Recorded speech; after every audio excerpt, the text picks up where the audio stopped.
a great supporter in encouraging us to set up a conservative movement in Europe that could rival the status quo and the consensus. It's fitting in many ways that he was present and gave the keynote speech at our 10th anniversary dinner, which was, as you've heard, one of his last public appearances. And one of his last pieces of published writing was in our European journal, rather fittingly on the topic of green conservatism, something that is a growing movement within the wider conservative family. However, he meant so much more to many more in Europe.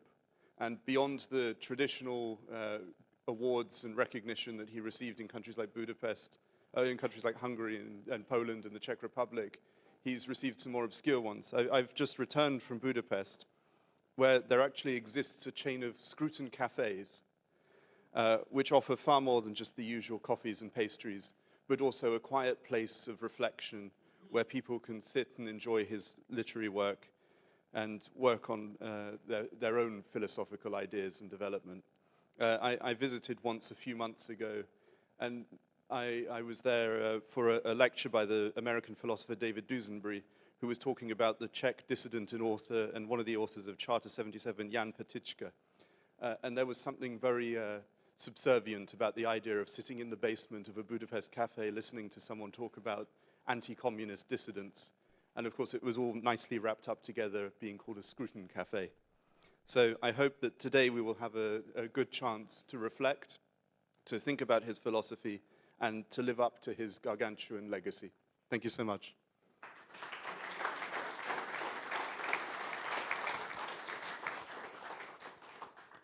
Thank you, Robert. Now we come to the first part of the program, which is a panel about sexuality, courtship, and marriage. The leader of the panel is Jarl Roar Simonsen, and Jarl Roar is the current vice president of FAX and the former leader of FAX Tromsø. Take it away, Jarl Roar.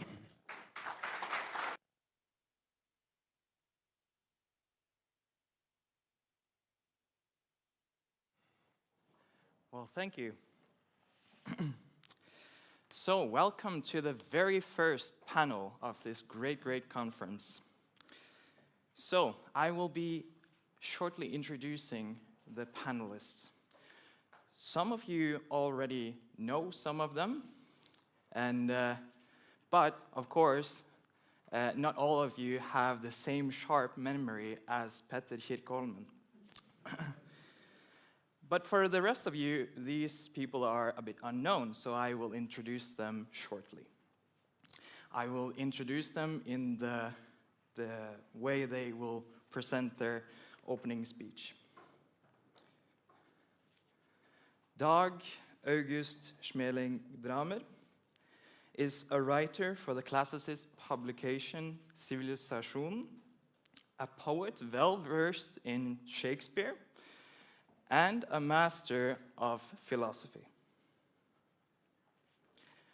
Øyvind Johannes Vardener Evenstad is a former president of FAX, the Association for All Conservative Students, and also a master of philosophy. And last but not least, Andreas Masvie. He is a journalist in the conservative magazine Minerva, an author of the book Jeg vil dø, concerning the ethics of euthanasia, and the editor of Mensch magazine. So with that, I will bring up all the panelists to the panel.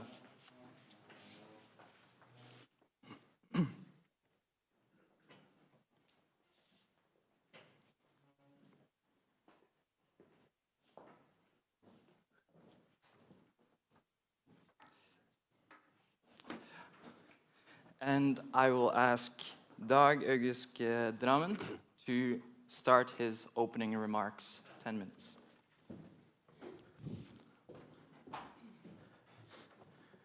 Yes, can you hear me? Good. I don't have any notes, so I'm just going to gesticulate up here on the stage. And it's quite an honor and quite daunting to stand here and begin the first, should we say, content-based speech or introductory remarks to this huge topic, which is not just a huge topic, but it's also a very sensitive one. Everyone writing about eroticism in all times, poets know this, and scientists know this, and mothers know this. Anyone writing about or having an opinion upon, this topic of eroticism deserves credit. For this is something that is also always already personal. It has to be personal. And we will get to know how personal, because Roger Scruton's philosophy is all about people and the persons that harbors beliefs and have opinions. It's all about people in the end, not just systems in which people participate. And I began as a philosopher to be interested in the background pictures we are always participating in.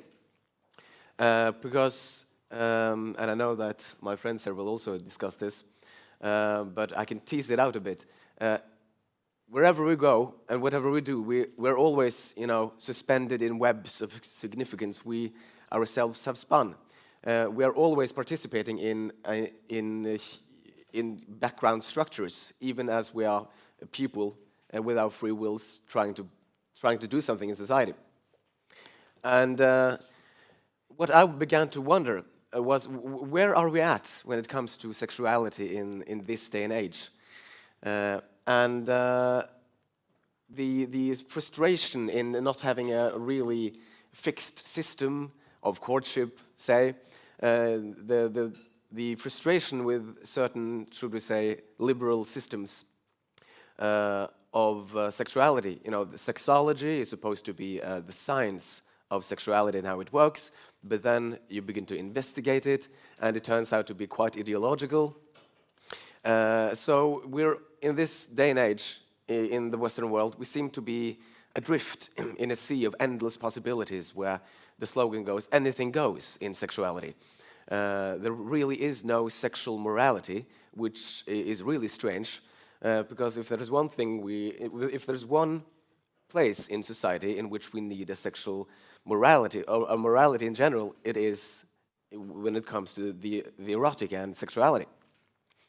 And so Roger Scruton, the interesting thing about him is that first and foremost he is a philosopher.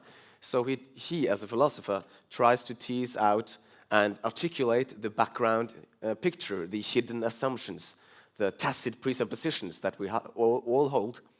And in doing so, he might just end up finding out why it is that we are so frustrated in our day and age. And part of that frustration is this background picture, which either places us in nature with the other animals and with the biological systems, or, this is more my view, places us in rigid social structures. And both of these structures, let's call the first one naturalism, naturalism, and let's call the second one structuralism. Both are quite alienating for the human experience. And the human experience is this: it's the face-to-face encounter. And the way I see Scruton's philosophy in his book, Sexual Desire, 1986, it boils down to getting us back to what the philosophers call the life world. And the life world is the world in which we have meaningful experiences, in which we encounter each other, in which we attempt to build a society together by dialogue, by discussing, by encounters that are hopefully not violent. And once we lose this direct view of human beings, we end up alienating ourselves from many of our systems, including, and this is the interesting thing about the human experience, including our bodies. So after the sciences, the many sciences, natural sciences, rose to prominence and assumed the authority of religion, then the biological facts about our bodies became the things that we focused on. So we are We are nothing but genetic machines. You have probably, you know of Richard Dawkins, presumably, who has now been criticized. And we are nothing but animals that attempt to spread our genes.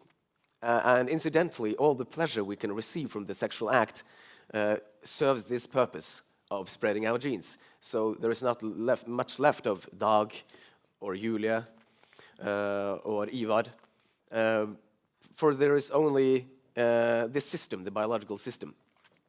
But Scruton finds in sexual desire that there's so much more going on. There is an intersubjectivity, as philosophers call it. There is an implicit and always present taking into account of the other person's point of view on you, on yourself. So you can never really escape the other person's embodied soul. For we are not just bodies, we are souls as well, we are consciousnesses. Of course, one of the most important things for Scruton, as well as many philosophers, of which I am fond, is an attempt to overcome this dualism. We know this dualism is everywhere, and nowhere in our world. It's the dualism between body and mind. And of course, we are not just bodies or minds, we are embodied minds. We are embodied creatures. Our bodies is, in many ways, our minds. So if you mistreat the body, you mistreat your mind, you mistreat your soul. So Scruton was obsessed with making us understand this fundamental point. And the way I see it, there are these cultural forces that trickle down into the educational system and governs our politics, that are alienating us from one of our most sacred institutions, and that is the institution of the sexual encounter. Of course, Scruton, in his sexual desire, and it's quite an ambitious book, it ends up defending marriage as an institution. And probably one of these guys is going to talk more about that. But one of the things I'm most interested in as a philosopher is the way in which Sir Roger Scruton arrives at this conclusion. So originally, I'm not interested in politics at all. I'm interested in the philosophy of consciousness. In philosophy, we have a discipline which is called phenomenology. It is a fancy word for the investigation of the first-person point of view, the first-person experience, which Scruton was obsessed with. And so the phenomenologists, they attempt to first describe our experiences of the world as thoroughly as they can in order to build up a picture of the world.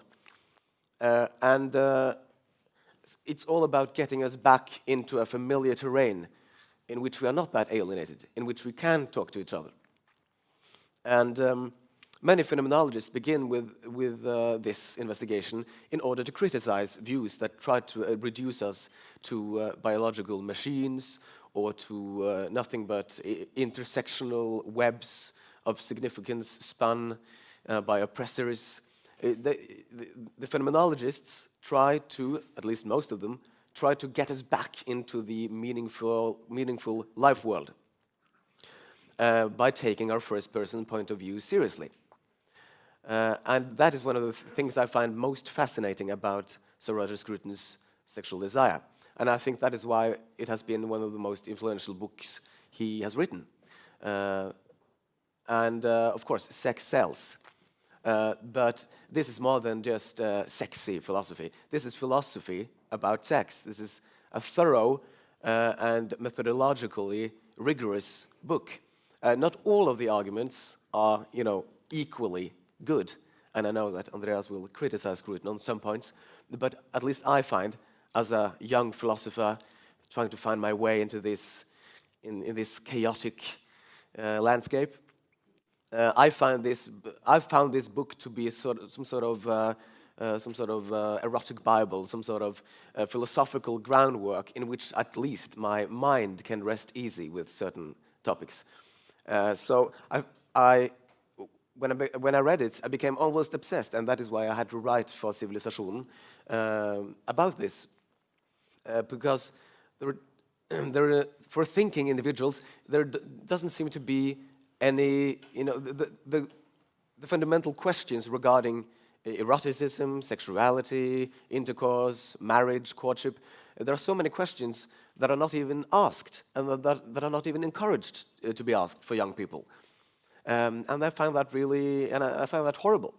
So the philosophy and wonder has gone out, and not just of many of our institutions, but out of this sexual encounters, out of sex ed. Sex ed, sexual education. Now it is nothing but showing us where the erotic zones are, so that we can maximize our pleasures, and learning about the reproductive system.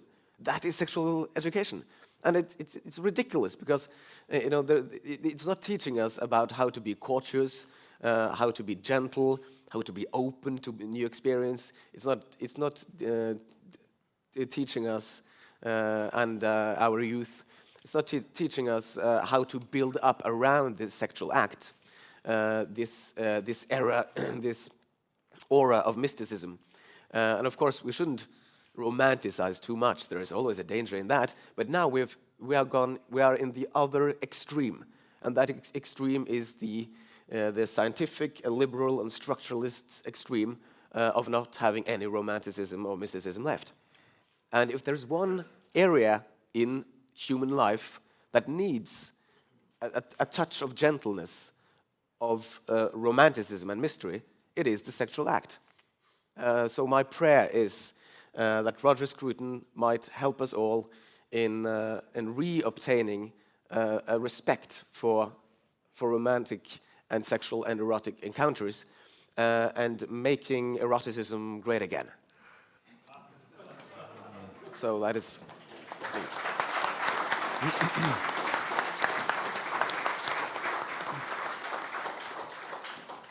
Thank you, Dag. And now for Øyvind.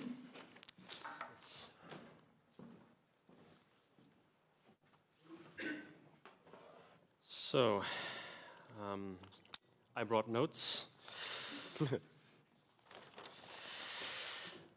So this topic is bound to be one of the most controversial and unpopular, in many ways, in all of Scruton's authorship. And so I suppose it's good that we're getting it out of the way first thing in the morning, so to speak.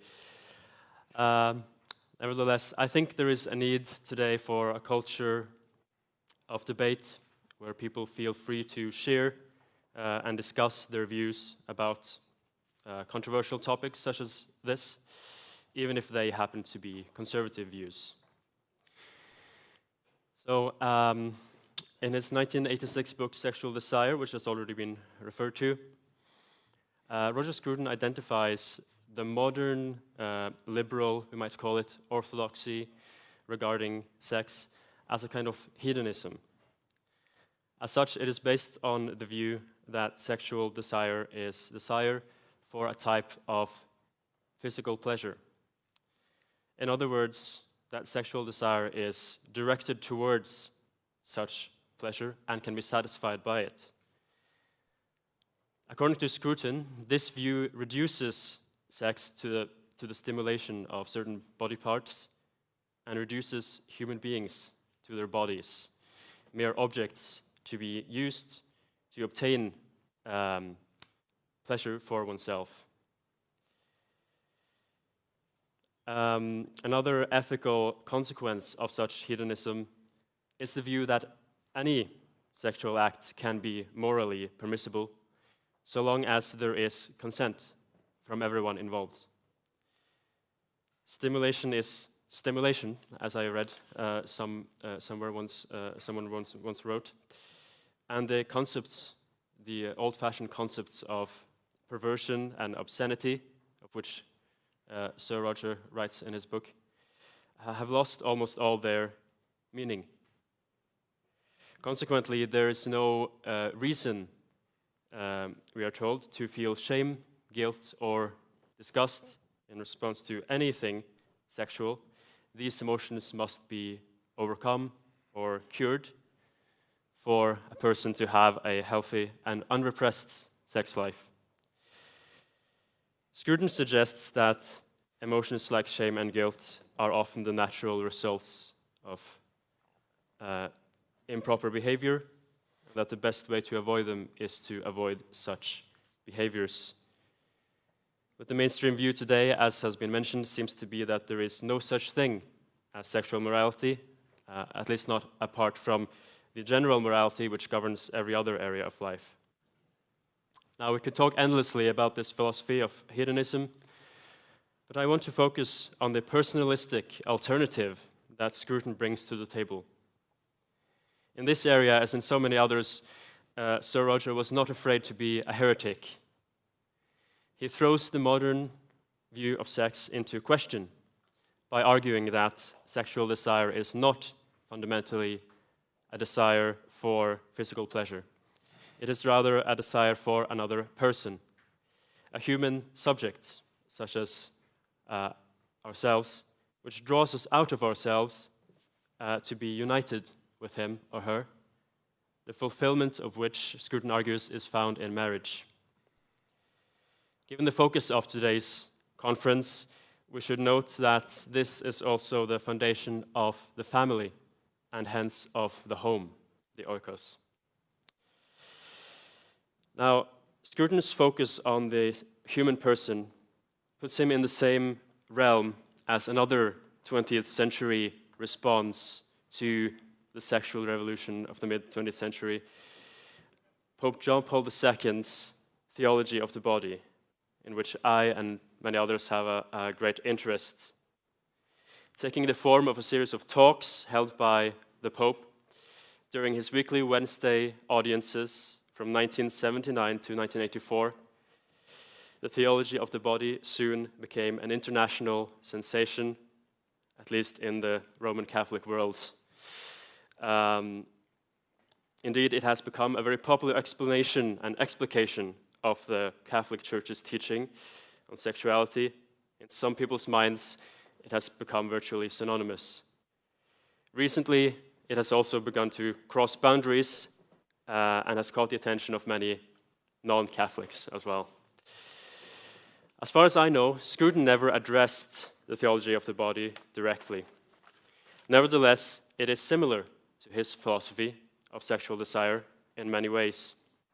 They share this strong personalism, which sets them apart from the hedonism that is widespread today. Both insist that human beings must not be reduced to mere objects, and that sexual desire is a force which draws us out of ourselves and towards another person, again to unite with that person. What is specifically theological about the theology of the body? It's the idea that the marital union of man and woman is a sacramental sign of the cosmic union between Christ, the bridegroom, and his bride, the church. This is an extra theological step which Scruton, as a philosopher and not a theologian, does not seem to take. But despite their differences, the similarities between these systems of thought mean that both can be subject to some of the same criticisms. One criticism is not so much that they are wrong, but that they seem to be incomplete. They focus on the subjective interior aspect of human beings, our inner life, or life world, as Dag has addressed.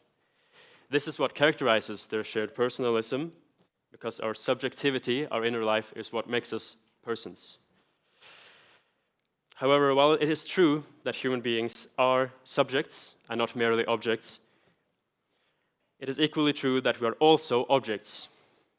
There are, so to speak, two sides of us, an inside and an outside, neither of which must be elevated to the exclusion of the other, lest we end up in that dangerous dualism that Dag was talking about. And like all other objects in the world, we have a nature, including our sexuality, which can be studied in order to reach conclusions about how we ought to live. Now, the Pope, John Paul II, as mentioned, recognized this truth by basing his theology of the body on what is called Thomistic personalism. meaning that it is informed by the Aristotelian classical metaphysics of St. Thomas Aquinas. Scruton, too, seems to recognize the importance of human nature to ethics when he writes in his book Sexual Desire, I shall try, quote, I shall try to sketch a sexual morality whose basis will be located not in religious belief, but in human nature, and I shall rely upon the general strategy explored by Aristotle in the Nicomachean Ethics, in order to pass from the facts of human nature to the morality which they imply. However, it remains unclear to me, and perhaps many others, how successful this project can be for someone who was so influenced by a sort of Kantian subjectivism as Scruton admittedly was. To borrow a metaphor from the contemporary Thomist philosopher Edward Fraser, metaphysics is like a skeleton. Its hardness and objectivity might make it seem dry and cold, even a little scary to some people, but it is necessary for the body to stay upright. Personalism is like the flesh covering the skeleton. Its softness and subjectivity make it seem warm and human. And that is a good thing. But without the skeleton of metaphysics, it will inevitably collapse into a blob of jelly, like a man without a backbone.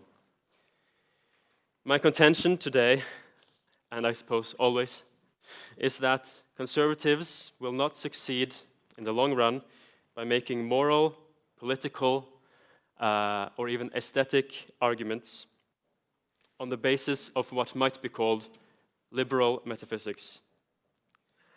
Conservatives need to recover the tradition of classical metaphysics, I argue, whether Platonic or Aristotelian, if they are to present a genuine alternative to the ways of thinking that are widespread and common in the world today. I think I will end it there. Thank you very much.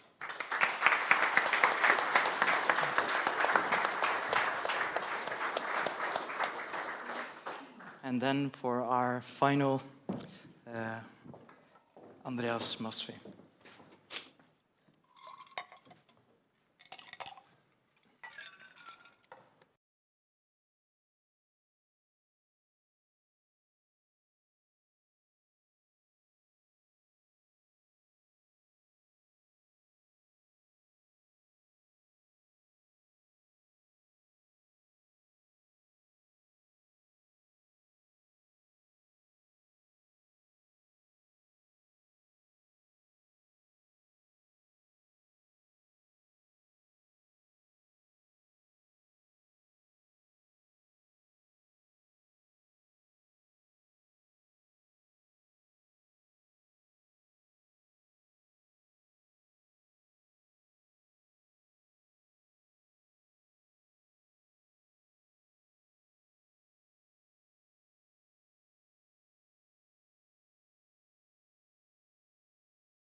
new edition.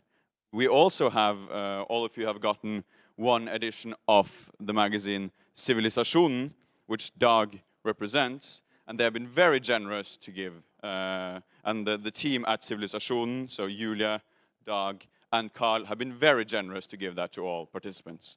Now we will have a short break with some coffee and tea and some snacks in the foyer outside.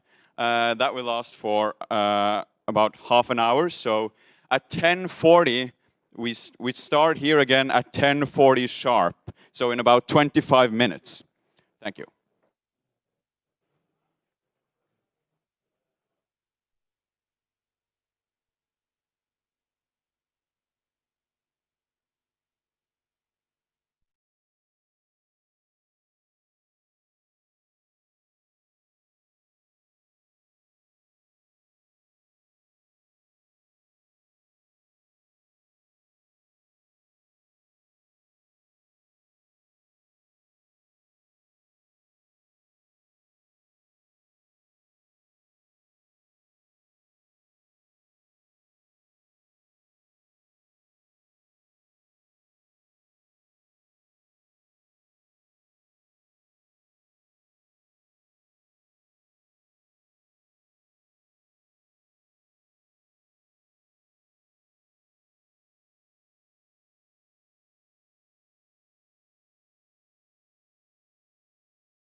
Okay, that's it for the break. Now we continue with our program. And next on the program is Öde Nerdrum, who will talk about Western civilization. Öde is a classic figurative painter and also writes for Civilisation about poetry and music. Öde, the stage is yours. Hei. Hello. Hello. Unnskyld, skal jeg snakke inn i den og den, eller bare denne? Bare den. Okay. Okay, thank you very much for the introduction. I thought I was going to hold this speech in Norwegian. Since like 15 minutes ago, I learned it was in English, which makes this a lot more fun. Let me double check. Are all your cell phones off? It would be very disturbing if they weren't. I'm very honored to have been asked to hold a speech here. I am not, like many others here are, educated on a university with a master's degree in philosophy or something equivalent to that. I have been taught classical figurative painting by my father, so I have my background is much more into craft than philosophy specifically. But where I come from, philosophy is very important. After all, if you paint classical figurative paintings today in today's art world, you have to have a philosophical approach because you're basically doing something that is on the edge of what is considered to be tasteful in today's art world. So that is why, in my background, we study so much philosophy. Actually, it was suggested by Mr. Teig, who is one of the guys putting this up in Fax, that I should talk about the best of the West, and I thought that was a very good opportunity to dive into this concept of best. It seems to me that when people are historians, it's usually just two kinds of historians. Either it's an historian who's interested in a very particular time, or it's the other historians who are just concerned with the fall of the Roman Empire, or the fall of civilizations in general. And I think that when we're sitting here today, it's sort of like a gathering on the sinking ship we call the West. And we all pretend to know that we know how to let it not sink. But I will give it a try, because I will start with this, since this is a conference for conservatism. I believe the architect behind this reconstruction is in this building today. At least I saw him down in the winter room, Arne Sødal. This is an example of one of the great victories for conservatism in recent time in Norway. This building was burnt down. I mean, how many here are familiar with this? Yeah, okay, quite many. But we shouldn't forget it that this was actually rebuilt after the fire in the 90s. And this leads to my point about the best. Because conservatism is really absurd without the concept of the best. It is why I usually prefer the term classicism or classical over conservatism, because classical refers to a standard. That is what the word means.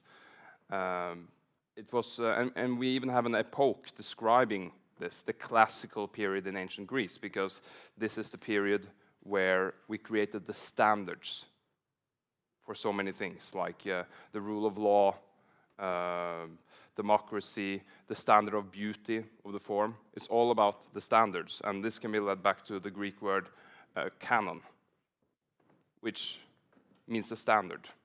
It's just like in Paris, in the Bank of Paris, they have the standard for the meter. It's in gold. I don't know if any one of you have seen it, but if you are a manufacturer and you construct like meter measurements, you have that standard in Paris to know what a meter looks like. But the Greeks did so much more than this. They studied a standard for everything. And I think that is what makes ancient Greece so special. For example, the Olympic Games, you make standardized games where you compete and you see who's the best. And in order to compete, you have to have a standard. You have to have a measurement to see who's the best runner, who's the best disco thrower, etc., etc.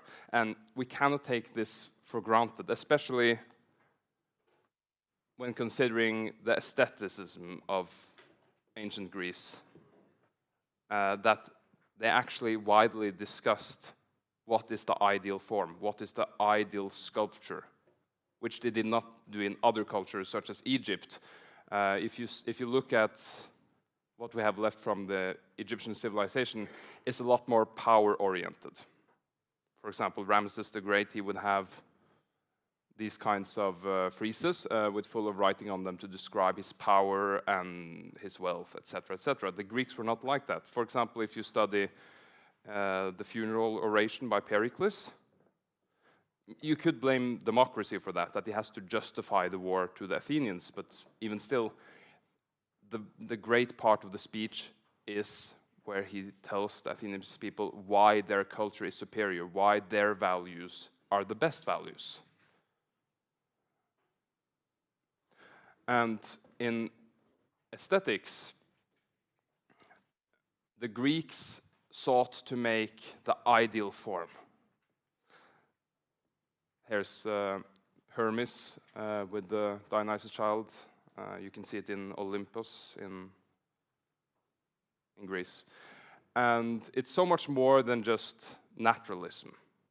They sought to, this is a little bit dangerous almost, because you can almost get into race theory. But that's not the point. The point is that you find out what is the standardized beauty. For example, that the head goes 8 times in the body, etc., etc. And you have the great architect and theorist Vitruvius, who made several volumes on architecture. It was an attempt to make a standard for what is beautiful architecture.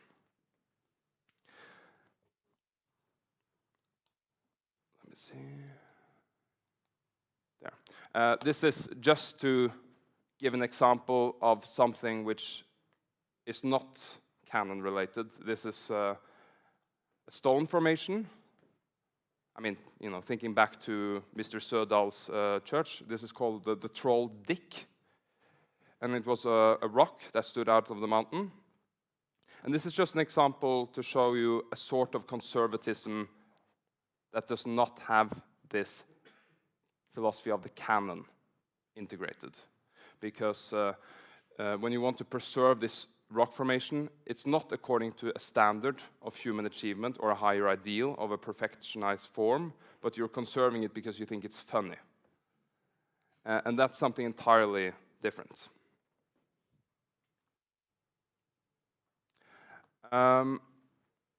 When this sculpture here, this sculpture group, Laocoon, we have no idea who made it. It was found in a vineyard in Italy around 1500. This became the standardized sculpture for sculptures in the Renaissance. After, famously the Dark Ages, the Middle Ages, that did not have standardized forms, where the standard was Jesus, so to say, or the right belief. Here we have an example of, this is a very good example of the difference between traditionalism and classicism. Because the tradition is to depict Virgin Mary. That is true in both these cases. This is a Middle-aged painting from, I believe it is in Spain. And here in the bloom of the Renaissance, I believe this is Bellini. The tradition is to depict Mary, but the classicism is to find the ideal form of how to depict it. That is the central difference. In this situation, it becomes a symbol that we are Christians and therefore we repeat the symbols. But here you are approaching an ideal.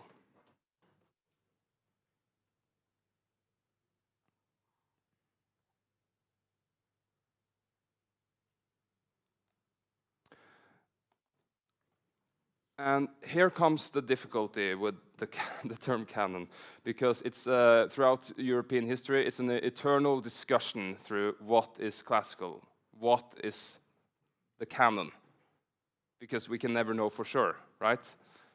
And this is Raphael to the left, who by many in the 1500s were believed to have finally found the standard. He's the standard. And all painters after Raphael, at least until around 1600, painted very similar to him because they believed they had found the standard for excellence. Everything from rendering the skin, the form, the proportions, they believed they had found the perfect standard. But then this guy comes along, Caravaggio, and breaks completely with it. And he, in a way, revealed that they had not found the canon. They sought the canon, but it was the wrong canon. And this is the eternal difficulty, as I see it, for conservatism. How do you know what is the right thing to conserve? Because we have so many examples in history where a new guy comes, and it turns out to be more right. I cannot hold this speech without mentioning my father. This is The Murder of Andreas Bader by Öde Nerdrum, my father, from 1978, which is a similar shock as Caravaggio was when he came in the 1600s era. And this is the central point of the canon, is that the canon operates as a role model for imitation. It has to inspire to imitation. And several philosophers have mentioned this fact about great pieces of painting and sculptures. Kant, for example, Immanuel Kant, that it has to be a role model for imitation. You see it and you see its greatness and you know that I want to copy this. I will get back to Kant because he's a little bit problematic after all. But you can see that in the history of Europe, and this is something you don't see in other cultures, it's a continuous discussion about what is the canon, what represents the best. And for example, in this time, and the classicism has a way of, or all cultures can become decadent. And some people would argue that Ingres here is more classical. I would say that Renoir, perhaps in some ways, is more classical, because here the classical form has become very tightened and decadent, in a way. It's not alive anymore. It's not the Greek sculpture that breathes. Maybe it breathes more here. But there's a lot of disagreement. The point is that you're looking for the standard, not necessarily that we end up agreeing. And that leads me to the 1900s, and you could say the philosophy of working against the standard. That is something you see from many philosophers in the 1900s, in particular the critical theory and such, where you're not attempting to reach the standard anymore. On the contrary, you are applauded if you break with the standard. And ironically, that has become the standard today. Here you have the new Deichman library in Oslo, and here you have the old one. And of course, the people criticizing this will say that they are just repeating old forms They're not trying out anything new. But that is, of course, the famous point of Edmund Burke, you know, that the problem with the French Revolution is that because the French Revolution, they were attempting to bring in old classical values, but they were doing it too fast, right? And they were forgetting that there might be some qualities to what we already have that we're not seeing, that we don't appreciate until we've lost them. And the benefits of sticking with what we already have is that it has worked over time, right? We have understood things over time that we not necessarily can put words into. But modernism is so much more than just criticizing traditionalism. It is very much to make an antidote to the canon.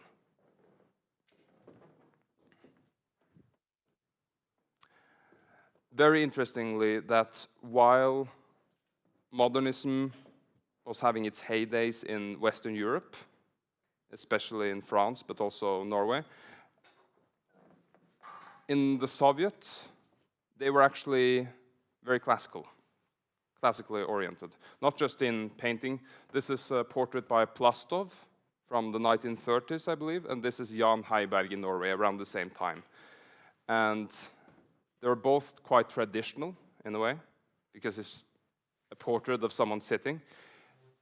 But here we can see that Mr. Heiberg has adhered to the new ideals from Paris, which is to break with the attempt of making an elegant, realistic, elevated depiction of a person.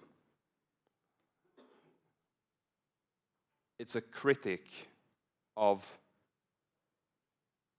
finding the canon.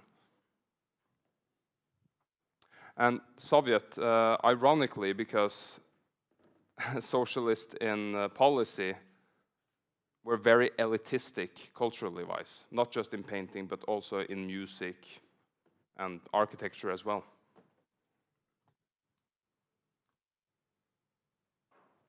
Yeah, and that leads me to the point of the philosophers of the critical theory, and here you have many bad guys.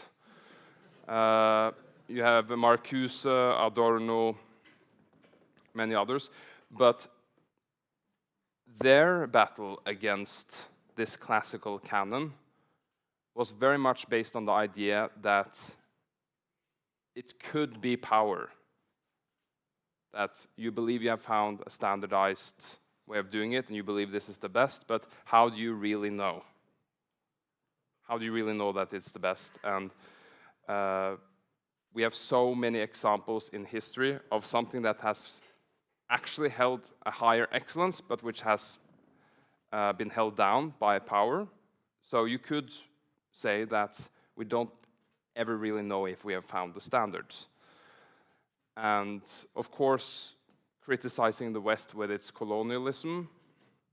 This is Victoria Station in Bombay, where with European standardized ideas of harmonic forms in architecture is mixed with elements from India.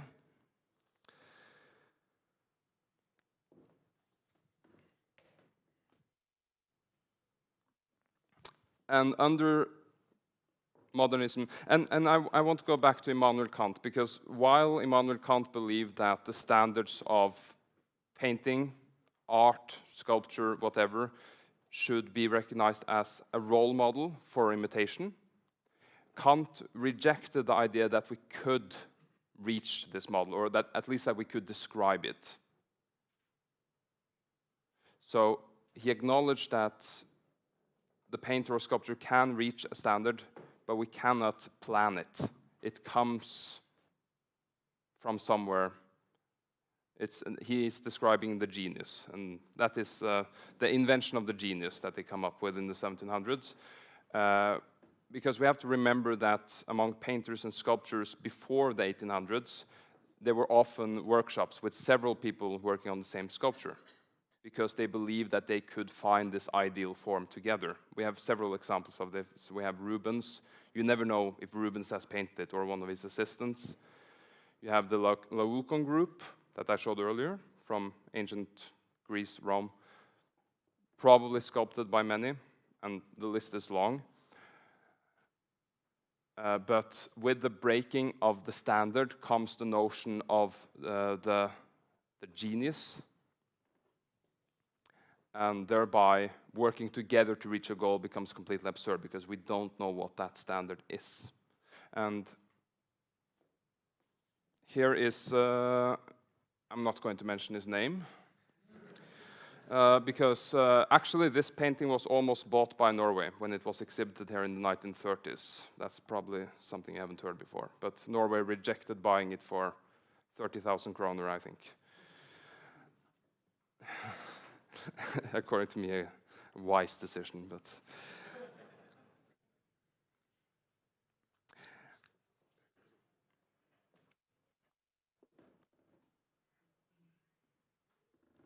Looking for this excellence, this standardized form, requires a lot of humility on our behalf, I think. Because while the criticism of looking for the ideal form, that we can never be sure, or as Kant put it, we cannot be sure, absolutely not. While they can be partly true, it's very tempting for many reasons to indulge yourself in those thoughts. For example, because we can never reach that standards ourselves. And I think that the classical standards is a lot about humility, because we have to realize that some people are better sculptors than us, better painters, and our job as humans is to admire them. But interestingly, history is written by the winners, and while that awful monstrous painting that I showed you before was being celebrated, these things were made. And these are people that have gone under the radar in the 1900s world of paintings and sculptures, etc. To the left is Kate Kollwitz, German draftsman and etcher. And to the right, this is from a concentration camp in France. The painter's name is Felix Nussbaum.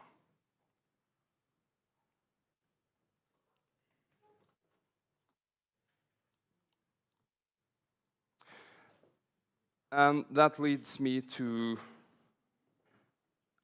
my thoughts on conservatism today and the most important battle for conservatism.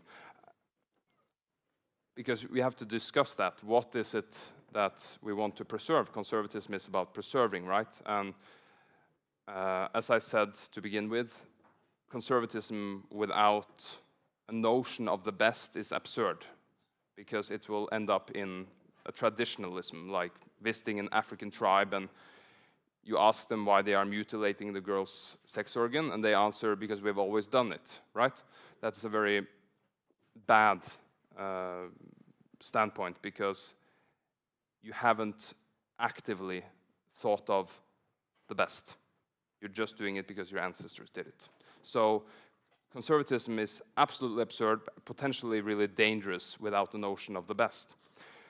And I think that when we should choose our battle for today, conservatism's most important battle, I think there are many things we can do wrong. I think personally that the conservatives who are fighting against the gender movement, I think that is a very bad idea. It's what we call it in English, blindvei. It's a what? It's a dead end, because that is not the most important battle, in my opinion. If we look at the 1900s and the major problems we've seen in the 1900s, the way I view it, it's first socialism, and luckily we managed to defeat that, at least partly. And yeah, but like we have social democracy in Norway now, but like real hardcore socialism, we managed to get rid of in Europe. And secondly is modernism, and thirdly is consumerism. That is what I view as the three big issues of the 1900s. And while we should celebrate winning over socialism, we still have modernism and consumerism to deal with. Which leads me to my thoughts on the conservative battles of today.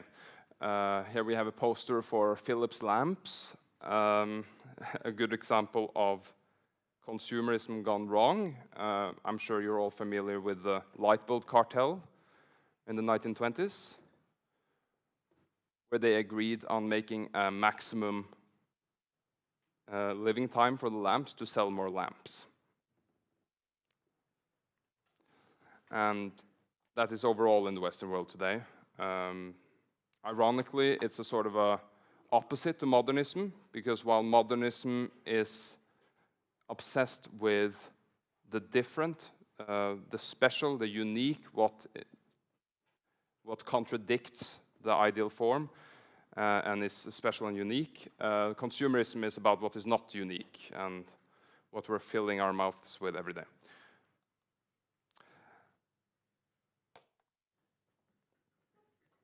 I want to quote Adam Smith, not directly, I just want to point out something he said, because he's often criticized for having endorsed consumerism by many people who are critical to consumerism.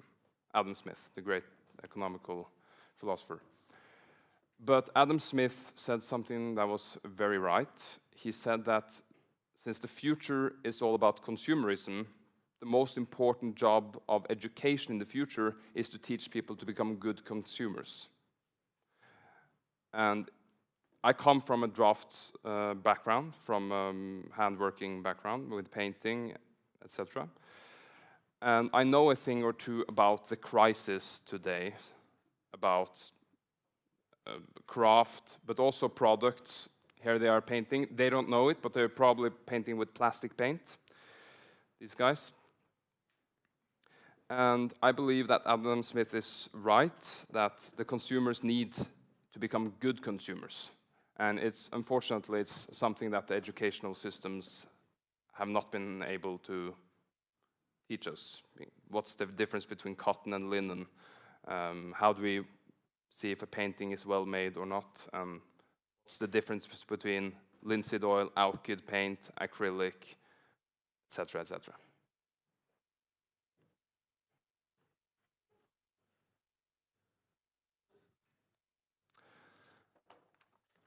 This is the National Theatre. It is, at this instant, deteriorating. And it's a disgrace that it hasn't been renovated. It has been deteriorating for many years. No one seems to find the money for it or the time. So hopefully, this is a very concrete battle.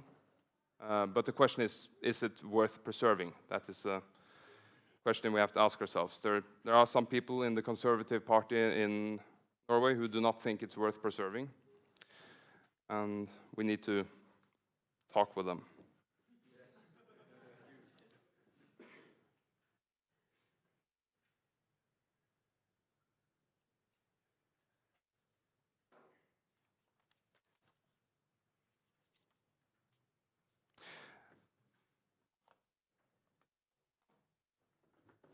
And that leads me to my conclusion, or at least my wish for conservatives today, and for this conference,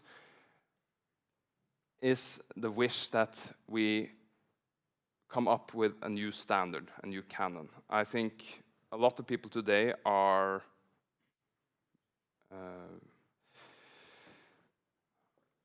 dreaming about new standards in this very wild and messy world, where everything is allowed, so to say.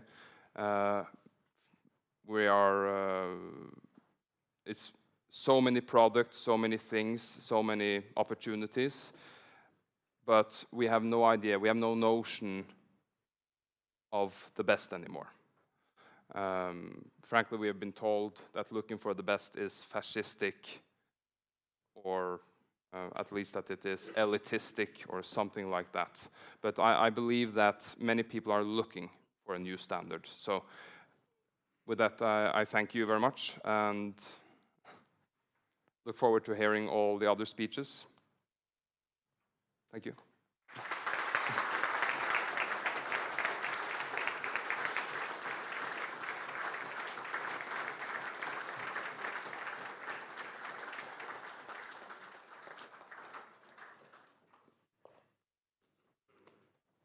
Thank you, Öde. Now we just 1 minute, just so we can get up the chairs before the next panel.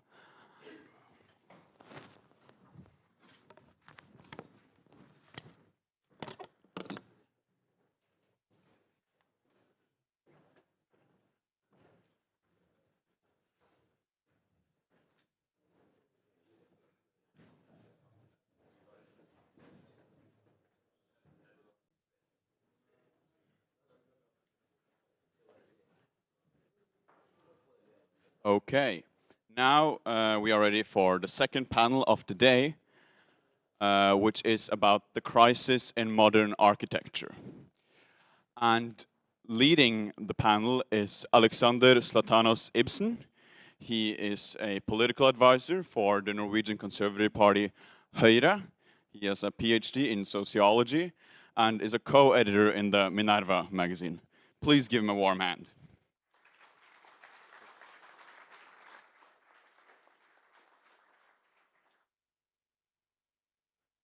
Thank you very much. Thank you very much for having this honor, really, of introducing a very distinguished panel on an incredibly important topic in let's call it the conservative movement, for everyone interested in the preservation of civilization. I think Mr. Öde Nerdrum did a terrific job in sort of laying the groundwork as to where the debate is moving, and architecture is certainly one of those areas. So we'll have each of the panelists will have their own presentation first in a set order, and then we'll all enter the stage again and have a little discussion where it's also possible to have questions from the participants. So we'll do like that.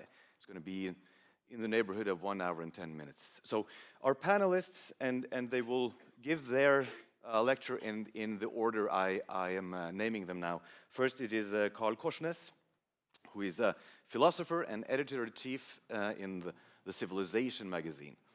The second one is an architect, Erik Norin from Sweden. He is a founder of something called the arkitekturoppropet, or the architectural uproar, a phenomenon that has also taken root in Norway, incredibly interesting, and it is something new. It shows that you can have something, a movement with traditionalist and conservative motivation that really plays on the new technology and the new tools we have in the social media world. The last one is Mr. Robert Adam. He is, for years and years, he has been one of the most important exponents and proponents of traditional architecture, both with his own magnificent drawings and buildings, but also as a true Brit, he is also a spectacularly good writer. So his books are with this highly recommended. So first, Carl Korsnes. Thank you. Floor is yours.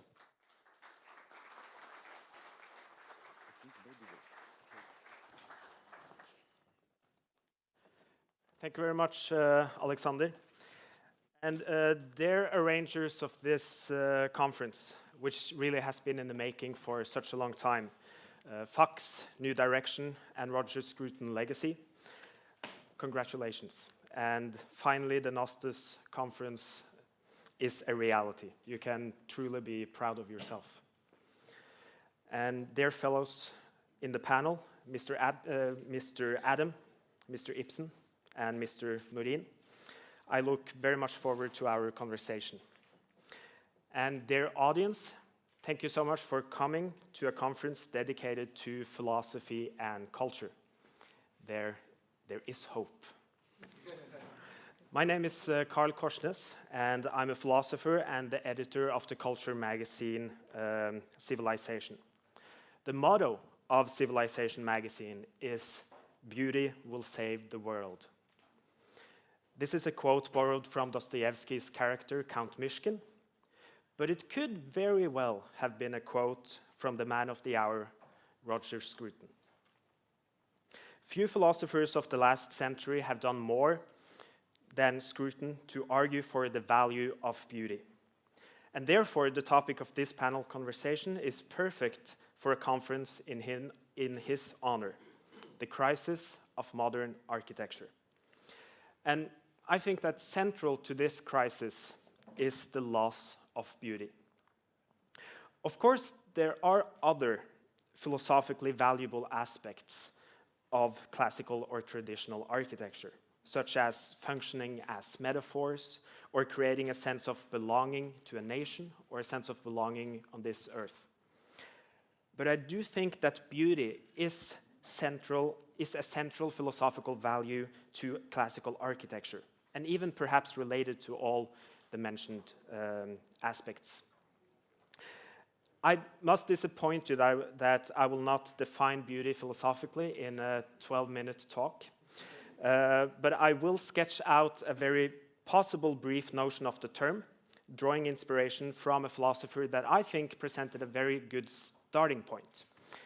The ancient Roman architect Vitruvius, who wrote what is known as 10 books on architecture, which most of classical architecture theory is based upon today even, thought that a timeless notion of beauty could be learned from the truth of nature. That nature's design were based on universal laws of proportion and symmetry. In other words, beauty can be created, for instance, in buildings, by mirroring these natural laws of harmony. And from this starting point, we can argue that beauty consists of aspects such as harmony, symmetry, ornamentation, organic colors, repetition, figurative sculpturation, etc. There are not two lines under this definition, but it is a starting point for further talk on the topic. However, I want to discuss the value of beauty. I think that's one of the parts that is missing in today's education within architecture and art. The valuation and defense of beauty. Sometimes modernists can agree actually on what is beautiful. They just argue against the value of it. For instance, there are thinkers who would argue that the loss of beauty is just a result of development or progress, like that was something we did before. But what is progress? Doesn't progress mean that something gets better? And calling the loss of beauty for progress is actually a non-explanation, because nothing in the term progress includes such a criteria of getting rid of beauty. And then there is another aspect that they can argue that beauty is just a matter of taste, something subjective. And well, the understanding of beauty is indeed complex, but so are all great philosophical terms, such as what is morally good or what is truth. So in sum, this is just an unphilosophical attitude to life, to just accept that the beautiful is purely subjective. And indeed, this is, in my opinion, the way to restore the role of beauty, attempting to philosophically define beauty and its value, just like Scruton attempted. And back to the Roman architect and thinker Vitruvius. He argued that an architect should focus on three central themes when preparing a design for a building: firmitas, utilitas, and venustas, meaning strength, that it is solid, functionality, that it works the way it should, and beauty. If we ignore this last theme, beauty, we end up with what Scruton calls architecture of human need, which often conceives the world as a world in which there are no values, but only animal needs. However, to quote Scruton, if you consider only utility, the thing you build will soon be useless. Nobody wants to be in it. And this is a very good quote. It's a great slogan, even. But it doesn't necessarily prove itself. Because you see, people are still living in these ugly buildings that has become more and more grim for the last 100+ years. as beauty has lost its role as a fundamental value in art and architecture. Of course, this can be explained through societal issues such as norms, fashion, or just a good property market. My point is that we still need to discuss the question, what is the value of revitalizing beauty as the central aspect of art and architecture? Then you can argue what beauty is, but what's the value of restoring its role? I would argue that surrounding oneself with beauty has the potential of contributing to human flourishing, to eudaimonia. This is a Greek term often quite wrongfully translated into happiness, but it's not a state of mind happiness, but it's a way of life. A more precise but far from perfect translation is a contented, fulfilled, and flourishing life with added serenity and lots of activity. That's a mouthful in one term. So, beautiful architecture makes you happy and contributes to a meaningful life. Sounds good?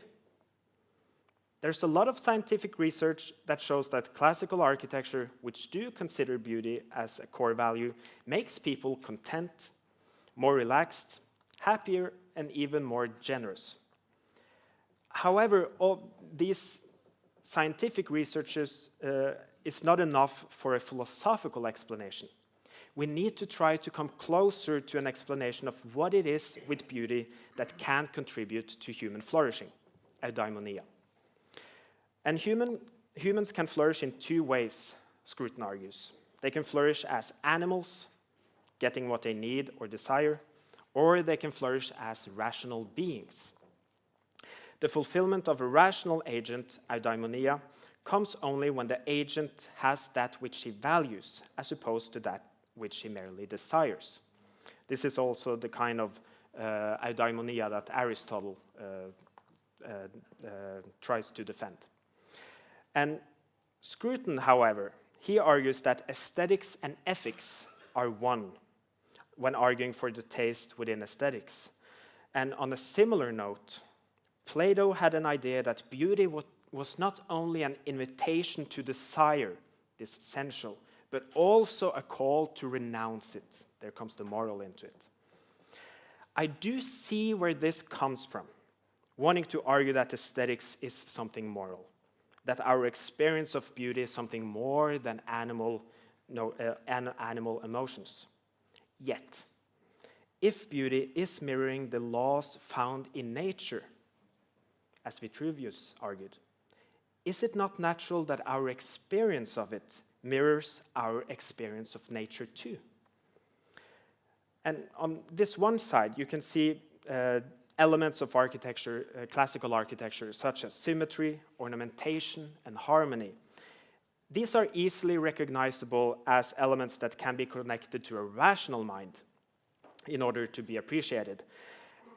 But on another note, what about the elements that can be connected to experiencing beauty, such as being overwhelmed, moved emotionally, and finding pleasure, interested pleasure in the experience? Is the overwhelming experience and pleasure when seeing the Pantheon in Rome, the Red Square in Moscow, or the Potala Palace in Tibet the result of only rational contemplation? This is an aspect that cannot be overlooked. So, defining beauty philosophically is indeed a tough task. On the one hand, if one argues that aesthetic judgments can be made, it is easy to conclude that the experience of beauty is disinterested and purely rational. On the other hand, if one argues it is linked to pleasure, it is easy to conclude that it appeals only to the animal parts of us, being almost banal, and perhaps even reduced to preferences or a matter of subjective choice. However, could there be a golden mean between these two? There is another, perhaps more nuanced interpretation. Activities that awaken enjoyment or pleasure do not have to work contrary to the fulfillment of rational beings, eudaimonia. according to this view, the appreciation of beauty does not have to be disinterested in order to contribute to human fulfillment. And just to play with an idea here, let us, for the sake of argument, think of the experience of beauty as having some similarities to the experience of friendship. The differences between the two are obvious, but there might be some interesting similarities. And friendship is something that Aristotle, for instance, argues is essential to a meaningful life, to eudaimonia. So now we have this experience of friendship, experience of beauty. Doesn't both of these experiences awake a sense of enjoyment, i.e. not being purely rational? Although true friendship is not a relation built solely on desire, not at all. It is built on mutual respect and wishing each other well. I think one can agree that it awakens some kind of pleasure to reach a state of true friendship. And doesn't both activities relate to a love for something outside oneself? Yet an essential part of being human, and then respectively love for another person or a love for nature. This is if we regard beauty as laws of proportion and symmetry existing in nature. And lastly, doesn't the appreciation or enjoyment of both activities increase the higher quality it has? There are shallow friendships and shallow beauty. And then you have the kinds that change your life to the better. Yet, despite these qualities appealing to other aspects than the purely rational side of man, both activities can be regarded as contributing to a fulfilled life. To sum up in a very straightforward way, the fact that eudaimonia means human fulfillment of a rational agent ought not to include a devaluation of all aspects of human pleasure and interest. Yes, you can learn to differentiate between levels of beauty and rank the more complex levels of beauty. What can be called taste? Just like you with experience and knowledge can achieve a taste within wine or within friendship, learning the difficult task of singling out true friendship. However, that does not make wine tasting or friendship purely rational activities. You do not need to rationalize in order to experience beauty. If you argue in favor of that, you risk having an intangible definition of beauty, as intangible as ugly modernism, which only those with the right education can understand. Thank you.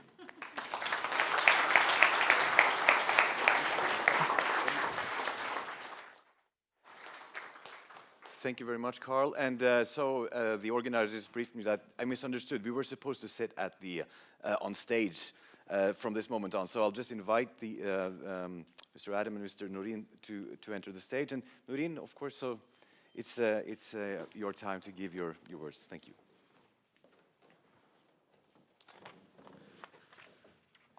Can I please get my presentation on the screen? Yes. I'll just jump right to it. This is an observation. When I tried to book my airplane ticket to get to Oslo, this is what they showed me. Take a moment and look at these pictures, please. And look at the text. Look at what they're trying to tell us on the booking site of Norwegian. To me, first thing that popped to mind was this.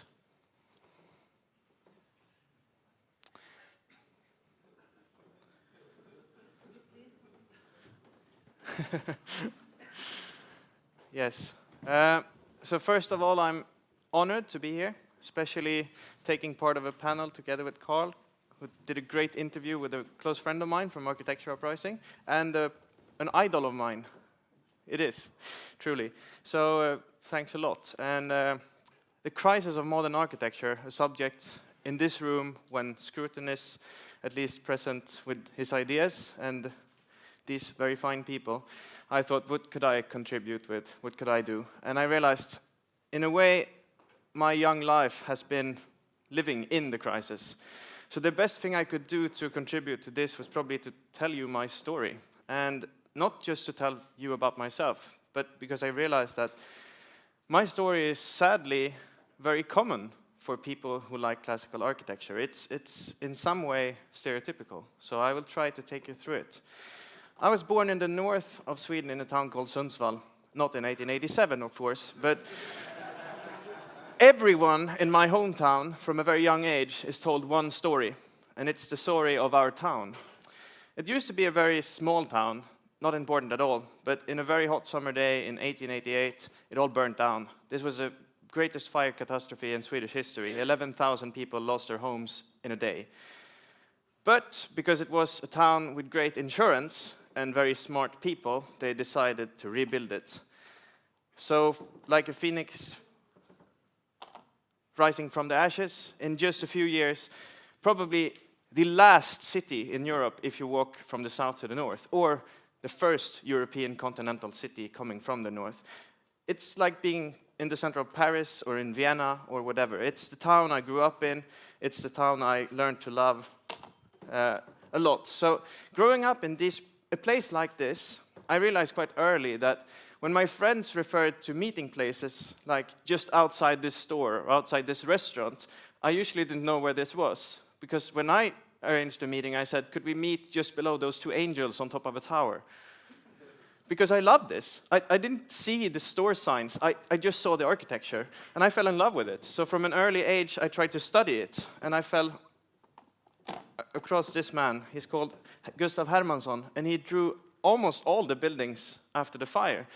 And I just studied him a lot, from a young age until I was 18 at least. I ordered copies of his drawings to hang in my room, and just liked everything he gave my hometown. He made my hometown in a way. So I wanted to be like him. I dreamt of becoming an architect. I fell in love with his story. And Hermansson, like most Swedish architects, went to the Royal Institute of Technology, the Golden Letters, the place everyone wanted to go to, this place. So I studied hard to get into architecture school. And this is what I dreamt of. I wanted to become like him. I wanted to learn how to design beauty. How do you do it? What's behind it? And you know what? This is where I ended up. This is the Royal Institute of Architecture. And as disappointed I was of the building, I got angry because nothing of what I expected was to be found. This is not an education. This is not a school. It's a center for brainwashing students to become modernists. Sadly, nothing of what I wanted to learn in architecture was to be found in this building. Nothing. Then we get to here, because this is a modernist building in Sweden. Of course, it was leaking, it was cold, it rained in, so we had to move. So they told us, you're going to move up to campus. And I thought, yes, finally, being these beautiful buildings, coming up to the real campus. You know what? So I spent 5 years in these two bunkers, one in rust and one in concrete. And the only thing I could do was try to do the least to pass my courses and just try to get my architecture diploma and walk away. Because I wasn't interested at all in what I did in there. I only studied people like Robert Adam and other classicists active. So I did minimum in school, tried to pass, and walked on. But if you're my age and you're angry about something, what do? You complain on social media. And you know what? I found other people just like me. And that resulted in starting the organization Architecture Uprising. So what we do is really simple. We promote new classical architecture, and we work to preserve, defend, and teach people about the cultural heritage we already have. And today we're about 65,000 members, and it all started in 2014. So what do we do then? We mock modernism. That's what we do. Which postcard will you send? Or would you like a box or a castle? It's the same price tag. Fake view. It's probably a word that we invented. So normally when an architect wants to do something, they make a rendering, a computer drawing, a picture showing this is how it's supposed to look. And then we take a picture of the building how it actually looks and just compare those two. The funny thing is, the one on top was prized Best Building of the Year by the Swedish Architecture Association. You know what? Our members voted it the ugliest. So what we do is we mock things, we make debate, and we try to put the subject of city planning, architecture, and lack of classicism onto every conversation possible. This is top 100 voted ugliest buildings and most beautiful buildings. Could you guess which one is which? Our greatest victory was actually quite recent, when the Nobel Foundation, the guys giving out the Nobel Prizes, wanted to extend and have their own Nobel Center in Stockholm. And David Chipperfield won this competition when they had to choose from 5 different modernist boxes. And we just made this postcard. Thank you. No, thank you. Greetings from Stockholm, because it looks like a golden container. And because this created so much debate, even the king, who lives close by, said, maybe this isn't the greatest idea. And what happened was the leader of the Conservative Party said this. This is something you could lose an election from. And this is the areas, probably the wealthiest areas in all of Stockholm, just close by, the people who have a view over this place.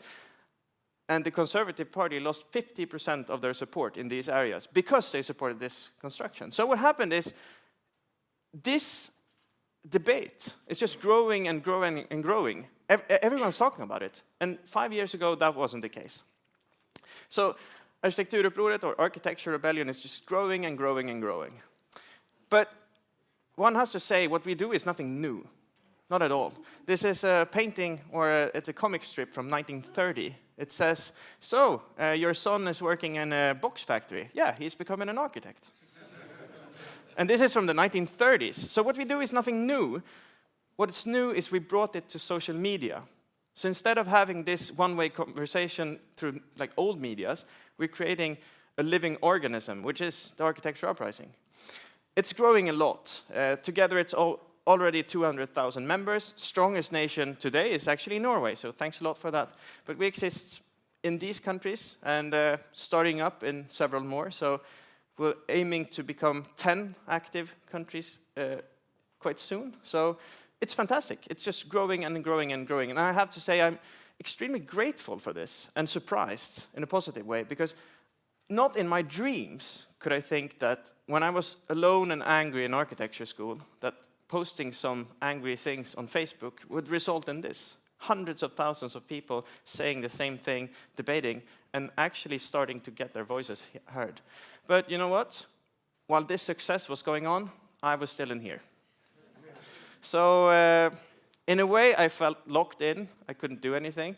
But I had a guardian angel, and that was Engelsberg, my first proper education. I had the chance to be part of Intbau summer school for 1 month, 4 weeks.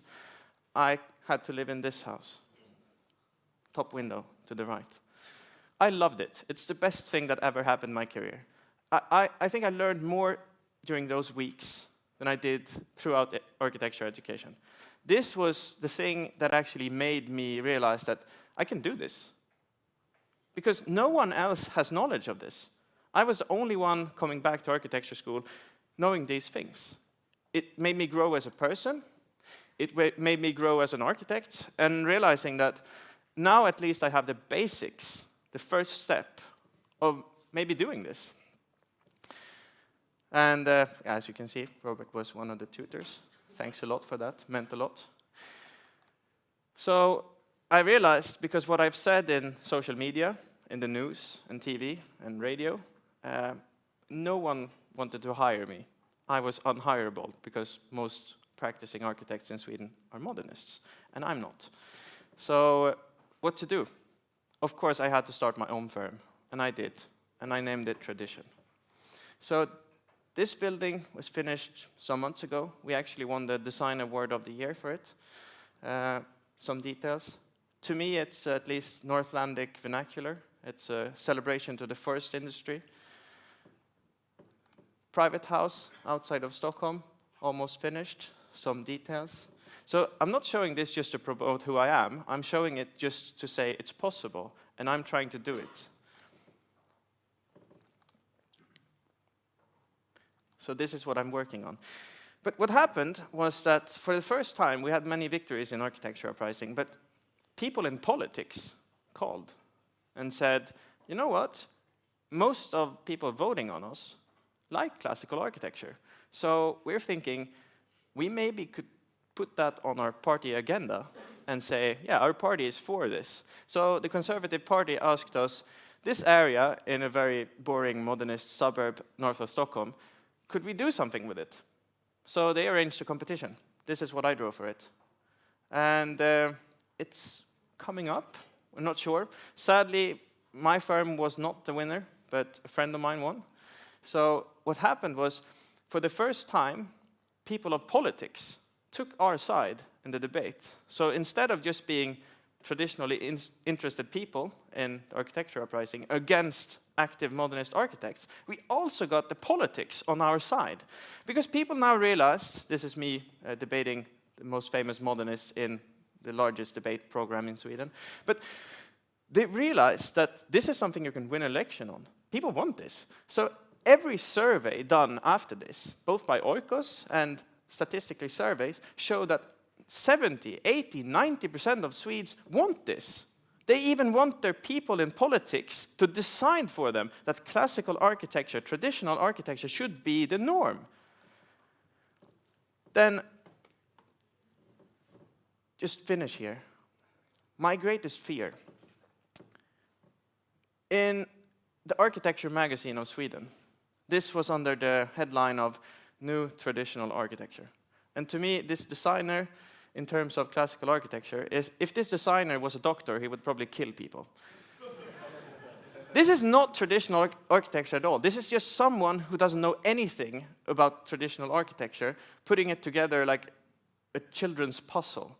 It's so disrespectful. So what I'm really afraid of is things like this being sold as classical architecture. So we have a problem now, a problem I couldn't even dream of some years ago, that the public opinion, politics, is actually wanting classical architecture. There's a demand for it, but there's no one who knows how to do it.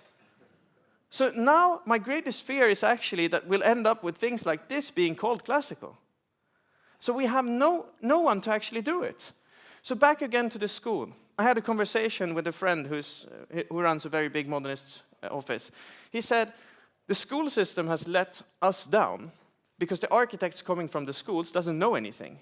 So they let us down as a company.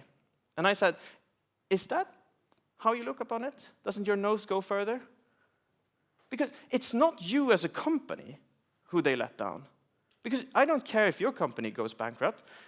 If we don't have architects that could produce architecture that would be loved and taken care of for the next and next and next generation. Buildings tend to stand for hundreds of years. It's not your company they let down. It's our future generations. We have nothing to offer them in terms of what we already know people want.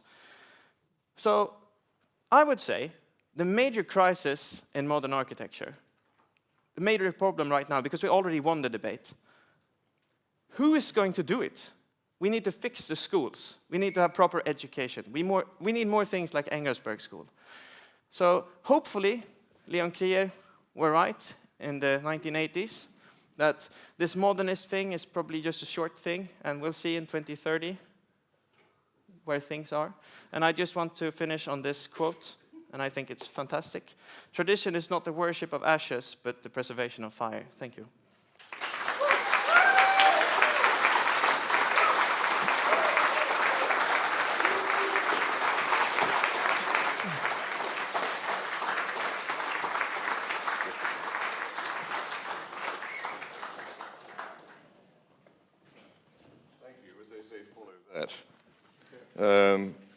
As for heroes, I've just swapped positions here. I think Eric is now my hero. So I too am going to use slides, and I'm going to move straight on because time is short. And that's the forward. Yes. And of course, I'm going to start with a quotation from Roger Scruton. And initially, what I'm going to talk about is tradition. I call myself a traditional architect. I mean, some people call me a classical architect. but all classical architecture is traditional, but not all traditional architecture is classical. We can play with the name tradition and classical for a long time, but don't let's bother. So I'm going to talk about tradition. I mean, a fundamental concept, and as Roger fully recognized. Tradition is our social memory. It's the way we remember socially, but socially in a whole series of different ranges. Sometimes it's a country, sometimes it's political. The top middle side is political. It could be to do with academics, and of course it's very often connected with important ceremonies in life. And so we have a Japanese wedding and an Indian wedding. And so this is our social memory. It's our social memory, our memory as groups of people that gives us our identity. I mean, I don't have time, but each one of these has an amusing story, but that's for another time. Of course, a lot of, particularly a man called Eric Hobsbawm, produced a book called Invention of Tradition, which has been used to mock tradition, saying, well, it's just going to be invented. You know, it's just a fake. And of course, he was a communist, so actually he believed it was a means of elites terrorizing poor people who were fooled by this. Of course, people aren't. What he got wrong was that actually people do invent traditions, and they're successful, and that demonstrates their power. I'll go into how they can be identified in a minute. So they can be amplified. The left is the festival of San Fermin in Pamplona, and the Chupinazo, which is being showed here. This is a centuries-old one. It was added in 1941, and it's just been amplified. The kilt at the bottom, which was actually one of the examples of an invention, that's called the Tartan Army, which terrorizes most football matches. It has a convincing ancestry, and I'll get to that. It doesn't really matter if bits of it were invented. It is actually part of Scottish identity, even if Scotsmen whose families never wore a kilt ever and have now adopted it. But of course, you can fail. Top right is the President's White House Guard, invented by President Nixon. I wanted to find one that went wrong. Everyone laughed so much they had to politely remove it, and it ended up as the Ohio 2nd Marching Band. They sold the uniforms. The reason was it had no convincing ancestry, whereas at the bottom we have the European Court of Human Rights, which came into existence in 1959, but they wear the robes of a 16th or 17th century academic or cleric. No one laughs at that, though they appear to be amused. No one laughs at that and took it away because it's connected with a convincing ancestry.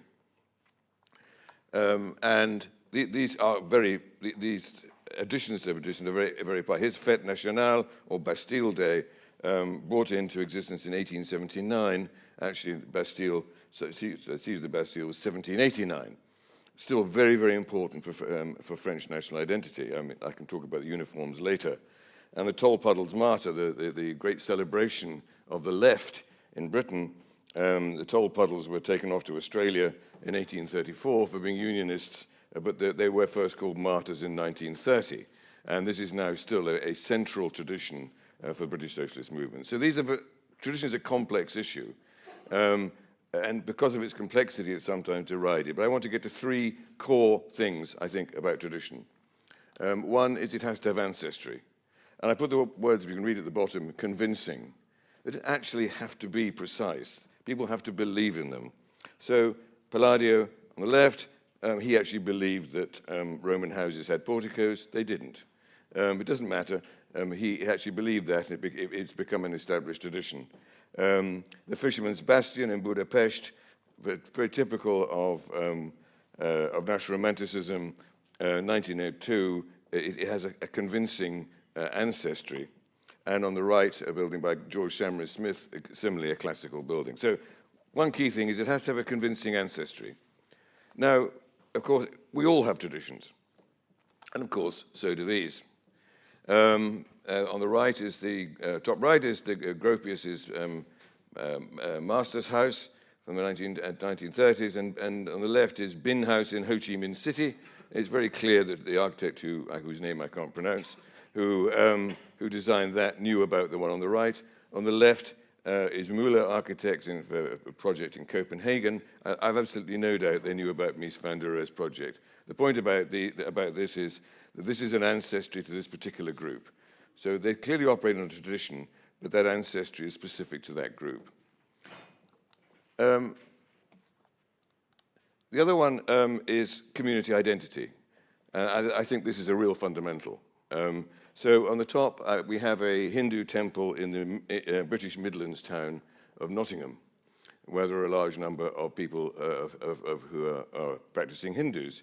And that architecture gives that community that particular identity. In fact, it's attached to an old military drill hall. It doesn't matter. That's very important. And at the bottom, we have Duncan Stroik's Thomas Aquinas College Chapel in San Paulo, California, in 2009.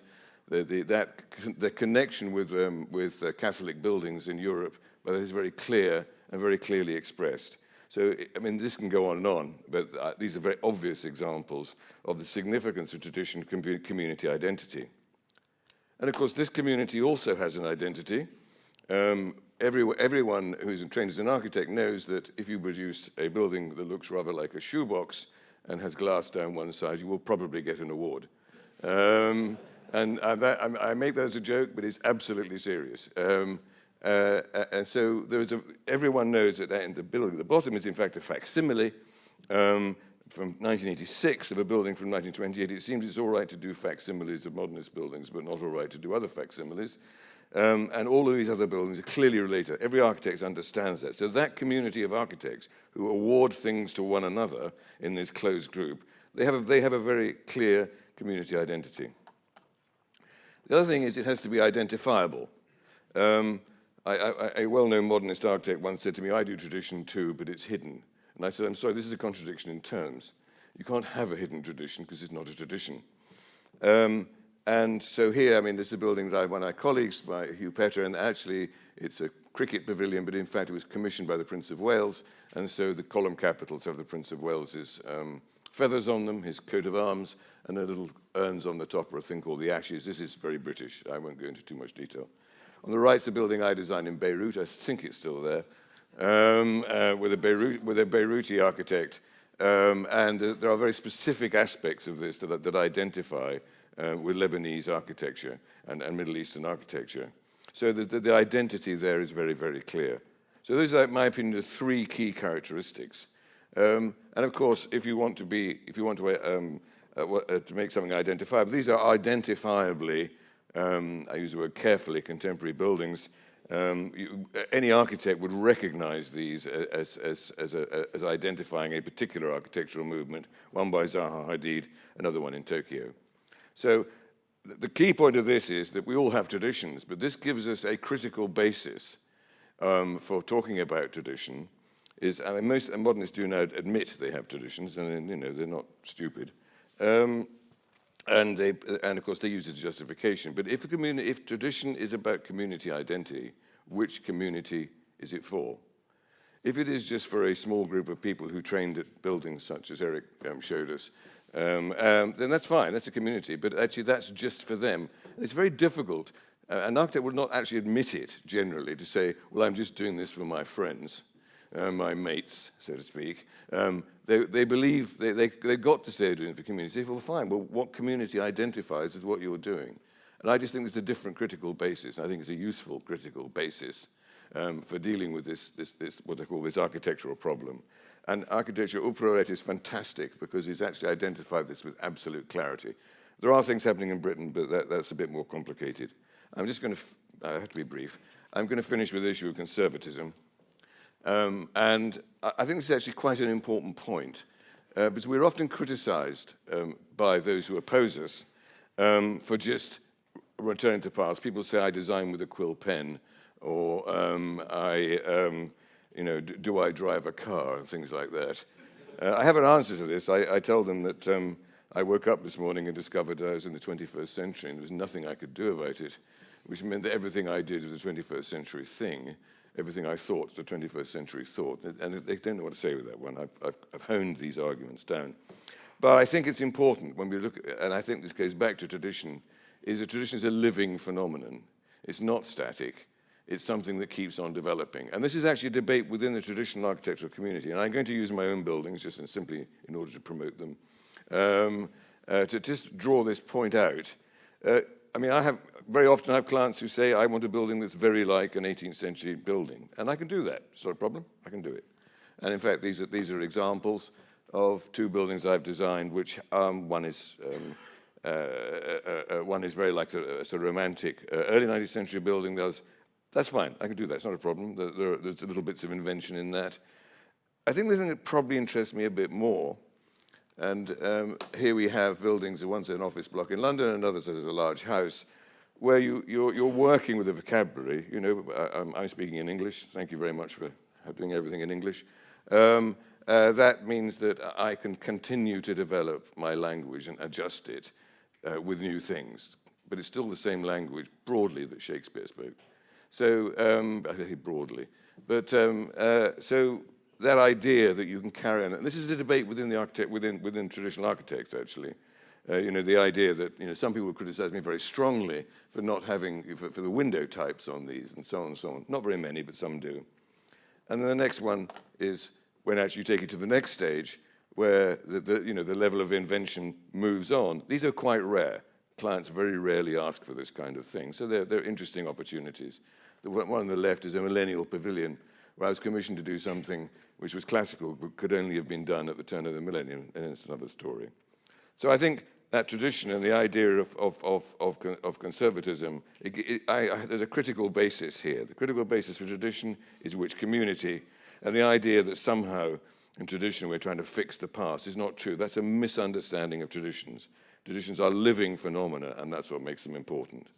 And if you really want to, you can go buy my book and read much more about it. I've left a copy out there if you want to have a look at it. And there's another book there with a foreword by Roger Scruton. So if nobody's stolen them over coffee, do have a look at them. Thank you very much.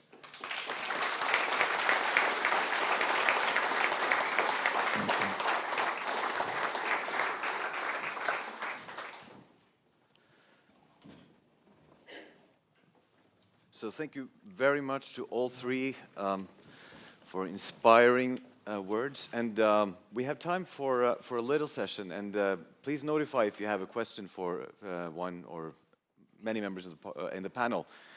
I will. Time is short, so I will have one sort of overarching question to each of the panelists. So we'll start with that. And Carl. So you mentioned Vitruvius and the three legs of architecture, and devoted a substantial amount of your time to discussing beauty. But still, that is also a topic that is very easy to make fun of. So how do you respond when you justify beauty as an aspect of art and architecture? What do you respond when you're being made fun of for that? I often respond as that we should have the discussion on what beauty is. And that relates a bit to what Eric was talking about in the end of his talk, that the education is so important. And so when people make fun of beauty, that ought to be a criteria, then I'd rather try to answer with, well, but what do you define as beauty? And why do you think that it's not important? And try to actually have a debate about it. And my experience is that often it is made into, it's a relativist response. That, well, it's both the term that your grandmother liked it, and therefore it's kitsch, or it's something that you can make fun of. And then if you try to argue against that, then comes the relativistic that, well, okay, but that's your opinion on what beauty is, but that's relative. And I think that's a very unphilosophical attitude, that one ought to try to define what it is. And then it often comes forth that, well, but there are some aspects that you actually do appreciate that can be defined as a kind of beauty, and then we reach someplace. So basically, they're trying to make it a dead end, but I think it's a good idea to refuse that it is a dead end, to say like, no, that's not a... Somewhat related to that, though, Carl, you have the let's call it modernist argument, even though it's not entirely, it takes hold outside of what we would call modernism also, but sort of a Zeitgeist argument that that people who want to preserve, they are ignorant to the fact that we should have development, there should be fashion, there should be changes in also beauty, because beauty in the sense you talk about is more of the, I suppose, the timeless quality. So do we need that? Is there something to the Zeitgeist argument that we need fashion and evolvement? Yeah, but not in that sense. And it's actually, it often works with just the same argument that I would say 9 out of 10 that comes with a Zeitgeist argument, that is something we did before, as Robert Adam was talking about, that being conservative is just to want to live in the past. That's not the case. And when with the Zeitgeist argument, 9 out of 10 just have the notion because they've heard it. When you try to actually make an argument for it, when you demand that they argue for why it is the case, it's very few people that can argue why it should be the case. And then you have reached somewhere and you get a discussion. Could I just add on to that? Absolutely. I would say, like, in my experience, the best argument when met with criticism of what beauty is just to say, but look at democracy. What do people want? Because everywhere, at least in the Western world, 70, 80, 90% actually want this. And the same thing with Zeitgeist. What is not of our time, but what people want? I could add to this too. This is actually, the word beauty is particularly relevant in relation to Roger, because Roger chaired until he was scandalously removed and then took back again before he died, the Building Better, Building Beautiful Commission in the UK, which is now being translated into regulation. Very interesting, long subject. Now's not the time. But this one came up all the time. And there's a saying in Britain, I don't know where it came from actually, beauty is in the eye of the beholder. And this is always rolled out. Basically, it's relative. It doesn't really matter, because you might find something beautiful, and I know my children don't think things I think beautiful are, but there you go. And so now the problem in Britain is that they're trying to actually turn it into regulation. And this is very tricky, because there's a lot of people who have this sort of view that, well, it's kind of, whatever you want, isn't it really? It's whatever you think personally. But so what it's actually coming to is what most people in a community believe is beautiful. And that's, in a legal sense, that's quite, you can deal with that, because you can actually ask them. And it will change. Of course it will change. There's a thing called the shadow of taste. It just does. I mean, one can try and highlight very particular things like rhythm or symmetry and so on, which are, are broadly there in most things that we can to be beautiful. But in Britain, we now have got, we're moving, I'm involved with this, to producing codes which are based on what is provably popular, and that's where they've got to. So as I say, this one's very, very current. And of course, all the architectural professions say, well, the other thing they say is, well, buildings that people used to think were really ugly, they now quite like. Well, you can't really base something on a speculative future. Which takes me to the Zeitgeist argument, which I think is a rather important one, because it's actually an historical theory. It's this theory that, and I think it's made up by historians, forgive all historians in the audience, is that when you study history, very often you discover those things that are different in each period. You define your period by what's particular to that period, not so much by what the things that continue. So you begin to believe that the only thing that matters about a period is that thing which is specifically different from the other periods. You then, the next stage is you believe the only way to be authentic, dangerous word, authentic, the only way to be authentic to your period is to be completely different. And this sets up a sort of burden on architects who believe this, is they keep on having to be different just to be, to use a very common phrase, of their time. And I believe this is a fallacious historical theory. The things that really matter in our lives don't change very much. Our relationships between one another, our society, our happiness, these are really, really important things. They don't really change. You read anything from the far past, you will find those things in there. But this is, I believe that this idea of the zeitgeist or continuous progression is a fallacious theory derived from history, from historical study. Very, Very good observations. I have also a question for Erik, and that has you. It was very interesting to see your worst fears and nightmares for a traditionalist movement is sort of a half ironic pastiche of or bad exponents, right? So exponents who are not well adapted at the current period. I guess most architects who devote themselves to this to vernacular and traditional architecture are very good, because they have to pass some hurdles. If the movement gains momentum, then you will have poor architects, bad architects also. I was wondering about another fear, and it might not be something we need to consider, but we live in an age where we have an anti-populist panic, I would say, for both good and not so good reasons, but it's certainly a part of the age. And at one time, the modernist movement, when it was new and fresh, was full of fire and had confidence and believed in itself, moving away from the past and away from the oil lamp and liberating the masses. That, of course, is gone. We're just left with the same architecture without the ideology. And also you have other ambassadors for classical architecture who are bad ambassadors. Half of the authoritarian leaders around the world love Greek columns. It's just how it is.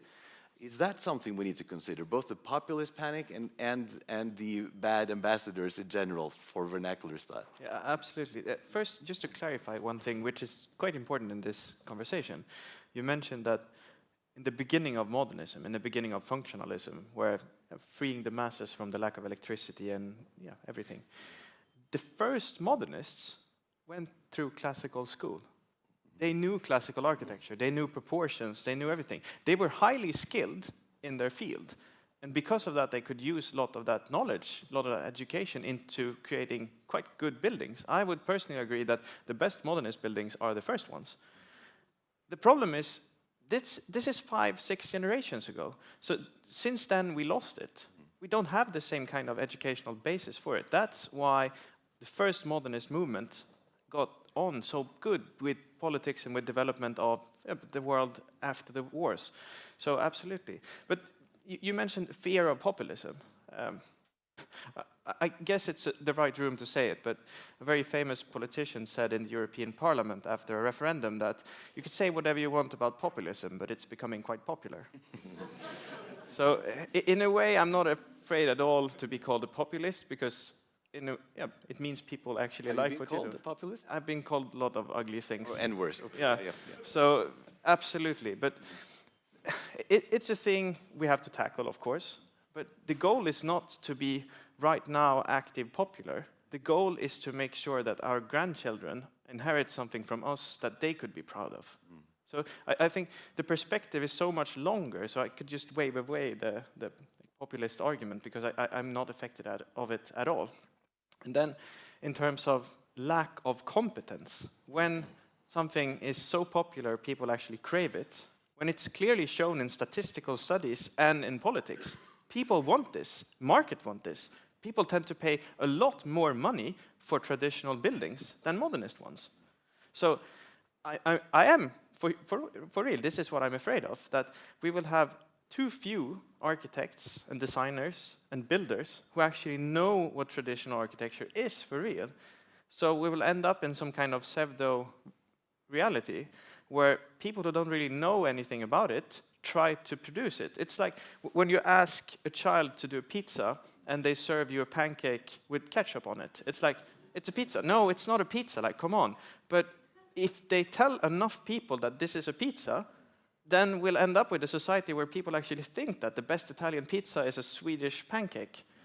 And I'm really afraid of that. And it already happened to some extent during the postmodern era. Yeah, I'm sure you're right about that. Also, an example from very short distance away from here, you have the cathedral, the church of Oslo, which they renovated a couple of years ago.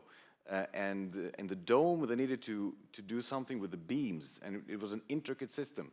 And they discovered there was not a single craftsman in Norway who was able to do it. They went to northern Sweden and found some few remaining people who understood the intricacies of that. So that, I guess, can apply to most areas of craftsmanship and Absolutely, and that's also one of the things we're fighting for in Architecture Uprising, that we need to make sure that we take care, like Öde mentioned with the Norwegian theater. If we don't take care of what we inherited, then after just one generation, we will lose the knowledge of how to take care of them. So we need the craftsmanships, and especially if we don't take care of what we already have, who's going to do it in the next session? If I can follow Eric just for a moment, because 100% on, and it's well recognized in Britain, that the biggest threat to traditional architecture is not modernism, it's bad traditional architecture. Right. In fact, the housing industry recognizes absolutely that people want traditional buildings. The housing industry is a commercial organization. Basically, if that's what people want, they'll give it to them, but they often give it to them very, very badly. And the one about early modernists, I would also agree. It was the thing that took me into tradition. In early days when I gave lectures, I got kind of standard responses, you know. I could write them out. And one of them was called the Mies van der Rohe question. And it was, surely, Mr. Adam, Mies van der Rohe was a true inheritor of the classical tradition. In a funny way, he was. He actually believed he was. But I said, well, no, I realized that the thing about a tradition is that it means that if you think you are, you need to hand it on to somebody such that they know what its origins were. And that failed. And so, as a result of that, it wasn't a tradition. That was what took me into whole analysis of tradition. That's interesting.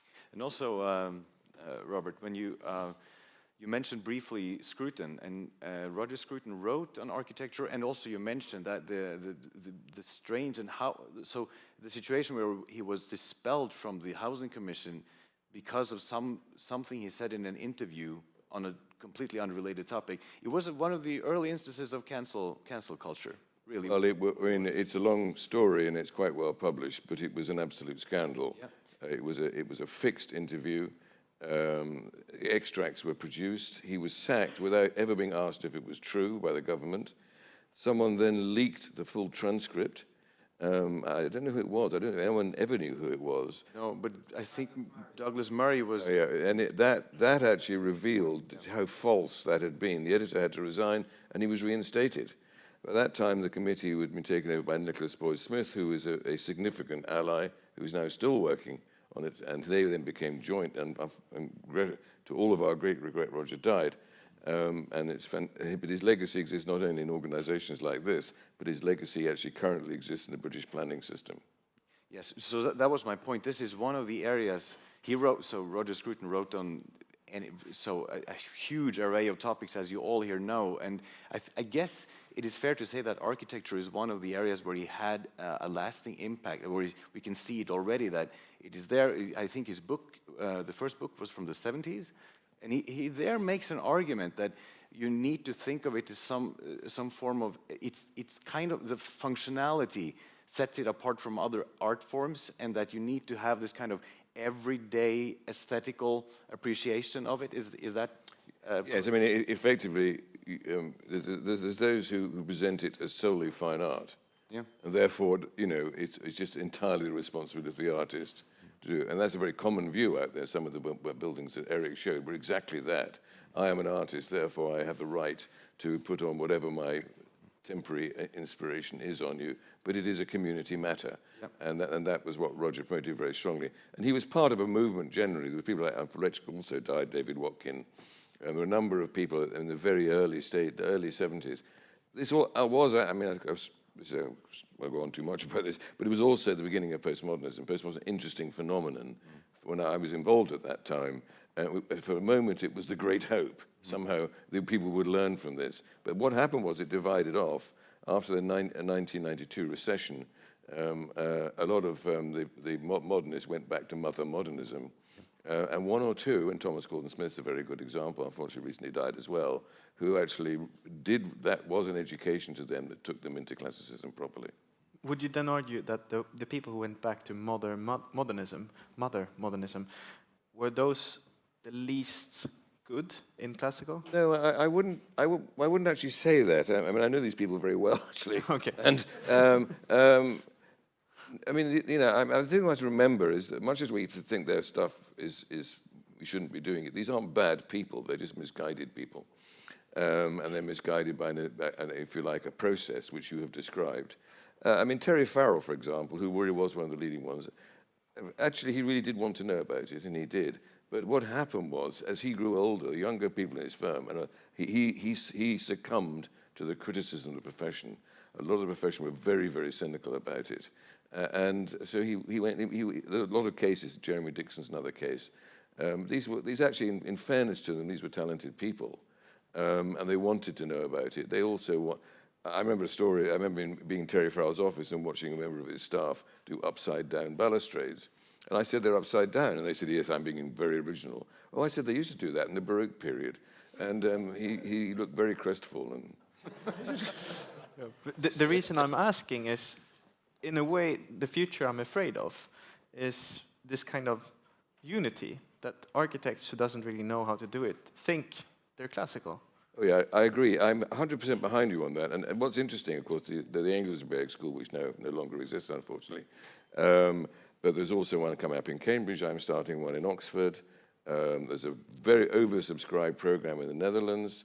There's also one in Belgium. I mean, this is like turning around a supertanker. You're not going to do it suddenly. But you've got to keep what you do, and I'm lost in admiration, I have to say. You have to keep plugging away. You can never stand back. And good, sound, logical arguments are very, very difficult to argue against. I spent my career arguing against modernists, and it's so easy. I just wish they'd actually make it more difficult, and the debates would be more challenging. We'll open up for questions from the audience. Yes, please. Yes, I think that works. Can everyone hear him? Yeah. Right. So thank you for the panel. And my name is Ingvar. I'm curious about an aspect of housing which I think is very important. In the Western world, or maybe more broadly the rich part of the world, we are suffering from a population crisis. In Norway, every woman has about 1.5 kids. And this is not good for our future. So I'm curious to Adam and Noreen. One of the important things to have more people is actually to have room for them. If you have to choose between your career and another kid, then maybe you choose your career. So I'm curious about the effect of beautiful buildings on local support for building more. Does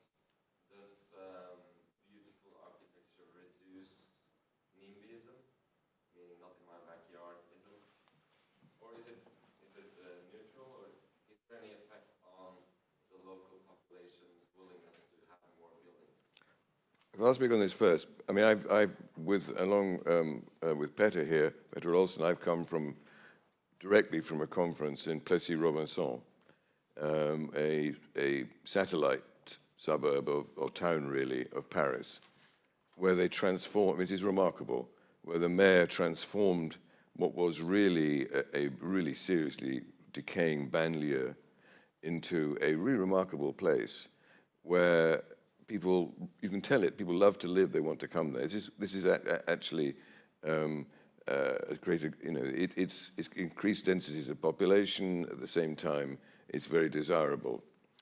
The principle, and I must be brief about this because I can go on for a very long time. The principle of what's happening in Britain at the moment is precisely that, is to actually produce codes for design that the community have helped to draw up, which are provably popular, and therefore the community will be involved, and therefore they are more likely to support development. I think we recognize that this is a generational issue because the idea that all development is bad is deeply locked in Britain into the public psyche. But it's not just. I mean, it's very important that this is that Plessis-Robinson is a good example. It's not just the architecture; it's the urbanism. You can achieve higher densities with good design. You can make all of this is possible. But there is also traditional urban design. Traditional urban design is more widely accepted at the moment as a phenomenon. But in the end, Plessis-Robinson is a fantastic example where you have traditional urban design and you also have traditional buildings. And it's a charming, wonderful place. And to see what that was, and it is as good a demonstration as any of how successful that can be in improving and enhancing housing. Interestingly, and again, this is a political point, a lot of this is down to having powerful mayors with long periods of time in power. That's another story. There's a very significant political aspect to this. One final question. I saw a hand here. Yes, okay. A comment Just a very brief comment on the term you mentioned, NIMBYism, not in my backyardism. I recently interviewed Öde Nerdrum, who founded Intbau together with Robert Adam and Peter Olsen. And he mentioned a very interesting research that had been done, that people are actually not against building something in one's backyard or building something more denser, as long as it is traditional architecture. Then people are more willing to actually building more densely. And I found that really interesting, because we have this notion today that people would definitely vote against denser architecture. So just wanted to mention that. Another fun thing, very short. One more comment first, yes. Yeah, there were a lot in a city in the southern part of Sweden, and there was a company trying to build an office building, and they have so much problem with the neighbors complaining, so they actually gave up and sold the plot to a friend of mine who drew a classical building, and they got a building permit. And we talked to the city, and they were very surprised, because they were used to having like 200 letters of complaint on that lot. They got one. You know from whom? The city architect.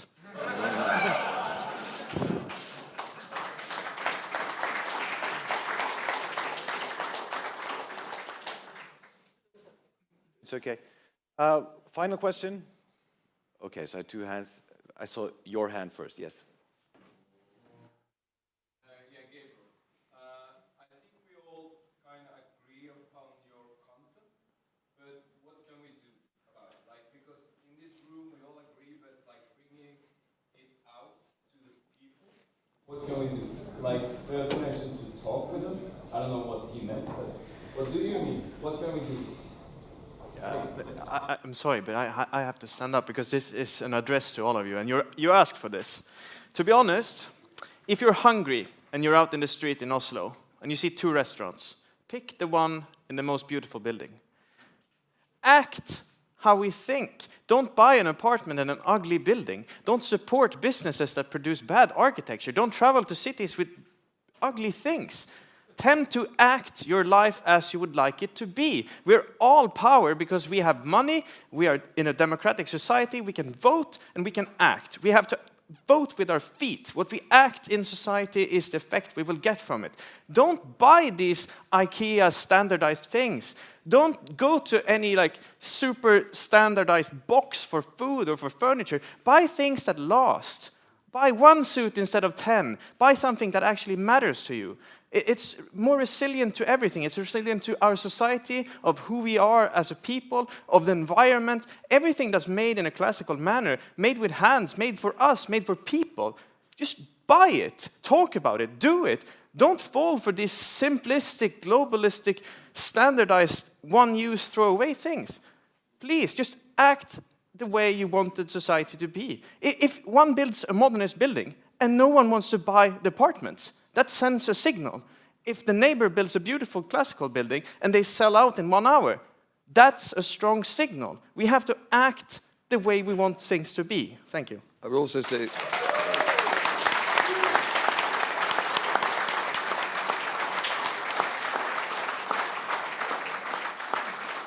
say, and I won't get much applause for this because it's obvious, is act politically. I mean, we all operate in systems which require permits and have control. And a lot of local politicians just roll over to the experts because it's too easy. I've seen it happen again and again. A lot of the people who manage these systems, city architects and so on, you know, they belong to the honestly modern Zeitgeist theory. But in the end, if we're in a democratic society, if you get involved at that level and are prepared to speak out, you'll get power. So with that, Erik Norin, Carl Korsnes, and Robert Adam, thank you so much for participating.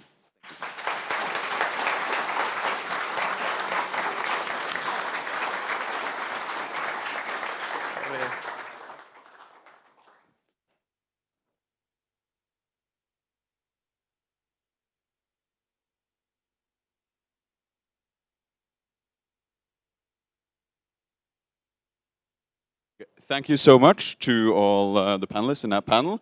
Now, our next point on the program is a discussion about green conservatism.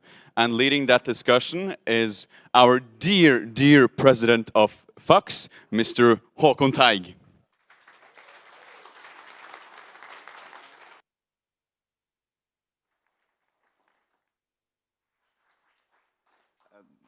Skal det være med stoler? Stoler.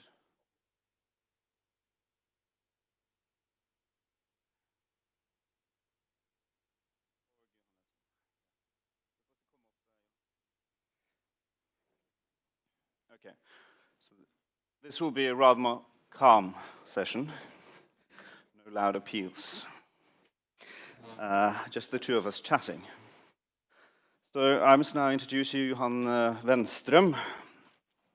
Johan Wenström does research on the moral foundations of policymaking. He is particularly interested in education and migration policy, and he's previously worked as a political advisor for the Swedish government and as an editorial writer in Svenska Dagbladet, where he is presently a regular contributor to the cultural pages. That's all in the brochure. But of course, I should also mention that you knew Sir Roger well, and that you've written about the subjects we'll now be speaking on extensively about oikos, about green conservatism, and so on. Now that you've been properly introduced, let's begin. Thank you. Let's begin by defining Scruton's green philosophy, I think. Let's start there. Right. Well, I don't think you can understand Roger Scruton's green philosophy without understanding the concept of oikos, which is obviously Greek for home. And it's a central concept in Roger Scruton's philosophy in general, I would say. And oikos means a place where we feel at home. It's a piece of territory, but it's also the sort of the people who live there, the social relations of the oikos.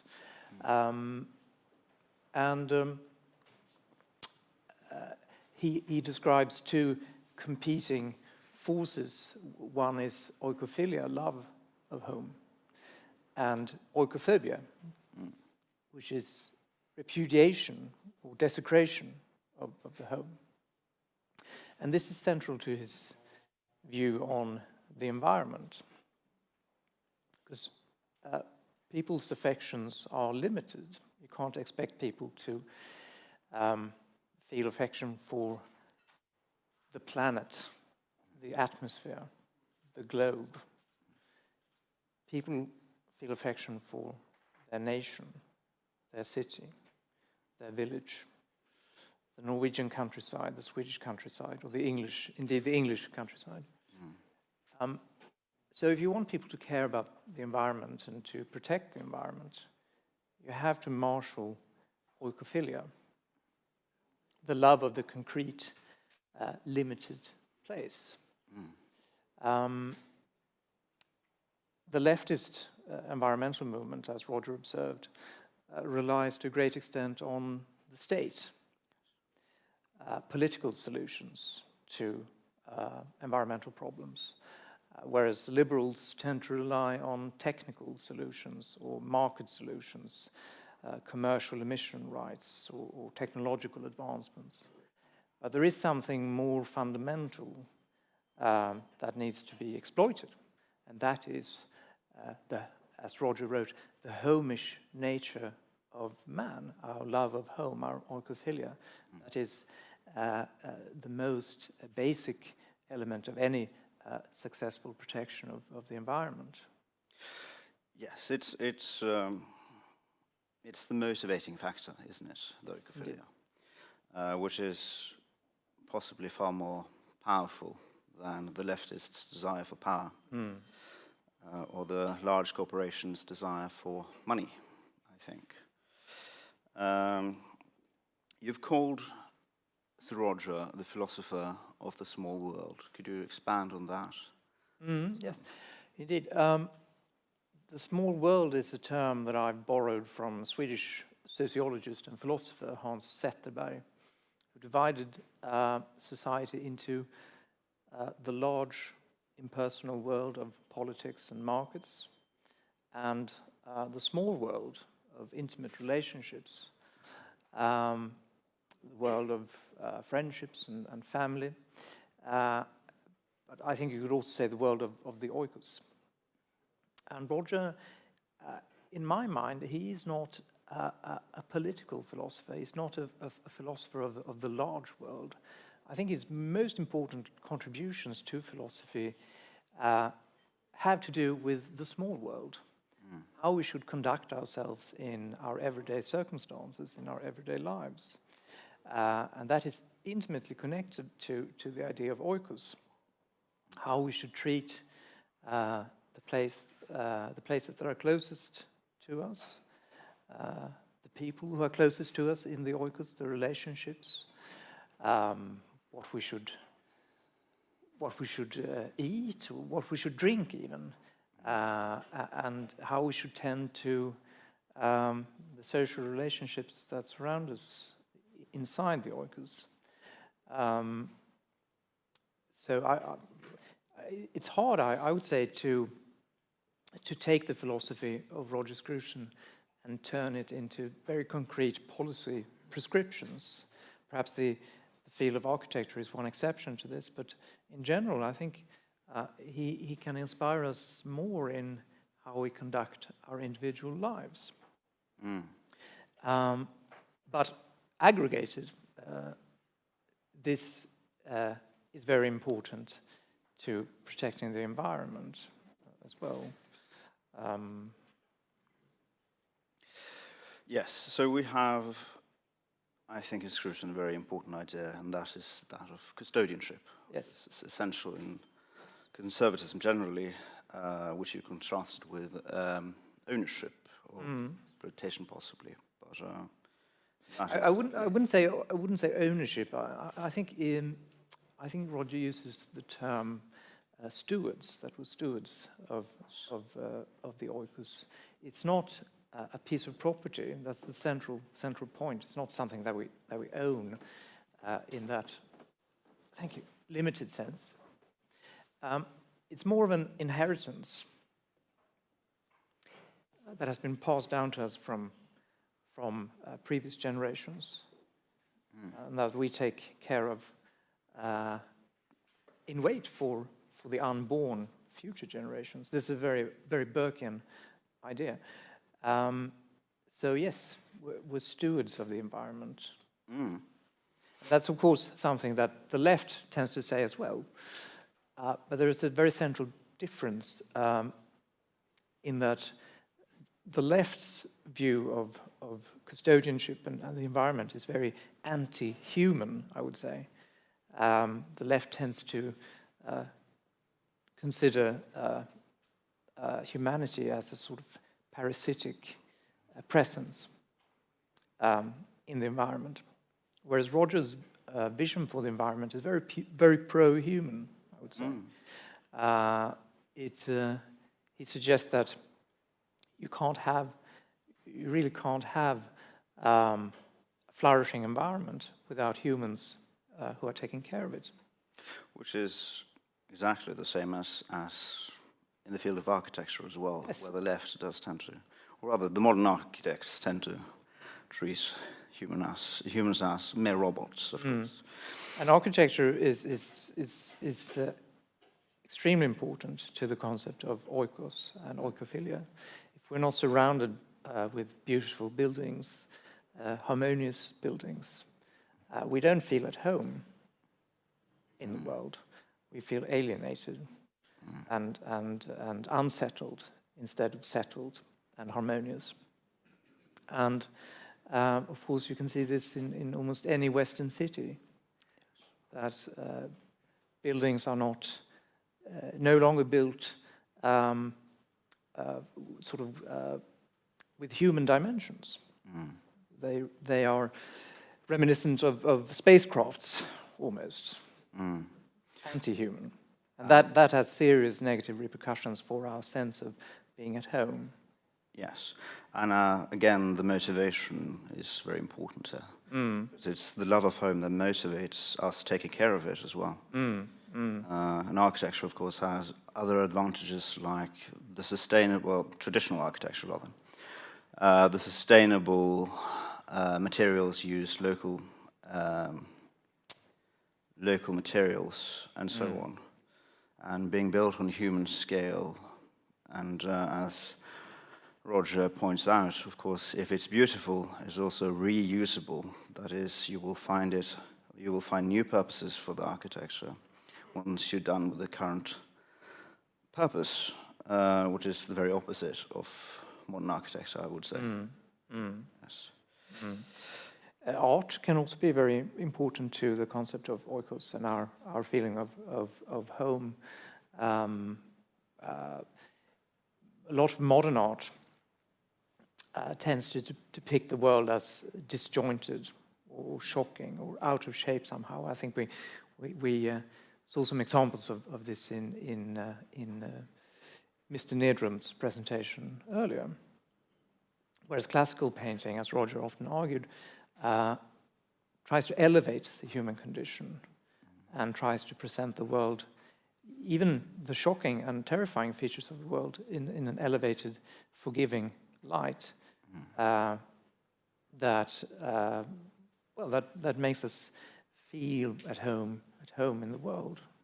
Even though it has terrifying features, we can still we're not feeling unsettled by that, thanks to the sort of artistic qualities of that kind of art. Very true.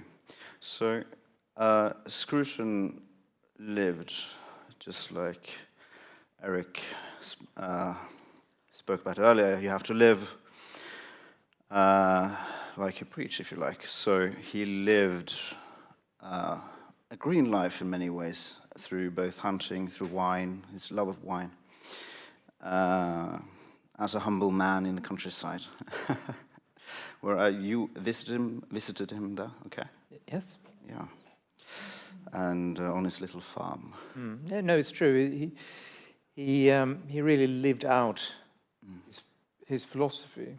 I mean, his autobiographical writings in Gentle Regrets and on hunting suggest that he felt quite unmoored in his previous urban life. When he arrived in Wiltshire at his farm in Scrutopia, as I think he only half-jokingly called this place, he found a new way of life, a more settled way of life. And he was very much engaged with his local environment. In hunting, for instance, where he met his wife famously, but also in his local church, where he was an organist. My impression was that he also took part in the village life in many other ways, and really valued being a neighbor to others. So he wasn't at all an armchair philosopher in this respect. The only exception being perhaps agriculture. He wasn't really a farmer. As he said himself, he operated a postmodern farm, producing ideas perhaps more than crops. Yes, indeed. So he wrote also about the importance of rituals and tradition in bringing local communities together, which is, of course... Yes, the fox hunting is an emblematic example of this, how ancient rituals and traditions can bring people together in the countryside.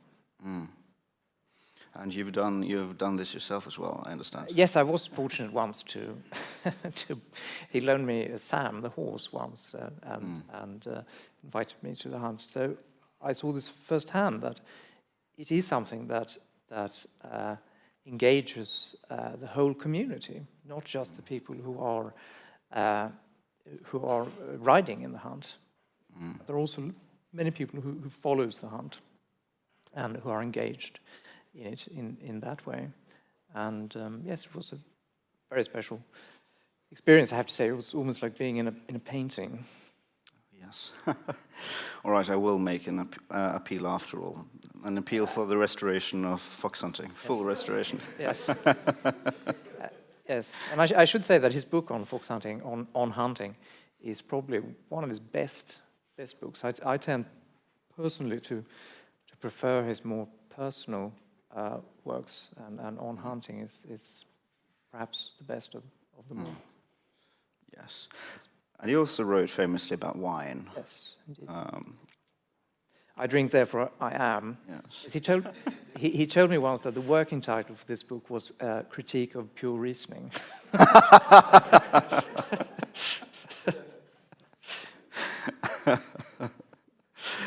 yes, I mean, he did enjoy wine, obviously, but there was philosophy behind this as well, serious philosophy. And it's intimately connected with the concept of oikos. Roger's idea was that wine is not just a drink, a shot of alcohol, as he wrote, but it's also an expression of a place, an expression of a piece of land, a piece of soil, and the traditions that have produced that soil. Using a French word, the territoire. He said that he was a territoiriste. So by drinking wine properly, not binge drinking it, but drinking it socially in the company of friends, you experience a place. You are transported from your own oikos to another place. Yes. So we can travel in the glass, as Roger said. He said we can travel in the glass, so we don't have to go there. Which is very environmentally friendly, of course. Yes, indeed. Indeed. No, but I'm serious. It is really something to consider, traveling in the glass. I mean, during the coronavirus lockdown, at least to me, it was great comfort to drink wine and experience other places in that way. Yes. I mean, in a way, I think it can be sort of an alternative to, or not alternative, but a complement at least to the sort of nomadic tourism that we have grown accustomed to in the West. Yes, yes, indeed. There's also another aspect of this, which I think is very important, and that is his appreciation of joy and the importance of joy. Sorry, what? Of joy. And conservatism is meant to be a joyous philosophy, I think, which goes through the whole of his writing, and of course of being at home in the world, and enjoying wine and enjoying architecture.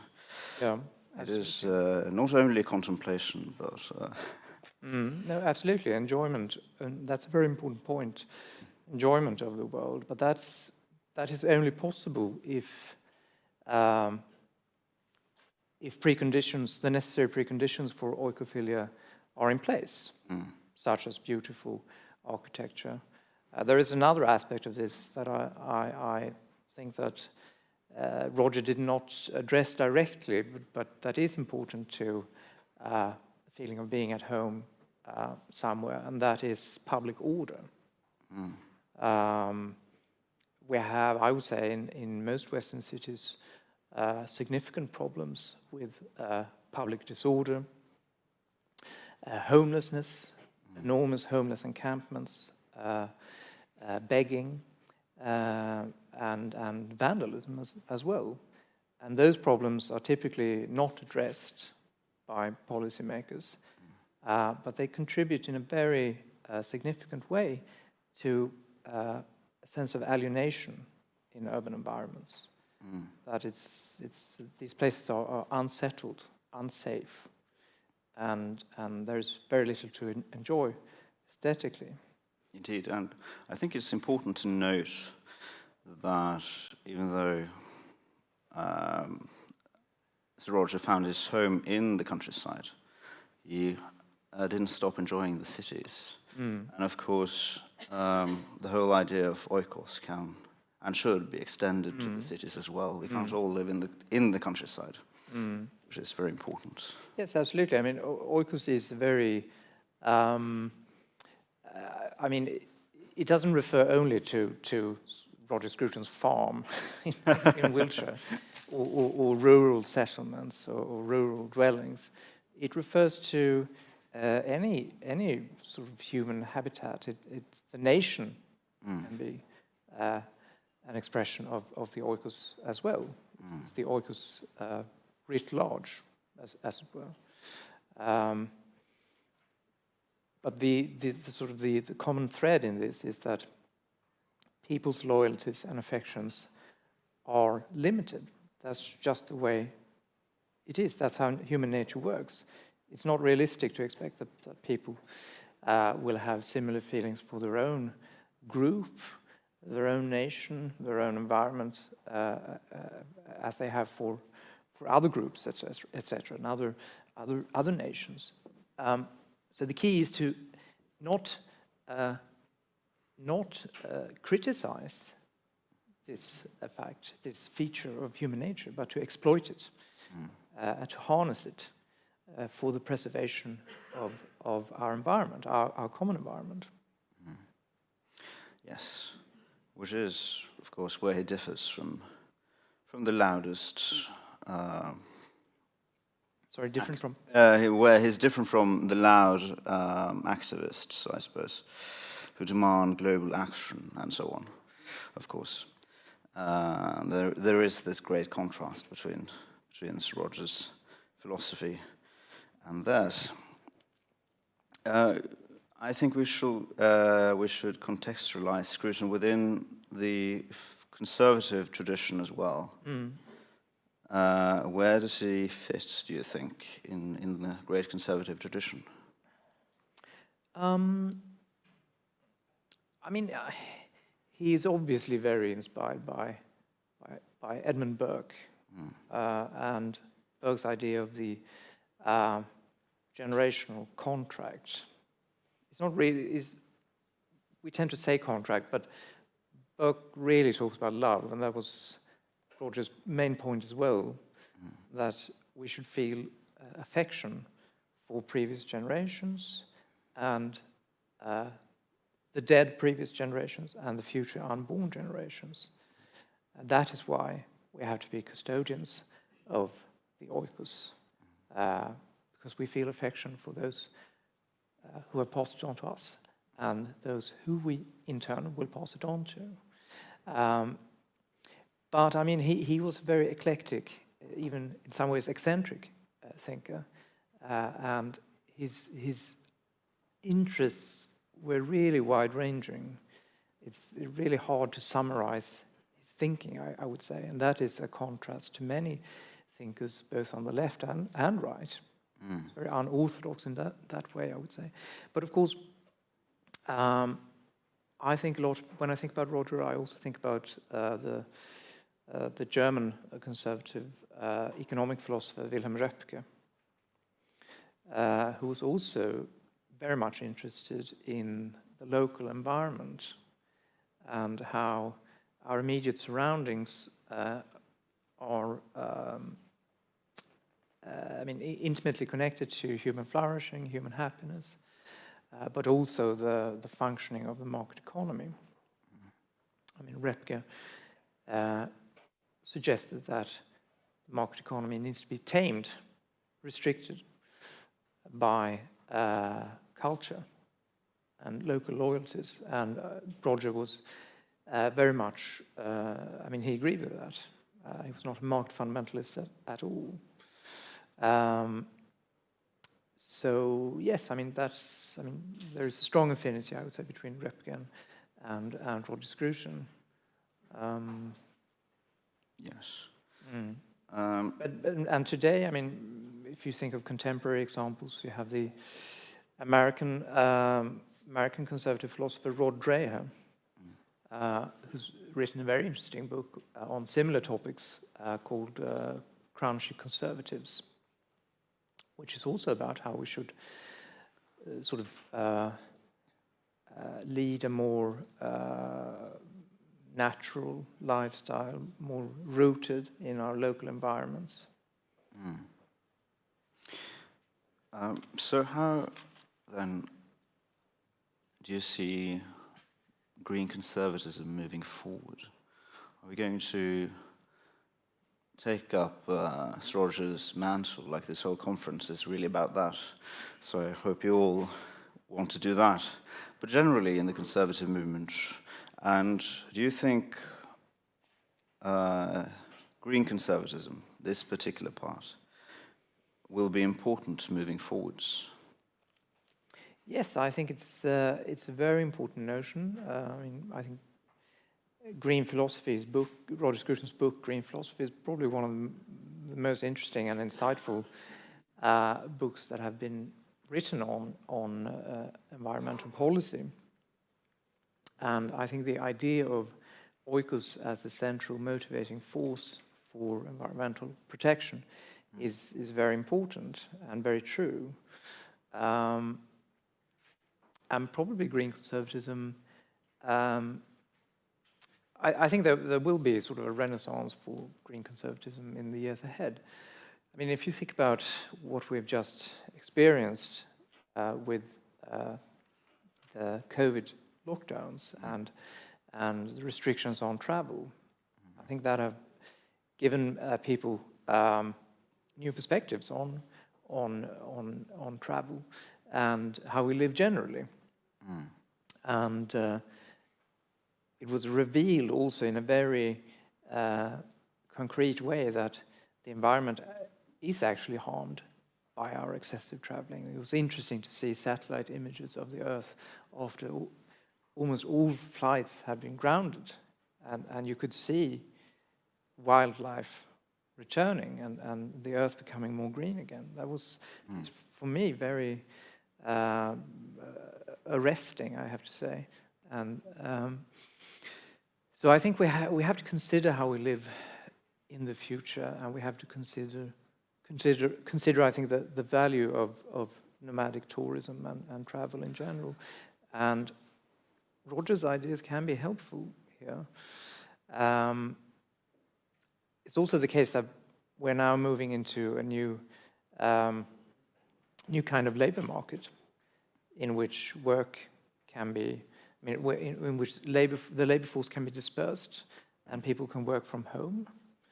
And it seems that people are now appreciating being at home more than they did before the COVID lockdowns. And his ideas, I would say, can inspire us and give this new work life more meaning, and inspire us perhaps to leave urban environments.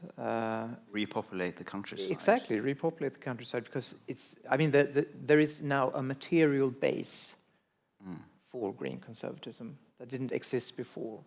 If you want to use Marxist language, there is now a material base that makes it possible to exercise green conservatism and sort of the Scrutonian way of life. But don't you think that now that the COVID is over and people are getting back to doing the old thing, flying off from all over Europe to come to conferences and speak about green conservatism? Exactly. But you think this will be a lasting change then, I hope? Well, I hope so, at least. I hope so. I think probably will be, to some extent, a lasting change. And I think Roger Scruton's ideas about green philosophy show us why it is important, why we should perhaps appreciate our own surroundings and our own oikos more than we have done, and maybe tend to that more than going off in other directions and experiencing other places sort of thoughtlessly and carelessly. So yeah, I think it's important. But also, I would also say that green philosophy, after the war in the Ukraine, national identity has resurfaced as a very important force in Europe. And so the flag and national borders, they are suddenly back in full swing, which is obviously a hugely positive development, a positive byproduct of this catastrophic event in the Ukraine. But by extension, I think the resurgence of national identity in Europe could lead to a greater appreciation for our own environment as well. That is central if we are to come to terms with environmental problems, not just climate change, but also more minor problems such as littering, for instance, or other forms of pollution. I think it's important then that part of the national identity, as part of the national identity, you have this care for the home, and that as being a good citizen, you will care for it. It's also noticeable how important the countryside is to our respective national identities, and also to that of England, of course, where it really is what they're most proud of, I think. Yes. But a certain gentleman has indicated that this calm session is now over, and we'll have lunch, I think. Okay. Thank you.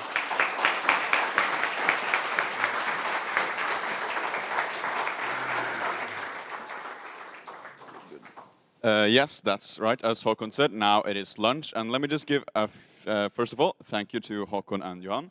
And yes. So lunch will be served in a different room. So you all came up the stairs when you got here, and then went to registration. If you now go back to the registration table, then take a left. That's where lunch is. And it's also free seating at lunch, so you sit next to whoever you would like.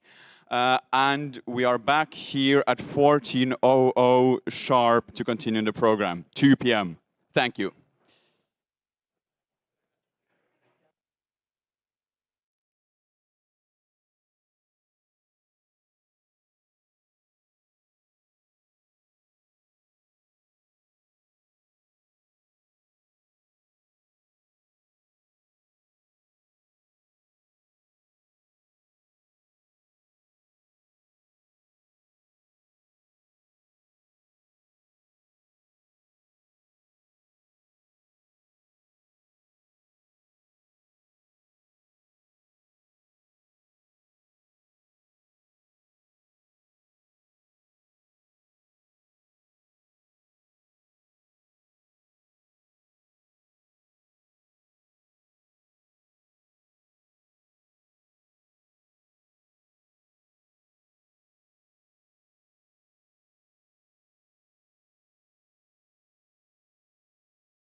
Okay, everybody. I hope everyone's had a good lunch. Now we continue the program with our third panel of the day. This one is about Nordic conservatism. And leading the panel is Øyvind Evenstad. He was introduced previously, but I'll go ahead and introduce him again. So he is a philosopher and the previous president of Fax Oslo. Please give him a warm welcome. Now, welcome to the panel on Nordic conservatism. I understand there will be some restructuring here, since two of our speakers will be using PowerPoint presentations, and so I'm afraid the speakers will not be able to sit down until after the presentations, and we will bring the chairs back. That is my understanding.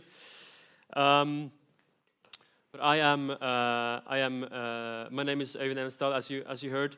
I am lucky enough to be joined today by three great thinkers and writers from three of the Nordic countries.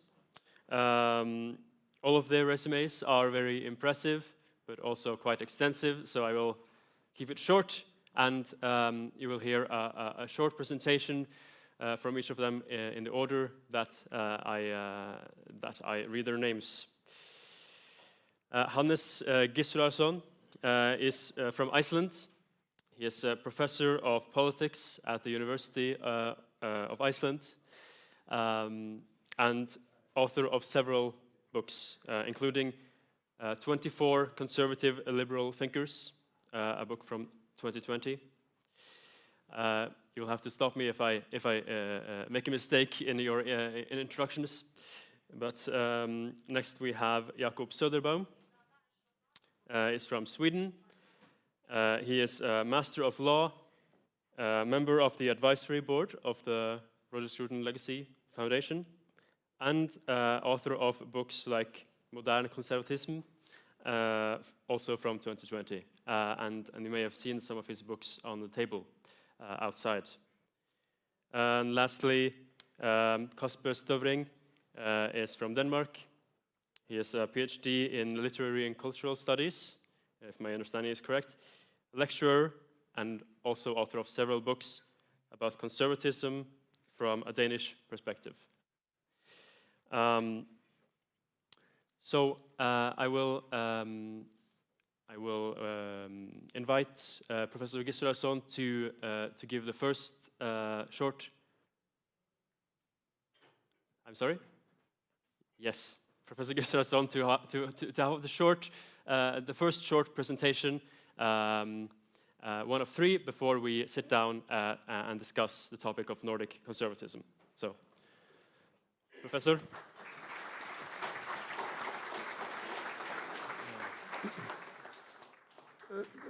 Dear students and my fellow speakers, it's a pleasure to be here, and I have to address you in English, even if I speak Norwegian, like Danish and Swedish, being from Iceland.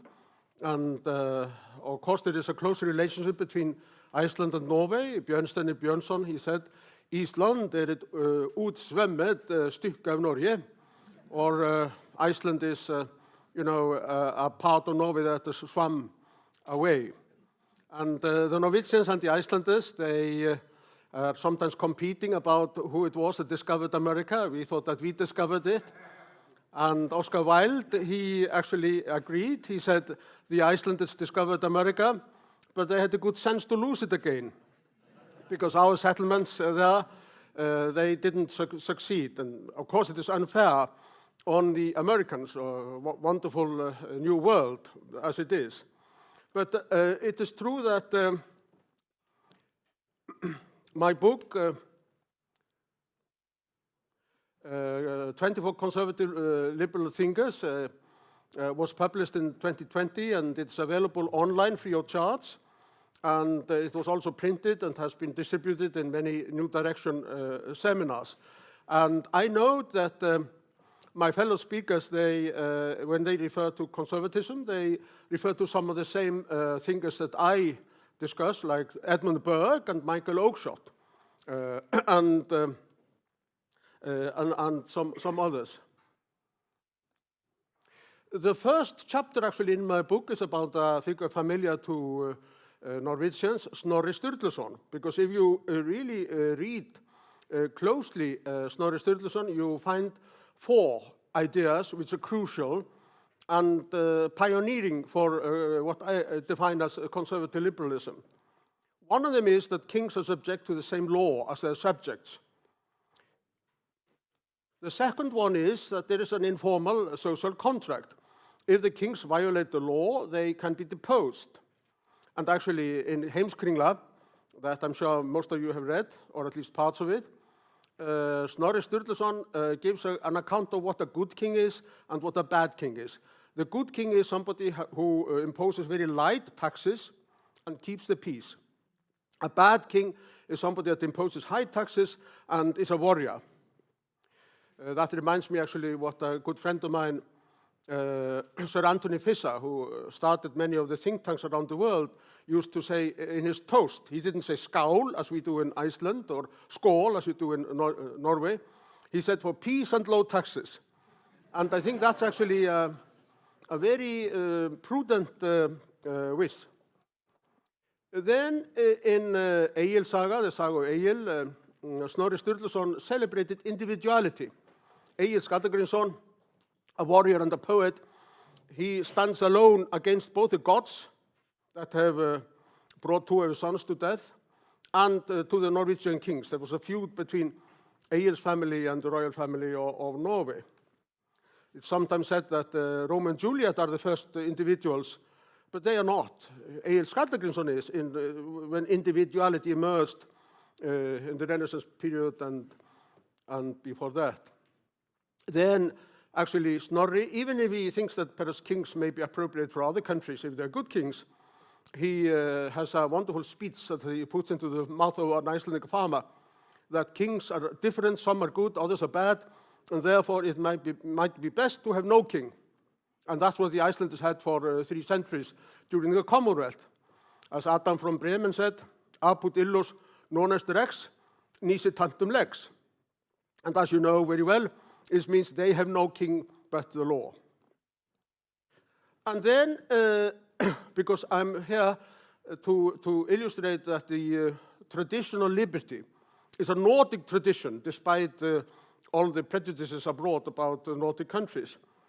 Anders Denius, who was a Fenno Swede, 11 years before Adam Smith, he provided not only a cogent critique of mercantilism, but also arguments for free speech and for mutual gain. And it's really a marvelous idea that we can all win, that there is a possibility of positive-sum gains. I benefit and you benefit by us serving each other. So the profit of one needn't be the loss of others, which is really the greatest left-wing fantasy. And then another marvelous idea, intriguing idea, is that we can have coordination without commands, that we can have an order that will develop spontaneously without coercion. We can have social harmony. And this is very clearly presented in Anders Denius' book on the national gain.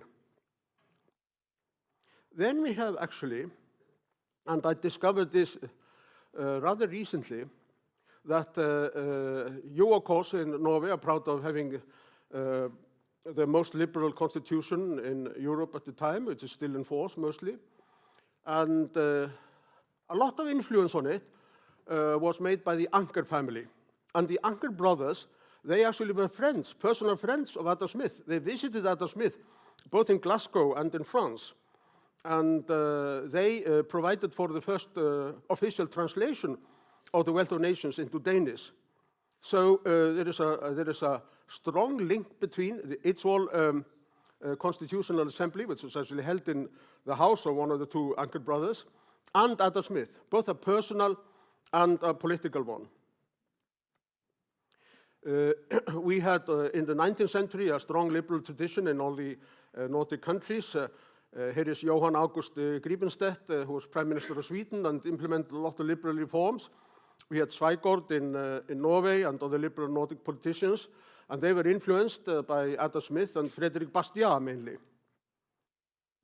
And even Grundtvig was perhaps more of a radical liberal than a conservative liberal. I think that we can quote his words to effect today as then, frihet for loke so vel som for Thor. That is to say, freedom is not only the freedom of those that agree with us. Freedom is also freedom of those who disagree with us. Or as Rosa Luxemburg said, frihet is immer die Freiheit des Andersdenkenden. Freedom is always the freedom to disagree, to dissent. And I think personally that the reason why Denmark and Sweden became a relatively liberal countries is that they lost their empires and they began to trade instead of to conquer. And this is very well expressed in the words of the two poets that I'm quoting there, Holst. But út tape skal innad vinnes. What we lose externally, we will reconquer or regain or recover internally. And Tegner, as Tegner, the well-known Swedish poet, he said, "Inom Sveriges gräns erövra Finland åter." That is to say, to conquer again inside Sweden the Finland that we lost by, building up a flourishing society. I think this thought was very important in the Nordic countries. Then finally, I come to what I find to be very interesting thinkers in the Nordic countries in the 20th century. We have Gustav Cassel, who had a special ability to express his thoughts clearly. We had Eli Heckscher, who was as profound and renowned advocate of economic freedom and conservative liberal. And we had Bertil Ohlin, who perhaps leaned a little bit to the left, but not so that it became harmful. He was, of course, the leader of the Folkpartiet in Sweden for a long time. And in Norway, we had Trygve Hoff, who was a conservative liberal, as his book from 1945 shows very well. So I think that the Nordic countries, they are not really what the socialists say they are, examples of successful social democracy. They have a strong conservative liberal tradition, and which is also embodied in institutions. The reason why they are successful is that they have the rule of law, including protection of private property rights. They have free trade, and they have a great social cohesion, the accumulation of cultural capital over centuries upon which they have been able to draw. So I just conclude by saying, Norden er í orden.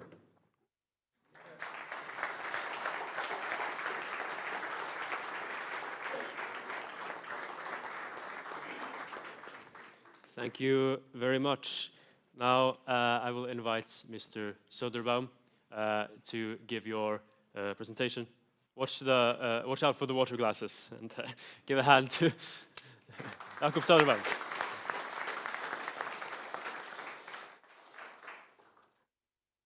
So yeah, I just couldn't refrain from using this photograph of an older incarnation of myself together with Professor Roger Scruton.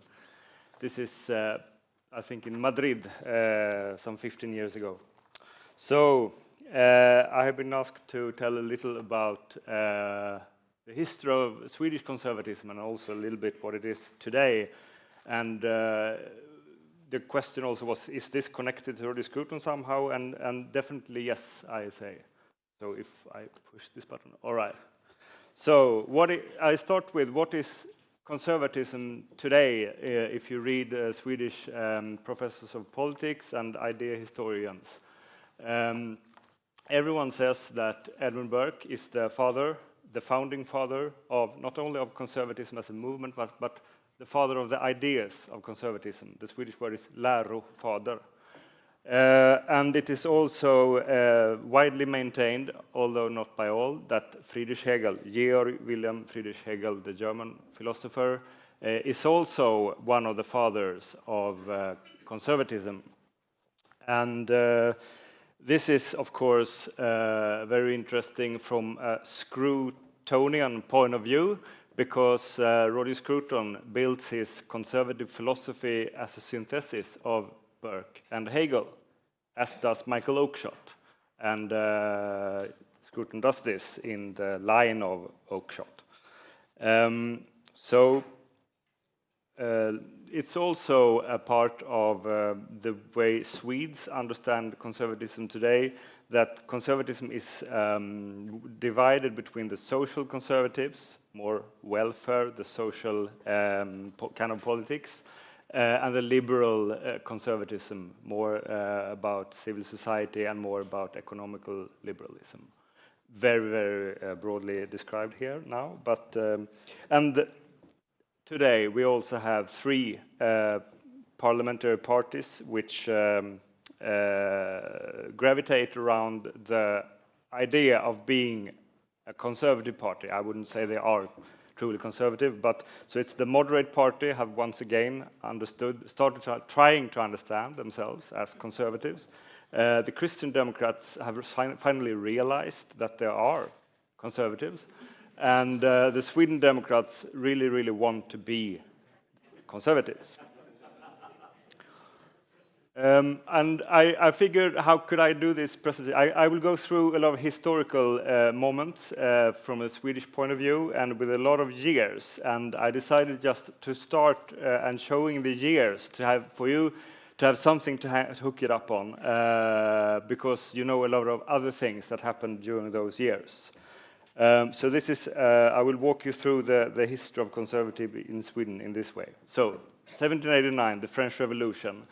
And in, of course, 1790, Edmund Burke publishes his work, Reflections of the Revolution in France. In Sweden, at this time, we have the King Gustav III. He is actually performing a coup d'état, which is of conservative, with a conservative agenda against the liberals of the time. He reads Edmund Burke. He gives Edmund Burke a Swedish state pension. He also tries to organize and orchestrate internationally a counter-revolutionary movement. He is not successful, the movement is not successful, but he's there and he's actually trying to do something about the problems with the revolution and the Napoleonic War, spreading it. And here we are, well, in the middle of the Napoleonic Wars. This is an important time in Swedish history. This is when the last war we fought started, which meant that we lost half of Sweden, the eastern part, now Finland. We became a union with Norway. We also had one of the generals of Napoleon became a Swedish king, and the first thing he did was to start a war with Napoleon. This is important to mention because you will see some other conservative things going on here because of this. So what happens here is that Sweden is starting really to lose its personal self-understanding as a European superpower. This starts in 1809, but it doesn't end, of course, until the union between Sweden and Norway is lost 100 years later, almost. But what Sweden needs at this point is to redefine its own mindset, own understanding, a new notion of nationality in Sweden. So this is what Swedish conservatism is for about 100 years concerned with. We have the Constitution of 1809, which is made by the Swedish statesman, no, not statesman, but anyway, his name is Hans Järta. He writes the Constitution, and he is influenced by Edmund Burke. Around this time, we also have the philosopher Kristoffer Jakob Boström, who is a Hegelian theologist. He is considered as Sweden's foremost philosopher through times. No one today has heard of him except for intellectuals in Sweden, but he's there and is actually doing some kind of theological Hegelian synthesis as a philosophy. And moving forward to, so in the mid-18th, before the late, we have the Goticism or Gothicism, which is on the European continent, is founded by François-René de Chateaubriand, who is also the one who invents the term conservative. This is a very strong movement in Sweden, and we have a very important, you could say, political activist poets, as Esaias Tegnér, mentioned by Professor Gisrason, and Erik Gustav Geijer. Erik Gustav Geijer is also he's most known for turning away from conservatism into liberalism. However, he is taking inspiration from Burke and Hegel. We also, in this era, the mid-19th century, have a very strong free church Protestant movement. I think you should see this as a Swedish counter-Enlightenment movement, which is very interesting. This is also connected to, there are researchers today showing that Sweden didn't really have a true Enlightenment movement. So this can be understood in this contrast.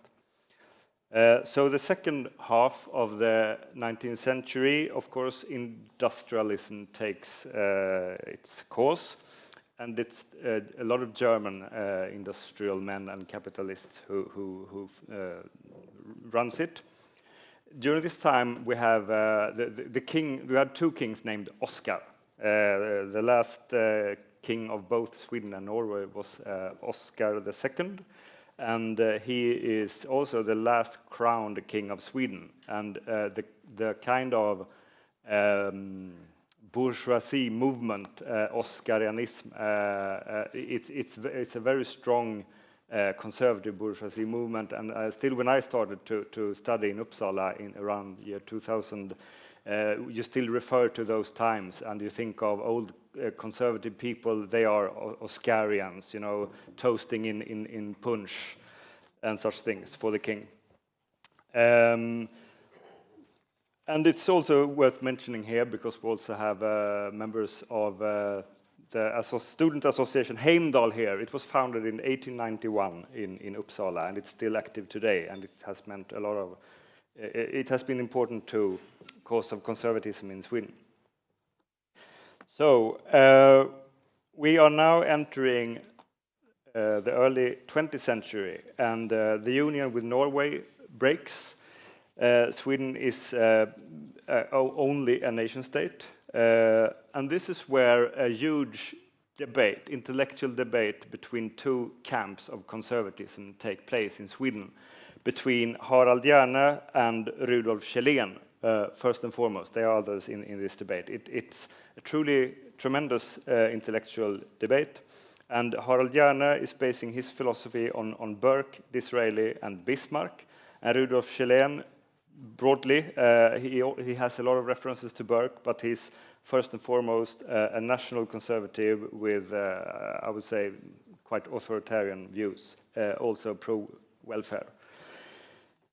In 1910, this is when Heimdal, the student organization, proclaims they are for reform-friendly conservatism, which they still now, 110 years later, claim they are, and also are. Interestingly enough, this is at the time when Lord Hugh Cecil's book, Conservatism, is published, first in English in 1911. This is the first book ever to mention Edmund Burke as the father of the ideas of conservatism. It's translated to Swedish the year after, in 1912.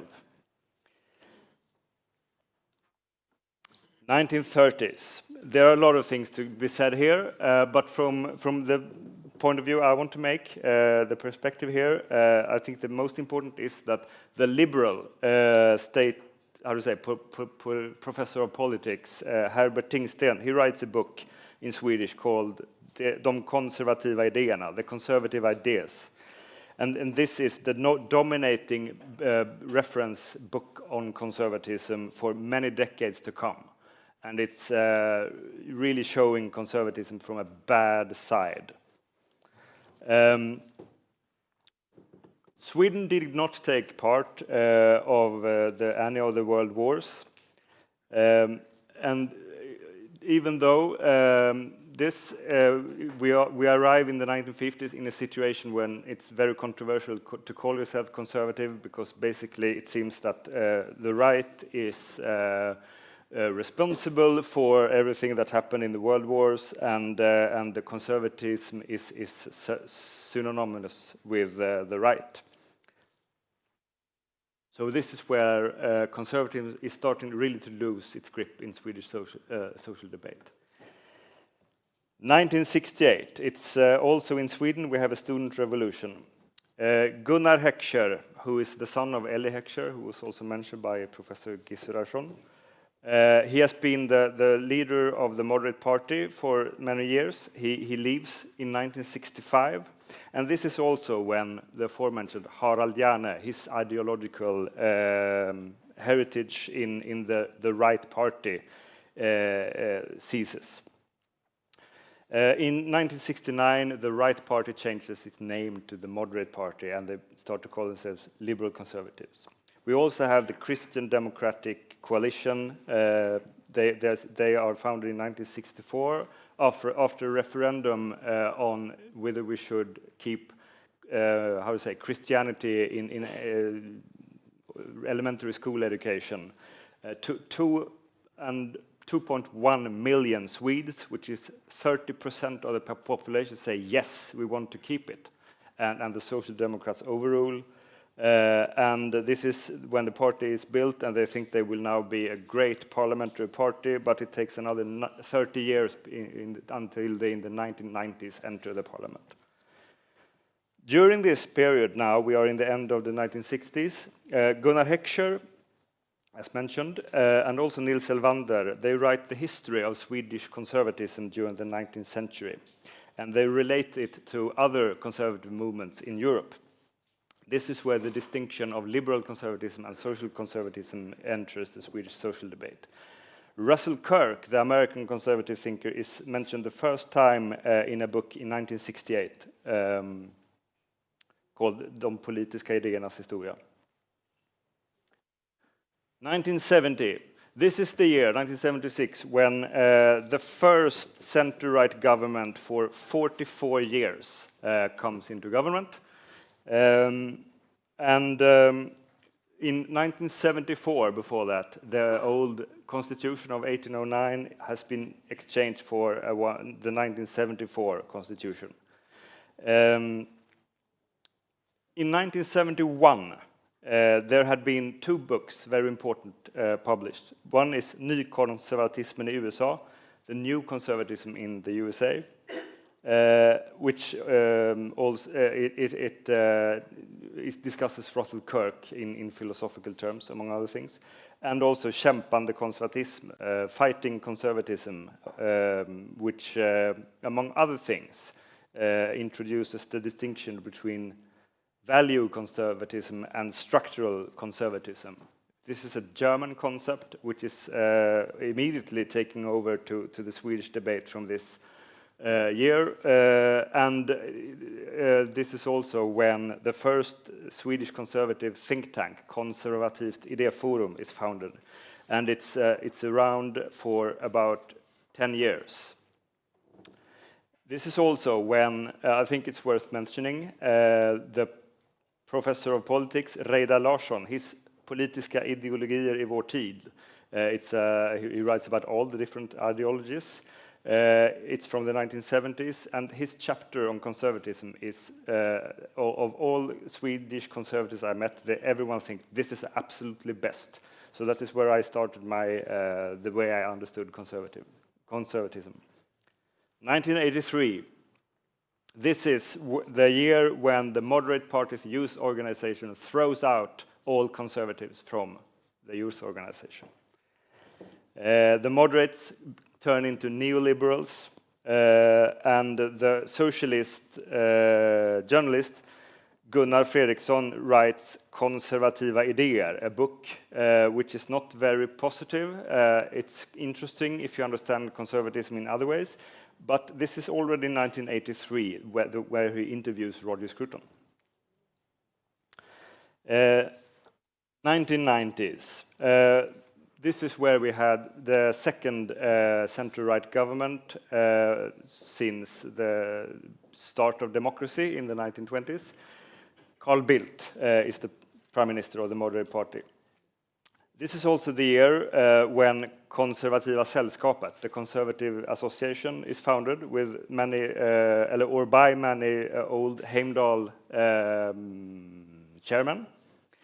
And they also unite moderates and Christian Democrats, and this is important. They also do some lectures and write some relevant essays on Russell Kirk in their magazine called Contextus, which is published between 1997 and 1999. This is the year when I entered politics in the Moderate Party's youth organization, but this is not important, at least not at this point. Around this time, there is a new book on conservatism published by a conservative, Fredrik Hage, and his book Nycklar till modern konservatism, Keys to Modern Conservatism.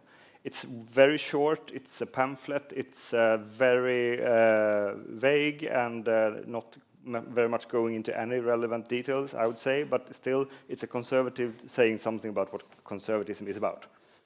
This is in a situation when there is no party who believes in conservatism, and at this point there is a network called Engelbrekt, and there is a magazine called Salt. They have huge scandals. They have been scandalized for right-wing extremist views, which are not true, but this is how things work in Sweden at this point. Conservatism around the turn of the millennium is an underground movement. No one wants to have anything to do with it in the Moderate Party or the Christian Democratic Party for the next 10 years to come, even though there are strong networks. This is, let's see, around this time in 2002, I'm one of the founders of Konservativt Forum, who tries to organize and make a forum for people from the Moderate Party and from Heimdal and from the Christian Democratic Party, mostly young people from all across Sweden, to meet and to understand that it's not you who is an idiot among all the very much smarter liberals. Other conservatives are here. So this kind of the Nostos-konferansen here, this would have been absolutely undreamable only 15 years ago in Sweden. We also have a magazine called Access, which writes some about Roger Scruton and Michael Oakeshott. 2010, from some people who are more or less good writers from Konservativt Forum, they start the digital magazine, or the blog basically, called Tradition och Fason. Like tradition and good character, and publishing 1,000 articles on conservatism in 3 years, trying to create legitimacy for this underground movement. This is also when Konservativa Förbundet, the conservative association, is founded, still exists today. And at this point, we have a book called Handbok i konservatism by the PhD in politics, Stefan Olsson. The first one to actually go into ideas, but it's quite light, so to speak. We're closing in on today, and as I said, we now have 3 parties, the moderates, the Christian Democrats, and the Sweden Democrats, who are positively interested in conservatism. Things have changed. The Konservativa Förbundet gather 1,000 members. Oikos is a think tank close to the Sweden Democrats, which is founded. The liberal pro-market think tank Timbro starts a liberal conservative program. My book, Modern Conservatism, is also published, focusing on Burke, Hegel, Oakeshott, Kirk, and Scruton, on the ideas, not on the history of ideas I now talk about here. And there's also an anthology called Samtida röster om konservatism, present-day voices on conservatism, with writers from Heimdal, and also an anthology called I konservatismernas tid, in the time of the different conservatisms, published by the Access Foundation. A lot of things are starting to happen in Sweden right now about conservatism, and I would say that Roger Scruton's thinking is in the center of it, although not very much discussed this way. There is much to hope for on September 11. Thank you.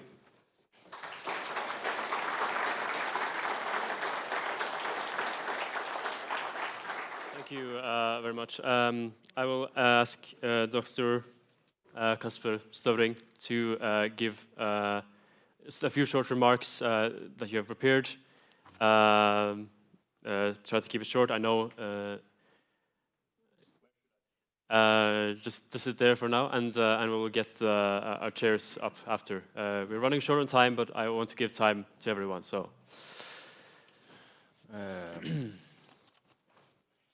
How much time do we have left? Because 10 minutes or 15? If we only have 10 minutes, then I will skip my presentation. We can just talk. We have more than that. We can go a bit over, but.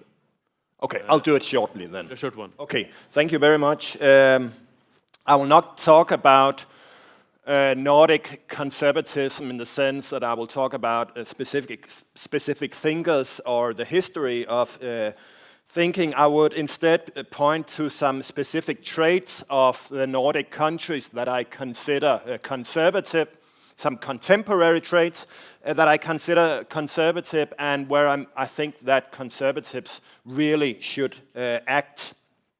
And that is the issue of social cohesion. Because a lot of well-documented knowledge exists about the Nordic nations. We know that there is a widespread solidarity and positive national emotions are strong. We know that the nations are culturally homogeneous and that there are very high levels of trust, prosperity, and civic liberty, and that the states are characterized by a low level of corruption. So in sociology, the attempt to achieve such a high level of cohesion is sometimes expressed as the problem of getting to Denmark. That's at least how Francis Fukuyama phrases it. However, cohesion cannot be and has not been the result of mere political and legal institution building. It's also a matter of culture. In other words, there are specific cultural prerequisites for social cohesion, and these can be found in nations such as the Nordic nations. So the informal cultural norms that promote cohesion include virtues such as honesty, reliability, and in general reciprocity. That is, the willingness to help each other. In short, social cohesion is constantly created spontaneously when people live their ordinary lives in civil society. Civil society is the key word here. This kind of trust cuts across social divisions, and historically it's due to the many civil movements which have existed in the Nordic nations since the 19th century. These movements have helped to create a cooperative social capital. In particular, the cooperative movements and sports movements in the 19th and 20th centuries, where people came together in so to speak, bottom-up and voluntarily organized work around enterprise and building of sports centers. These movements have played a major role in terms of creating social cohesion. At least in Denmark, this civic engagement has also been expressed in a well-organized community building upon peasant and worker movements, as well as the free church and free school movements. So society is, and this is the conservative idea, society is in danger of being undermined and atomized if it lacks what sociologists term mediating structures in civil society. Mediating structures such as cooperative movements, but also, of course, strong neighborhoods, families, voluntary associations, and churches. So it's clear that social cohesion relies on belonging to a common culture, whereas multiculturalism tends to weaken cohesion. Cohesion seems to thrive best in places of cultural homogeneity and national solidarity, such as in the Nordic nations. In short, one could argue that in a free civil society there must be internal moral bonds between citizens, for only then can they accept that there are limits to their freedom, that the right of one person is the duty of another. So lastly, the crucial aspect of the historic breakthrough of Protestantism in the West was that virtues such as honesty and reciprocity were widely practiced outside the narrow group, such as the family. So, shortly to summarize, communities with a common core culture and a common moral language of good and evil are simply more integrated in the sense that they have stronger social cohesion than culturally diverse societies. Thank you.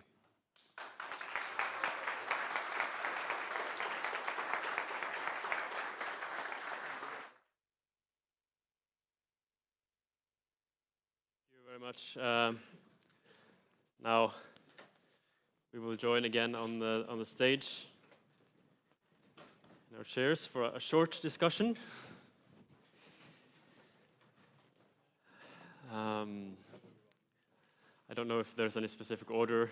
I think sit in any order you wish.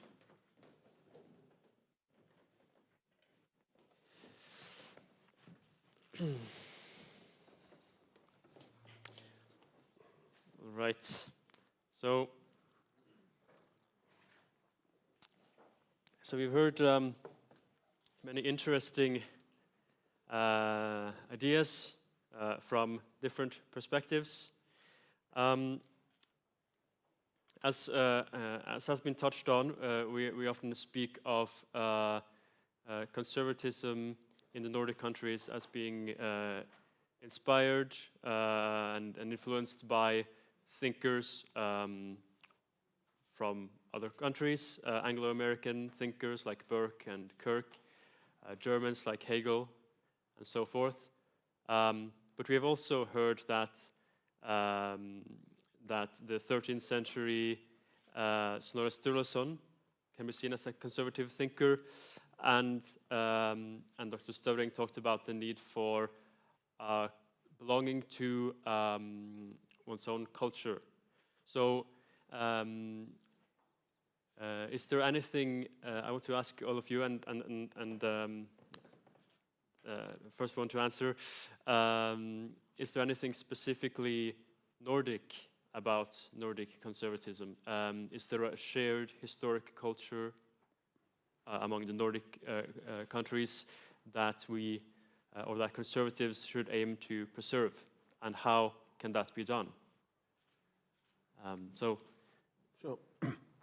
Well, I think there is such a thing as Nordic conservative liberalism, as I would like to define it, and it isn't only rooted in the ideas and arguments of foreign thinkers, but also embodied in the institutions that have developed over the centuries in the Nordic countries. And my Danish colleague here, he explained very well the social cohesion and the spontaneity of intermediate institutions, civil society, which characterizes the Nordic countries. But I just wanted to add, if I may, one or two comments about the thinkers mentioned here, Burke and Hegel and Oakeshott.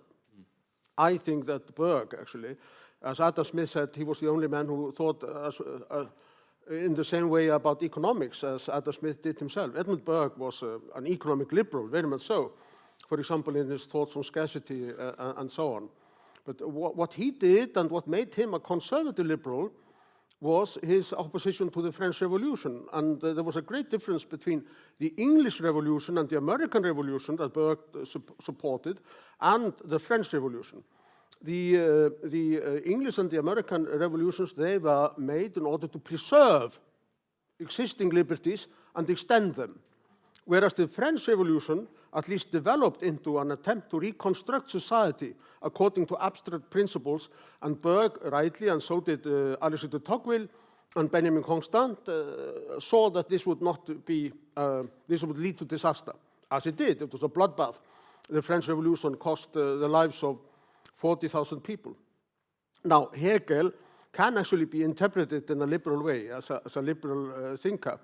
And I have sometimes played with trying to define what I would call the conservative liberal political tradition as the self-consciousness of Western civilization.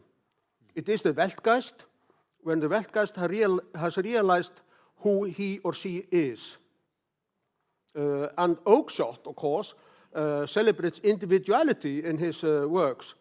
So I believe that he can be called a conservative liberal. What he basically says that in the process of Western history, the individuals have acquired the will and ability to make choices, so that the task will be to develop abstract rules that enable them to make those choices and implement them. So all of them would belong to this tradition that I'm talking about. Yes, and as has been mentioned also by Jakob, there's this distinction that is often made between different types of conservatism, and it can be difficult to draw a clear line between conservatism and liberalism. I don't know if we should move on to talking about that, because I feel like there might be some disagreement, or at least nuance in views on that topic. Or do either of you wish to comment on specifically Nordic culture before we move on to that? I have one remark which I'm thinking of, and it's about. No, it's actually two-folded.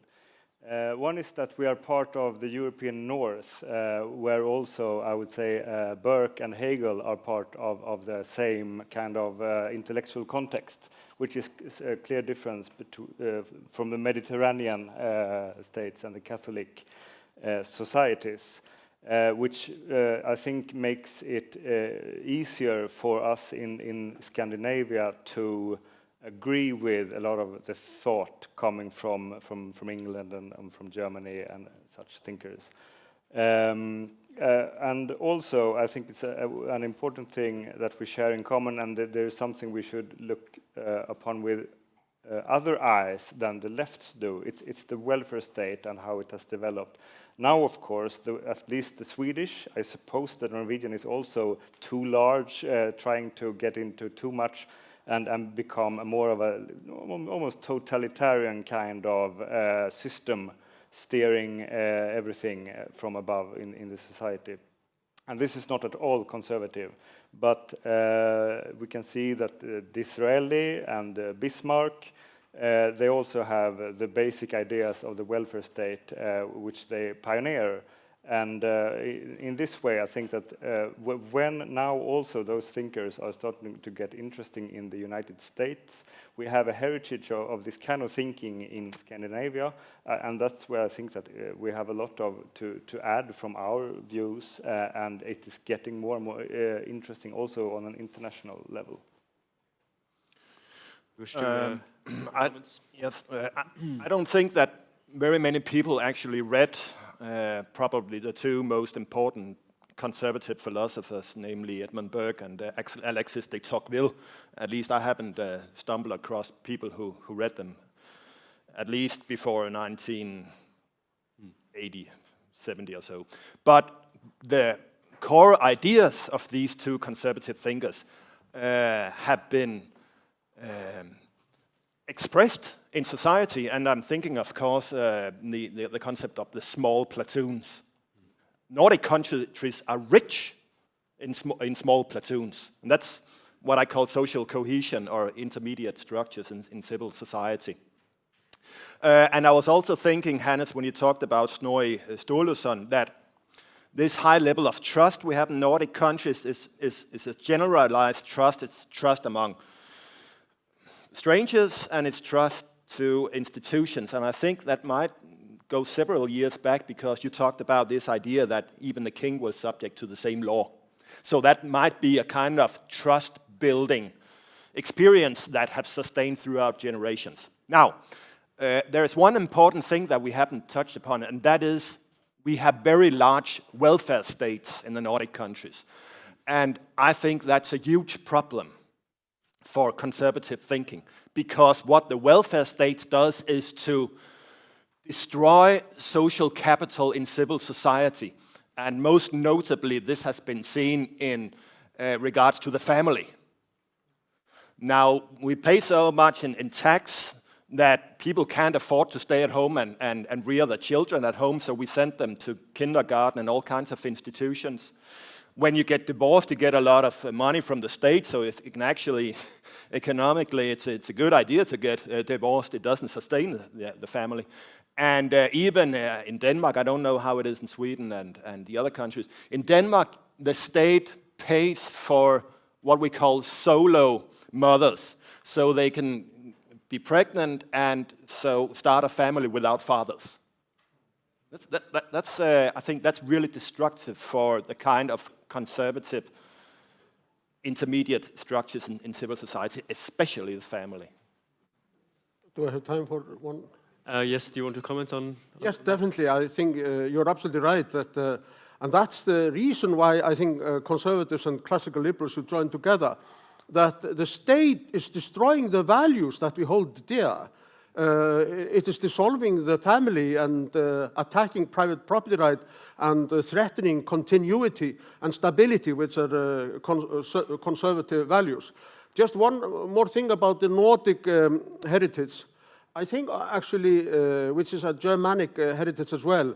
I think you're absolutely right in what you said about that, but also the self-government of the German tribes that Tacitus describes in Germania, and the contrast that Otto von Gierke made between Genossenschaft and Herrschaft, that was to say social relationships and top-down relationships. I think they are quite relevant, and this is something that I am doing research on now, since I am publishing an anthology of conservative liberal thought in the Nordic countries.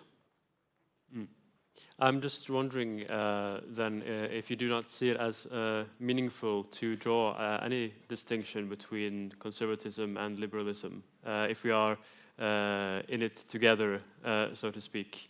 I think, to reply in the short sense, it was socialism that brought conservatives and liberals together. But the tradition that I have been trying to identify in my book is a tradition that combines conservative insights and classical liberal principles into one coherent whole. And the main question that is asked by people like Hayek is, why is it that we have accomplished so much given our individual ignorance, which is recognized by conservatives, because one basic idea of conservatives is, of course, individual humility, how little we know. So how is it that we can accomplish so much if we know so little, each of us? Hayek answers, in the present, by prices that transmit knowledge, and between generations by tradition. So the pricing mechanism, the free trade, and the respect for tradition, it is those two things that enable us to enjoy a civilization and knowledge which we do not possess ourselves. And I think this civilization is really a miracle, the Western civilization, that enables us to get together here and discuss ideas. If I just a short comment, I think there is a huge difference between liberalism and conservatism. And one of the books that I've enjoyed the most in the recent years is the American philosopher Patrick Deneen's book, Why Liberalism Failed, in which he argues that paradoxically, the welfare state or the state has grown alongside with an emancipation project. Because when you set liberals free, you have to have a larger state in order to realize all these rights that the individual has, and that's the story of Deneen's book. I think is very convincing. So liberalism and socialism, in a strange way, are bedfellows in this sense.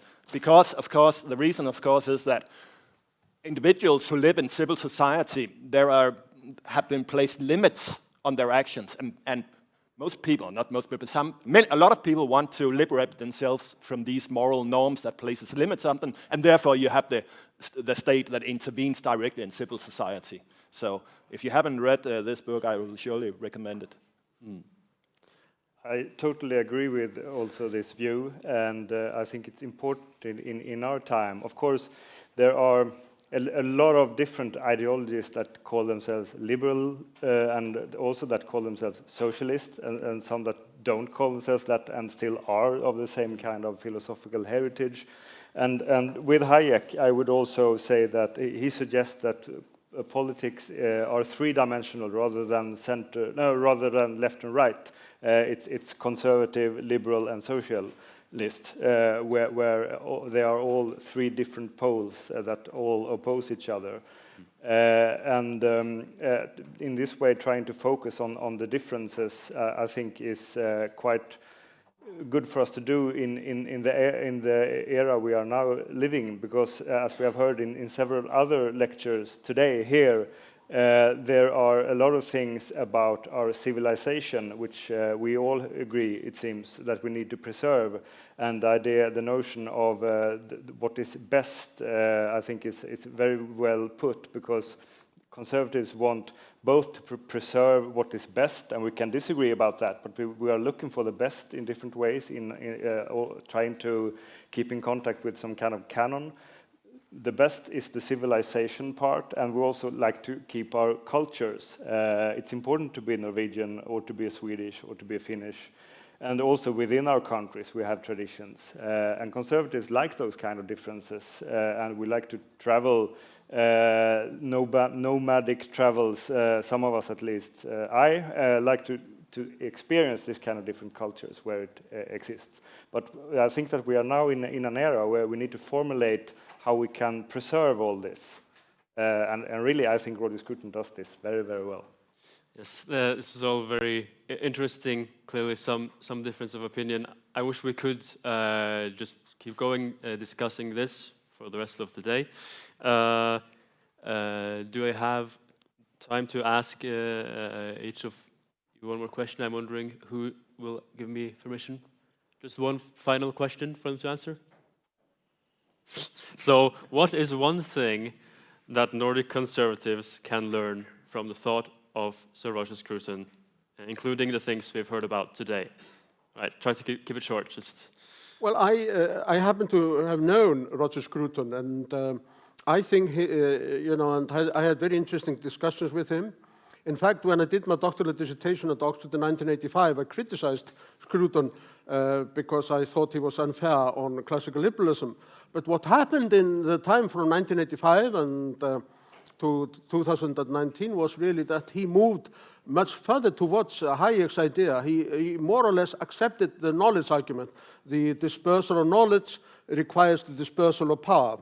So this is what I think we can learn from him. But the speakers that were spoken earlier today are absolutely right, that economic growth is not the only goal in life. In fact, it is a secondary goal. I think the Aristotelian idea of the flourishing of individuality is really the great goal, but the precondition of that is a free society. Thank you. And Jakob? Yeah, I would just put it like this, that Scruton has this synthesis of Burke and Hegel, and I would say that there is so much in this lovely intellectual well that I think is interesting for Nordic, from a Nordic conservative perspective, because it has to do with our civil societies, the cultural heritage which we share between the Nordic countries. Accepting Hegel as a great philosophical fundament for Burke's arguments. That's what I think is the heritage of Scruton for the Nordic countries. Good. And lastly? Well, Scruton asks us to preserve the things we love. And one of those things are national cultures. There are many crazy movements in our time, and also in the Nordic countries, who wishes to aggressively abandon nationality. I think Sweden is even officially a multicultural country. So we must roll back these movements and tendencies and conserve nations, because nations are the things that bind us together and creates cultures of trust. Thank you. And give a big hand to our panel. Thank you very much. Now, I think some, or at least one of you, will remain seated. I think you have the details on that. For the next panel. Right. All of you get down. Okay, so we'll just have one quick minute to reorganize for the next panel. But yeah, thank you to all the panelists. Thank you.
Okay, everybody. Now we continue.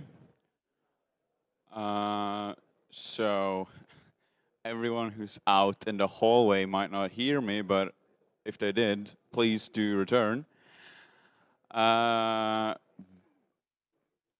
So we have now come to the last panel of today. There's still more on the program, but this is our last panel. And this one is about sovereignty and the nation state from a European perspective. And to lead the panel is Robert Tyler of New Direction.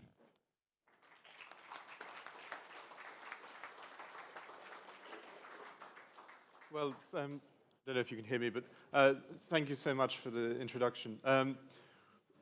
You know, sovereignty in the European nation state is a hot topic at the moment. If you have ever spent any time in Brussels, where I live and work at the moment, you'll find that no issue divides the European policymakers and the European public more than the notion of whether they want to move towards a more centralized and federated Europe or whether they want to keep power down with the people. And it's one of those interesting points, because a lot of the times when you tell people you work for a conservative think tank, they often ask, what is it that a conservative actually conserves? Well, I think the answer that we seem to be getting from today's conference, and indeed from the works of Roger Scruton, is that we are conserving the nation state. And we are conserving a common sense of values, of traditions, of history, of language, and so on. And this is something that is increasingly under threat, both from within our nations and from without. And I think to help me and help us sort of break down what it means to, what the future of the nation state is in Europe, we have a very excellent panel. We have Kasper Støvring, again, the Danish literary scholar and the author of numerous books on Nordic political culture. We're joined by Jorge Gonzalez, the host of an excellent podcast, Uncommon Decency, which if you're not subscribed to, I highly recommend. It's very interesting. And he's a researcher at the center-right Civismo Foundation in Madrid. We're joined also by Christian Anton Smedshaug, I think I've said that right, who is an author and an agricultural expert who wrote the critically acclaimed Feeding the World in the 21st Century. And then we are joined once again by Hannes Gisseresen, who is a professor of politics from the University of Iceland and a very close friend of New Direction, who is currently writing a book on Nordic conservatism. So let me hand over to Christian first. Thank you.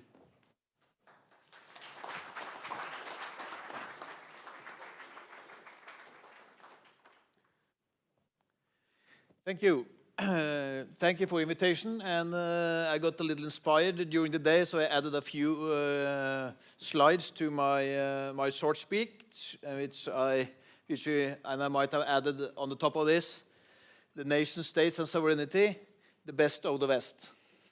Because I believe there's a nation state and the sovereignty attached to that that's actually made us what we are, that's made the West the leading part of the world, at least until now. So I also had a few citations which I think are very relevant, both from Nicholas Davila and also from Alfred Marshall. And these are the main issues in my head, at least. It's about the values and the civilization, as in how we organize it, how we use the state, what kind of state do we have, how do you regulate between state and market. And I think it's as a comment, it's worth to draw a little attention to the German slogan after the Second World War. Så viel Market wie möglich, so viel Staat wie nötig. So viel market as possible, and so viel state as necessary. That is what is possible and what is necessary is, of course, the big definitions, but these are the things we are discussing and how we arrange our world. And it's a kind of cultural heterogenic area that we are approaching, with the Protestant Northwest, with the Catholic continent, with the Orthodox East, and of course many borderlines, and then some parts of Muslims after the Ottoman Empire fallout. And And this Europe has historically been a heterogeneous region of different nations within states with changing borders, longing for having nation states. But the fight for this has been hard. It's been kind of going through all the European history.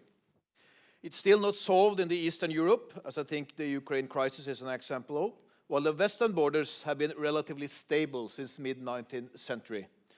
A process that was really strengthened, not at least politically, with the Peace of Westphalia in 1648. But as has been discussed here earlier on, a little with Snorre and taking the Nordic history, Scandinavian history a little further on, we know that Norway, Sweden, and Denmark has been more or less continuous kingdoms within reasonable, nation states in more or less 1,000 years. So it's a kind of special case in the upper northwest.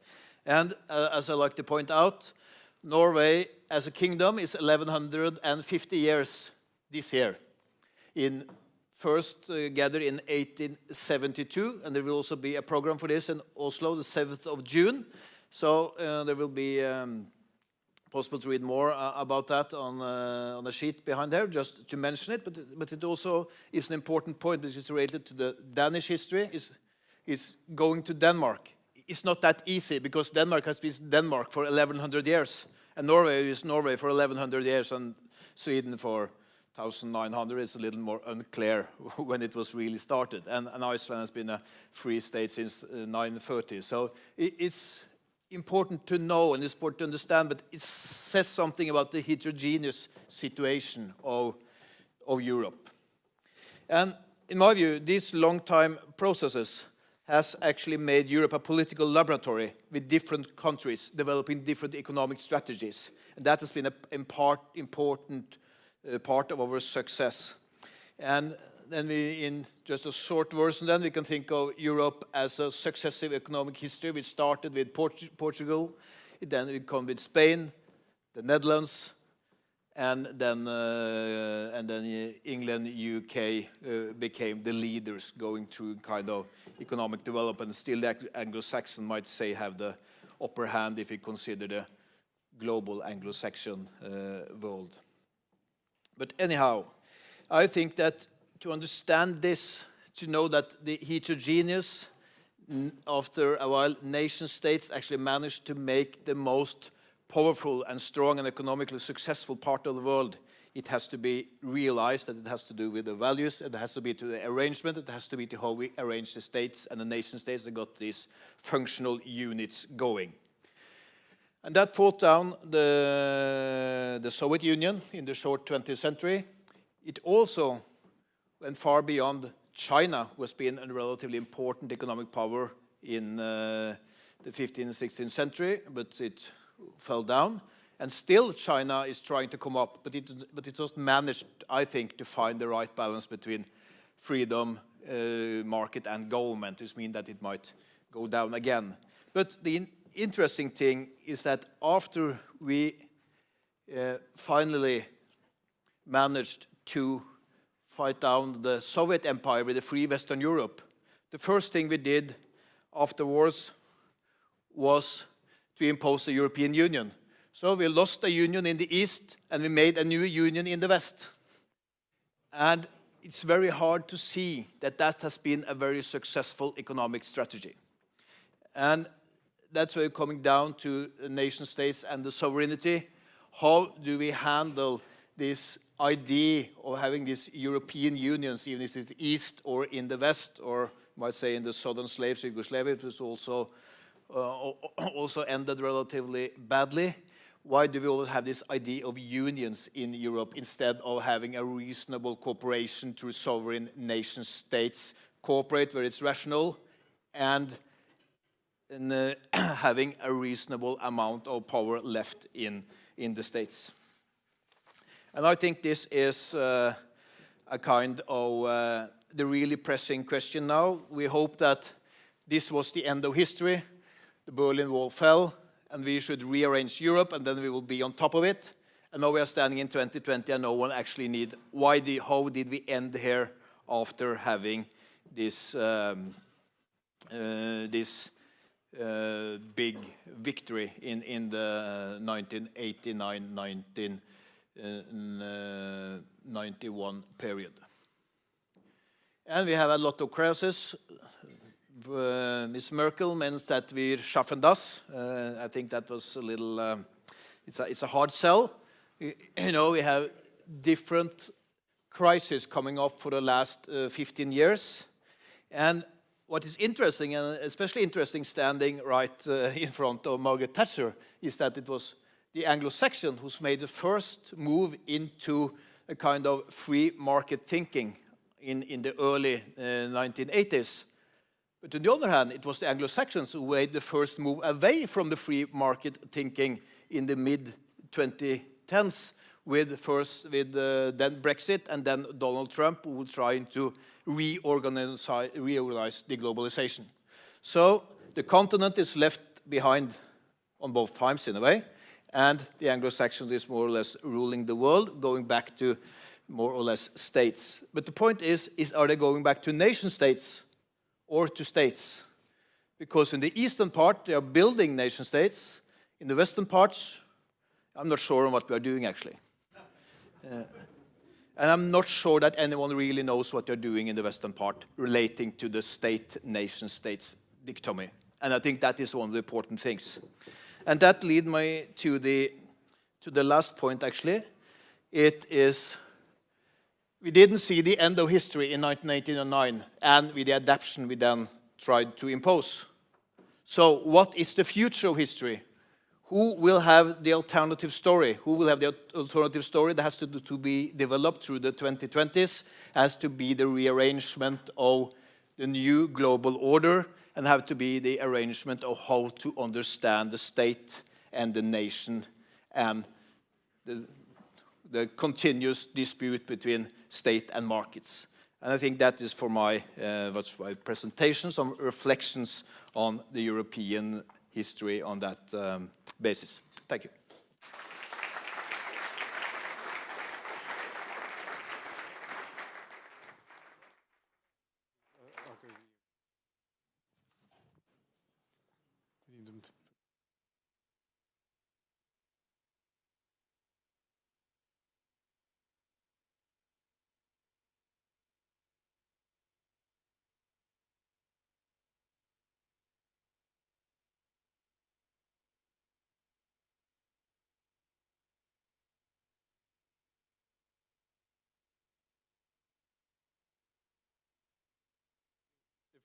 We invite Jorge Gonzalez to give his presentation now.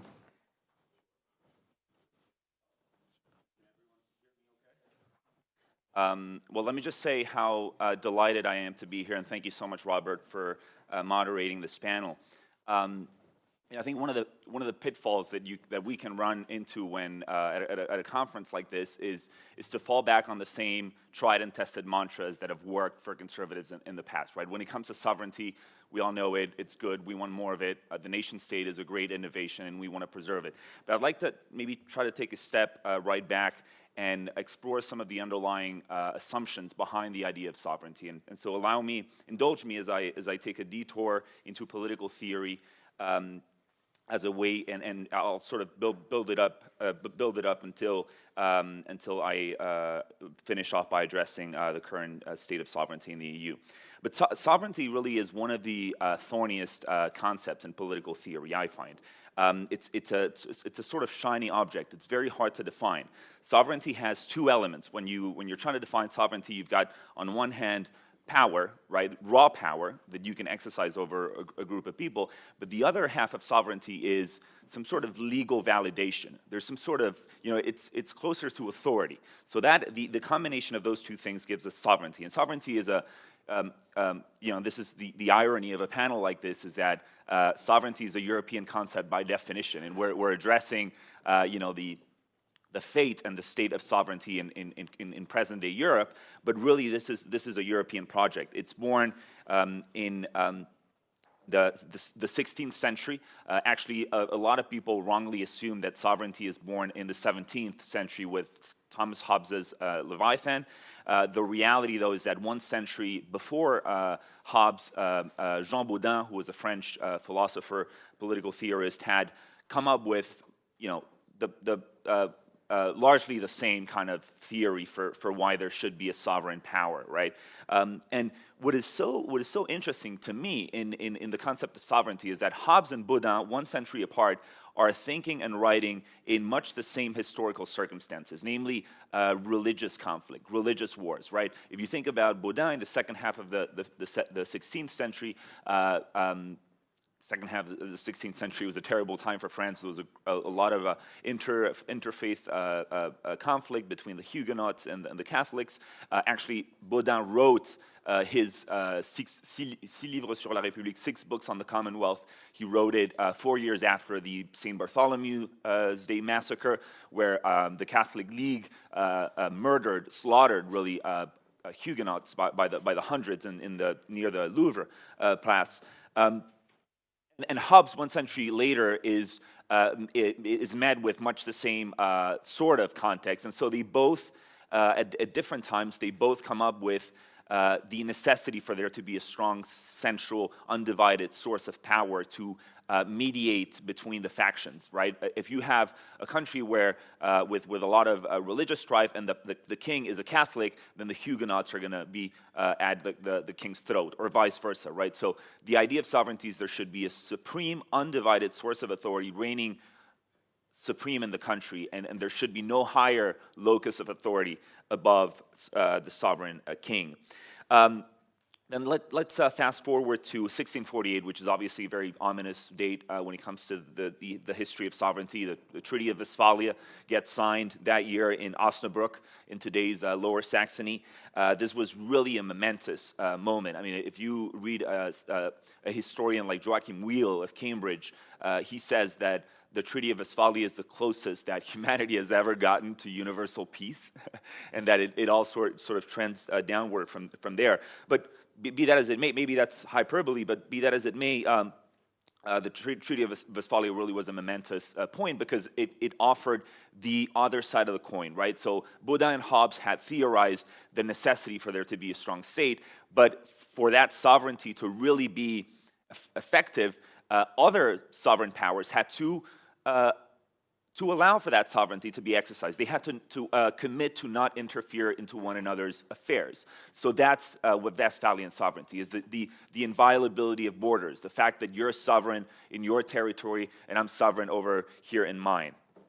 So, and then fast forward to the 19th century, which is obviously the century of national sovereignty. It's really when the concept of the nation-state gets invented, right? So before the 19th century, there was the idea of the state, right? Bodin and Hobbes had theorized the necessity for there to be a strong state, but that entity wasn't necessarily always fitted to the nation. And in the 19th century, in what French historian Anne-Marie Thiès has called the Spring of Nations, you have this idea that there should be a state for every nation, that those two things go together, and that nations should be allowed to self-govern.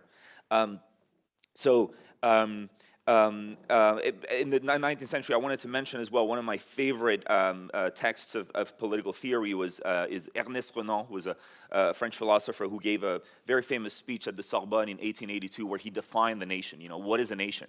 He said, a nation is both a common past and a present commitment to perpetuate that past.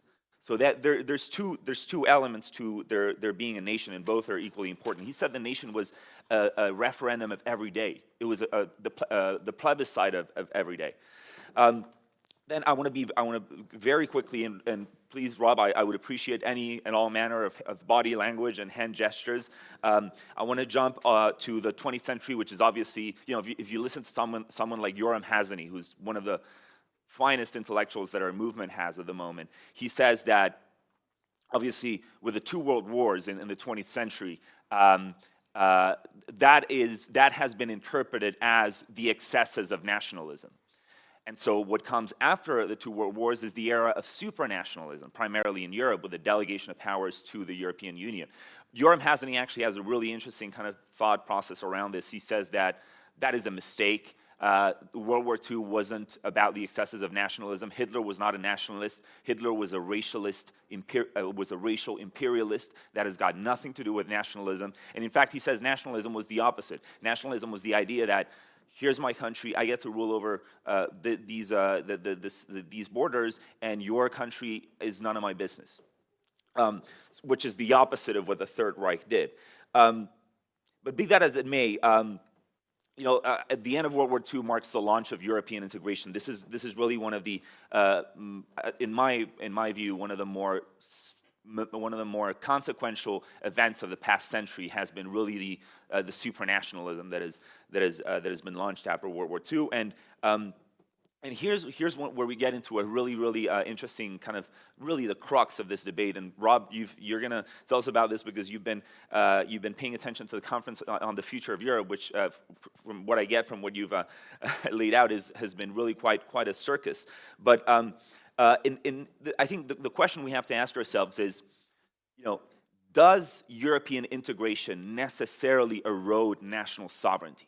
Is the fact that European nation states are working with one another on issues of common interest, does that necessarily reduce the sovereignty of each one individually? That is, I think, the crux of the question. I would contend that it doesn't. I would think that when European states get to, for instance, agree to have a common market with no barriers to trade, and they set up a regulatory authority to govern that market, that's not necessarily an erosion of sovereignty, because I'm deliberately conferring. This is what the European Union calls the principle of conferral. I'm by consent conferring powers to a supranational authority. So I'm not entirely convinced that we are seeing the erosion of national sovereignty because we have the EU. I mean, we are seeing the erosion of national sovereignty, and that's what we need to address. But I think what you've seen with the EU is that ideally we would like to have a common market without a regulatory superstate. This is what the Brits have always wanted. I'll get to the British case in a second. But the reality is that with today's European Union, you can't separate the two. You have the common market and you have a superstructure on top of it that dictates policy from Brussels. And a good example, again, is the case of the UK. There's a remarkable book that was published last year by a historian at Cambridge called Robert Toombs. The book is This Sovereign Isle, a very good book, where he explains why the UK joined the European Economic Community in 1973. It joined essentially because there was a kind of a school of thought within the Foreign Office in Westminster that said we are living the post-imperial decline, right? We've lost all of our colonial possessions, and the only way for the United Kingdom to stay globally relevant is to join the single market. So that's why they joined. But in the thinking of the political consensus in Britain at the time, they didn't want any of the regulatory superstructure. They didn't want to be joining a federal project. They wanted to be in the common market. And Brexit is the moment when the British people realizes that they cannot have one without the other, and we need to pull out.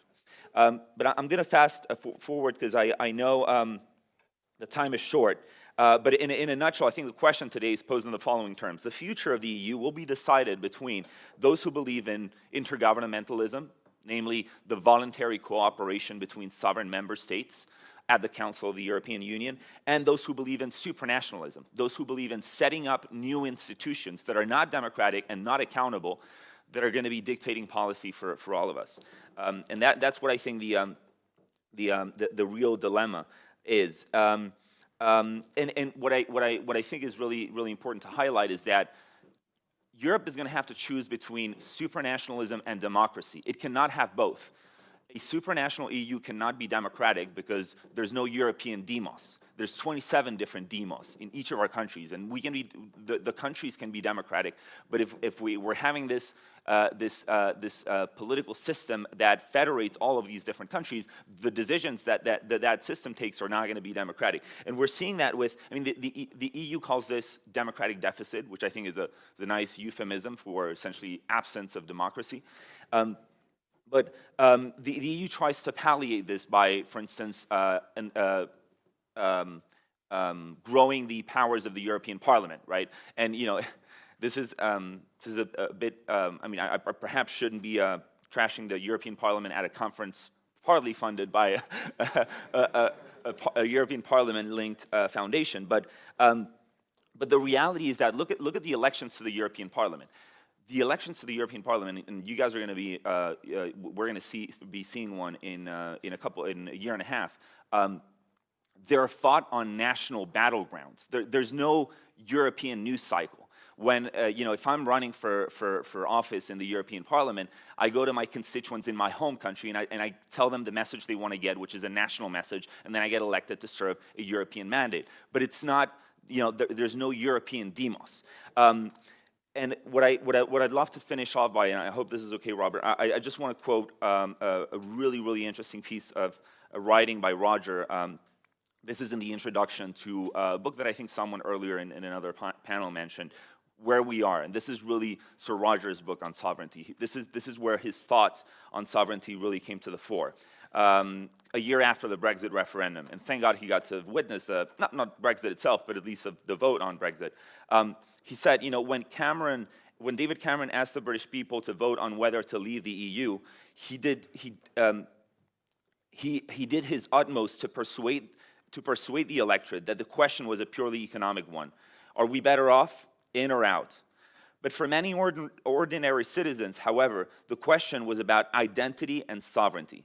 For such people, matters were at stake that the politicians had systematically marginalized, and which were more important to them than all the economic and geopolitical arguments.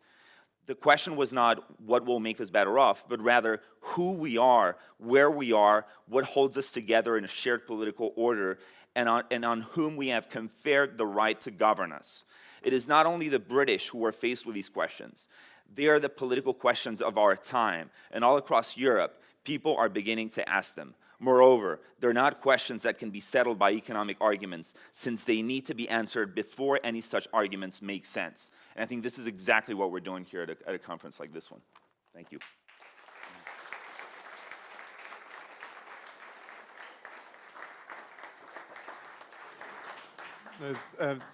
Thank you very much, Jorge. And it's always interesting when people talk about the democratic deficit, because I'm always reminded of the line by the former Greek finance minister Yanis Varoufakis, who famously said, when they talk about a democratic deficit in the European Union, they might as well talk about a deficit of oxygen on the moon. There is no democracy. So, perhaps, Kasper, if you would give a few short remarks now.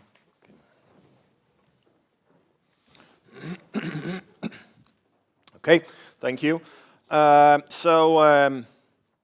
will talk a bit about why nation-states created peace and stability in post-war Europe. And in fact, this is a subject that I've written a book about because in 2012, the European Union received the Nobel Peace Prize, actually here in Oslo.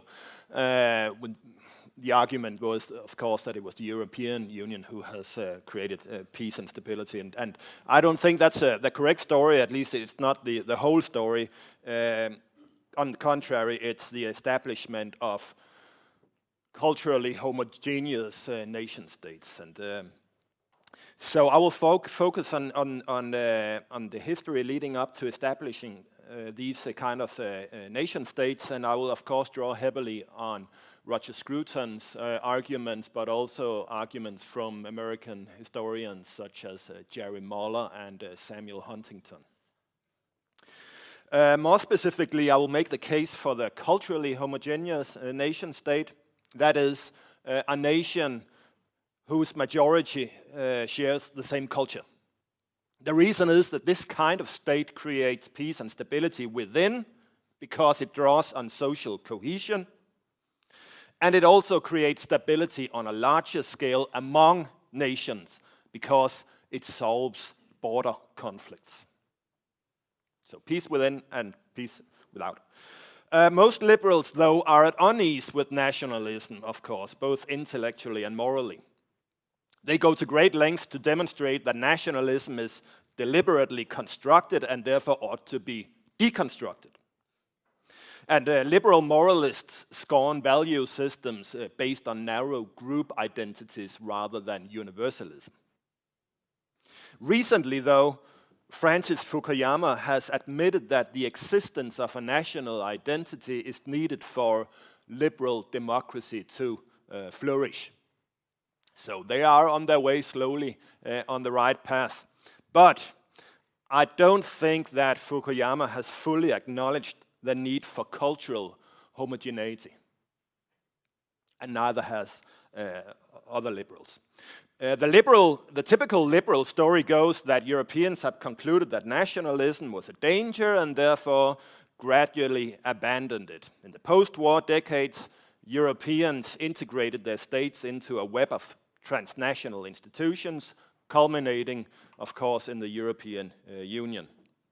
So Europeans entered into a post-national era, or so we are told, which was not only a good thing in itself, but also a model for other regions. That might be the end of history thesis delivered earlier. Nationalism, on this liberal view, had been a tragic detour on the road to peaceful liberal democratic order. Now, this is a wrong story, in my opinion, but it must be admitted, though, that the creation of a peaceful order of nation-states has often been the product of a violent process of ethnic separation. In areas where that separation has not yet fully occurred, politics is still conflict-driven. Whereas in the year 1900, there were many states in Europe without a single overwhelmingly dominant nationality. Remember, large parts of Europe were dominated by empires. By 2022, there are only a few. Belgium and Switzerland could be mentioned. But Belgium has been close to breaking up. And in Switzerland, the balance of power between the Swiss nations is protected by strict citizenship laws. So, to cut a long story short, in Europe, the separatist project has not so much vanished as triumphed. European stability in the post-war period has in fact been due to the widespread fulfillment of the nationalist project. Right? So it has not vanished, it has fulfilled. Now, there are two major ways of thinking about national identity. One is that all people who live within a country's borders are part of the nation, regardless of their ethnic, racial, or cultural and religious origins. This is what you might term liberal nationalism. However, the concept of national identity that I will defend defines a nation by a shared heritage, which includes a common language and a sense of belonging to a common territory, a place that one can call our homeland. So language and territory are the two most important features. But also such things as common faith, traditions, ancestry, and history is important. In short, what we call a common culture. So nationalism is, of course, all about belonging, to use Roger Scruton's phrase. Politically speaking, this implies that each nation ought to have its own state, and that each state should be made up of the members of a single nation. Nationalism has, in my view, been the strongest political force in modern history, and it still is. Just look at the Ukrainians. So a process of ethnic unmixing took place in the first part of the 20th century and in the years immediately following the end of World War II. As a result, the nationalist ideal was largely realized. For the most part, each nation in Europe had its own state, and each state was made up almost exclusively of a single ethnic nationality with a common culture. Some of the exceptions to this rule included Czechoslovakia, Soviet Union, and Yugoslavia. But the subsequent fate of these countries only demonstrated the vitality of nationalism. So, nationalism has frequently led to tension, no need to hide this fact, but, and this is my point, nationalism has also proved to be a source of cohesion and stability. To use Jerry Muller's argument, liberal democracy and ethnic and cultural homogeneity are not only compatible, they can be complementary. The main reason Europe has been so harmonious since World War II is not due to the failure of nationalism, but to its success.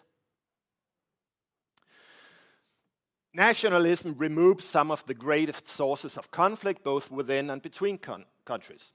The fact that national and state boundaries now largely coincide has meant that there are fewer disputes over borders or secession movements. So, to conclude, these culturally homogeneous polities have displayed a great deal of internal solidarity, a high level of mutual trust, and facilitated the establishment of welfare states.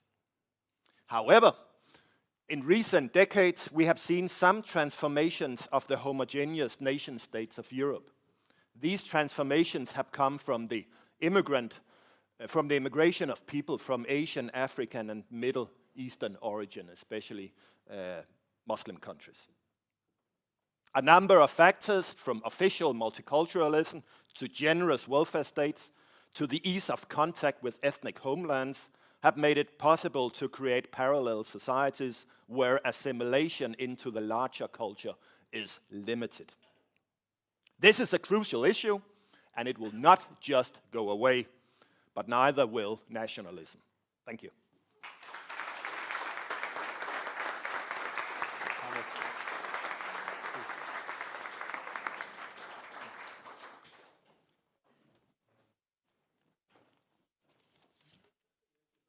Gentlemen, I will try to make some brief comments on what has been said here in these very interesting papers. But first I would actually like to congratulate the organizers of this conference for this excellent opportunity and well-planned exercise that we have had here in this wonderful place with well-chosen speakers. It has been a very successful event, in my opinion, and I have been to a lot of conferences and meetings and organized some of them myself, so I'm speaking as somebody who knows a little bit about these things.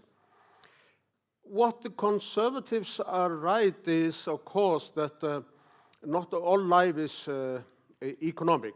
There is a lot more to it, but economists, they have an ability to throw light on certain aspects that are sometimes overlooked. And I would like to tell you a story about one of my intellectual mentors, Ludwig von Mises, to illustrate this. It was told to me by a friend of mine. I never met von Mises himself. He died in 1973 when I was 20 years old. But shortly before he died, he was on a lecture tour, in fact his last lecture tour, in San Francisco. And my friend was taking him and his wife on a tour of San Francisco. And Mises was more than 90 years old, so he was dozing off in the back seat of the car. And then they drove through Broadway in San Francisco, where there's a lot of striptease bars and neon lights and so on. And his wife, Margit von Mises, said, "Lou, look there, naked ladies." And von Mises woke up from his slumber and said, bad for the clothing industry. And this is an illustration of how economists can throw new light on old problems. So I think we shouldn't really reject economists. It is true, however, that what we are talking about now, national sovereignty, is not least about identity. The reason the Norwegians seceded from the Swedes in 1905 was that they wanted to be Norwegians. They were not enemies of the Swedes, but they had a different identity. The reason why the Finns seceded from Russia in December 1917 was that they wanted to be Finns, not Russians. The reason we in Iceland seceded from Denmark, which was really the softest and most pleasant colonial power you could think of, was in 1918 that we wanted to be Icelanders, not Danes. They didn't quite understand us that we wanted to be Icelanders, but that's just 1100 years of a shared history, common language, all kinds of familiarity that Roger Scruton spoke about. So the argument for identity is one argument for national sovereignty. There are actually other arguments as well, social and economic. The social argument is, of course, that small nation states are more flexible. They are, those who hold power, they are closer to those over whom the power is wielded. And this, of course, finds expression in the Catholic principle of subsidiarity. And this is the reason Hayek thought that the small states were more humane units than big states. But I would like to present an economic argument as well. I would like to tell you that I believe that nationalists have to be economic liberals. They have to support the free market. The reason is that economic integration facilitates political disintegration. Because if you have a large common market and small political units, then the small political units benefit from the division of labor that's being enabled by the large market. This is, of course, what Adam Smith pointed out when he said that the division of labor is limited by the extent of the market. The more extensive the market is, the more benefits there are from the division of labor, but that means that we have political units, as has been pointed out here, that the reason why now we have about 200 states in the world, and we had about 50 states in 1945, is that it is simply more economically feasible to have small states if you have large markets. So globalization has not destroyed the nation state. Quite the contrary, it has made the nation state, small political units, more easier. It has facilitated it. So these three arguments are arguments for national sovereignty, the argument from identity, the argument from cohesion, and the argument from economic integration.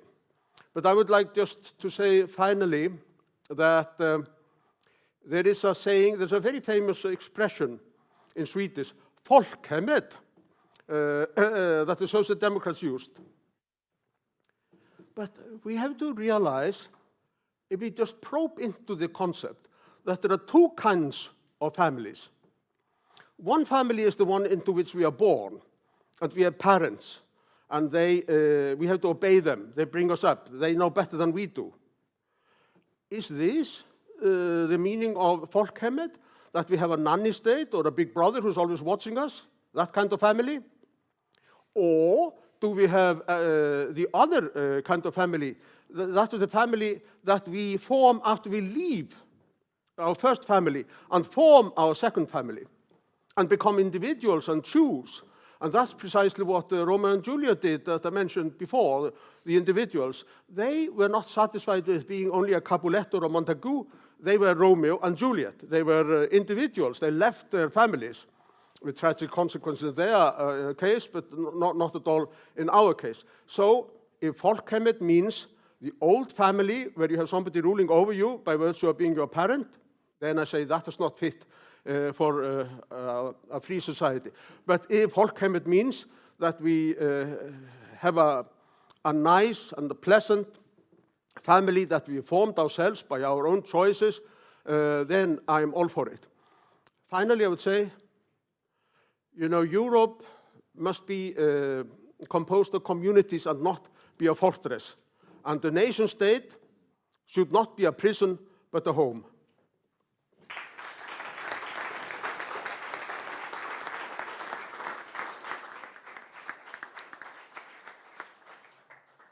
Well, those were all very interesting takes on what it means to see national sovereignty through. There's one bit that I'm particularly interested in, which is this idea of bringing power as local as possible and making things familiar.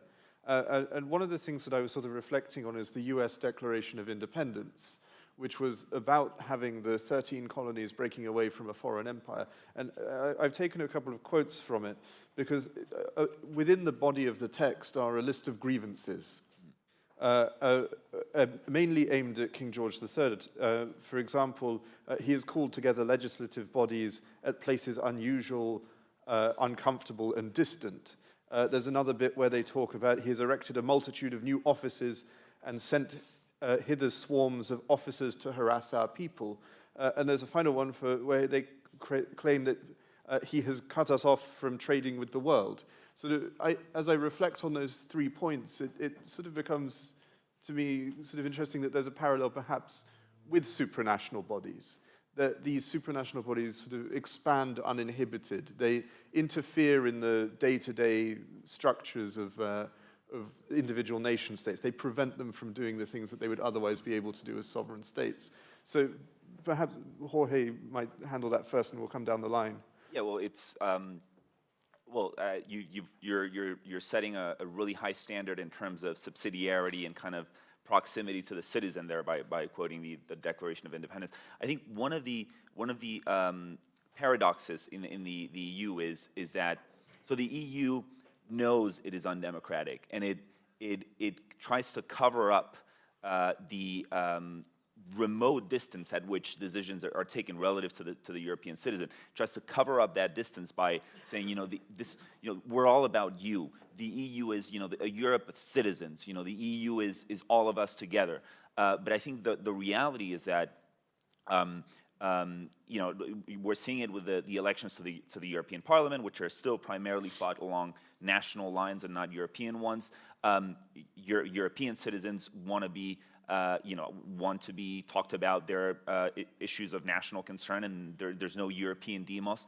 So I think that's one of the paradoxes. And I mean, you've spoken about this eloquently, Rob, when we had that debate with Rodrigo Ballester with MCC, and the title of that event was subsidiarity or centralization, right? What is the future going to be? And I think we're headed towards centralization. Subsidiarity is essentially the notion that the EU should be doing only as much as necessary, and the states should retain as much as possible.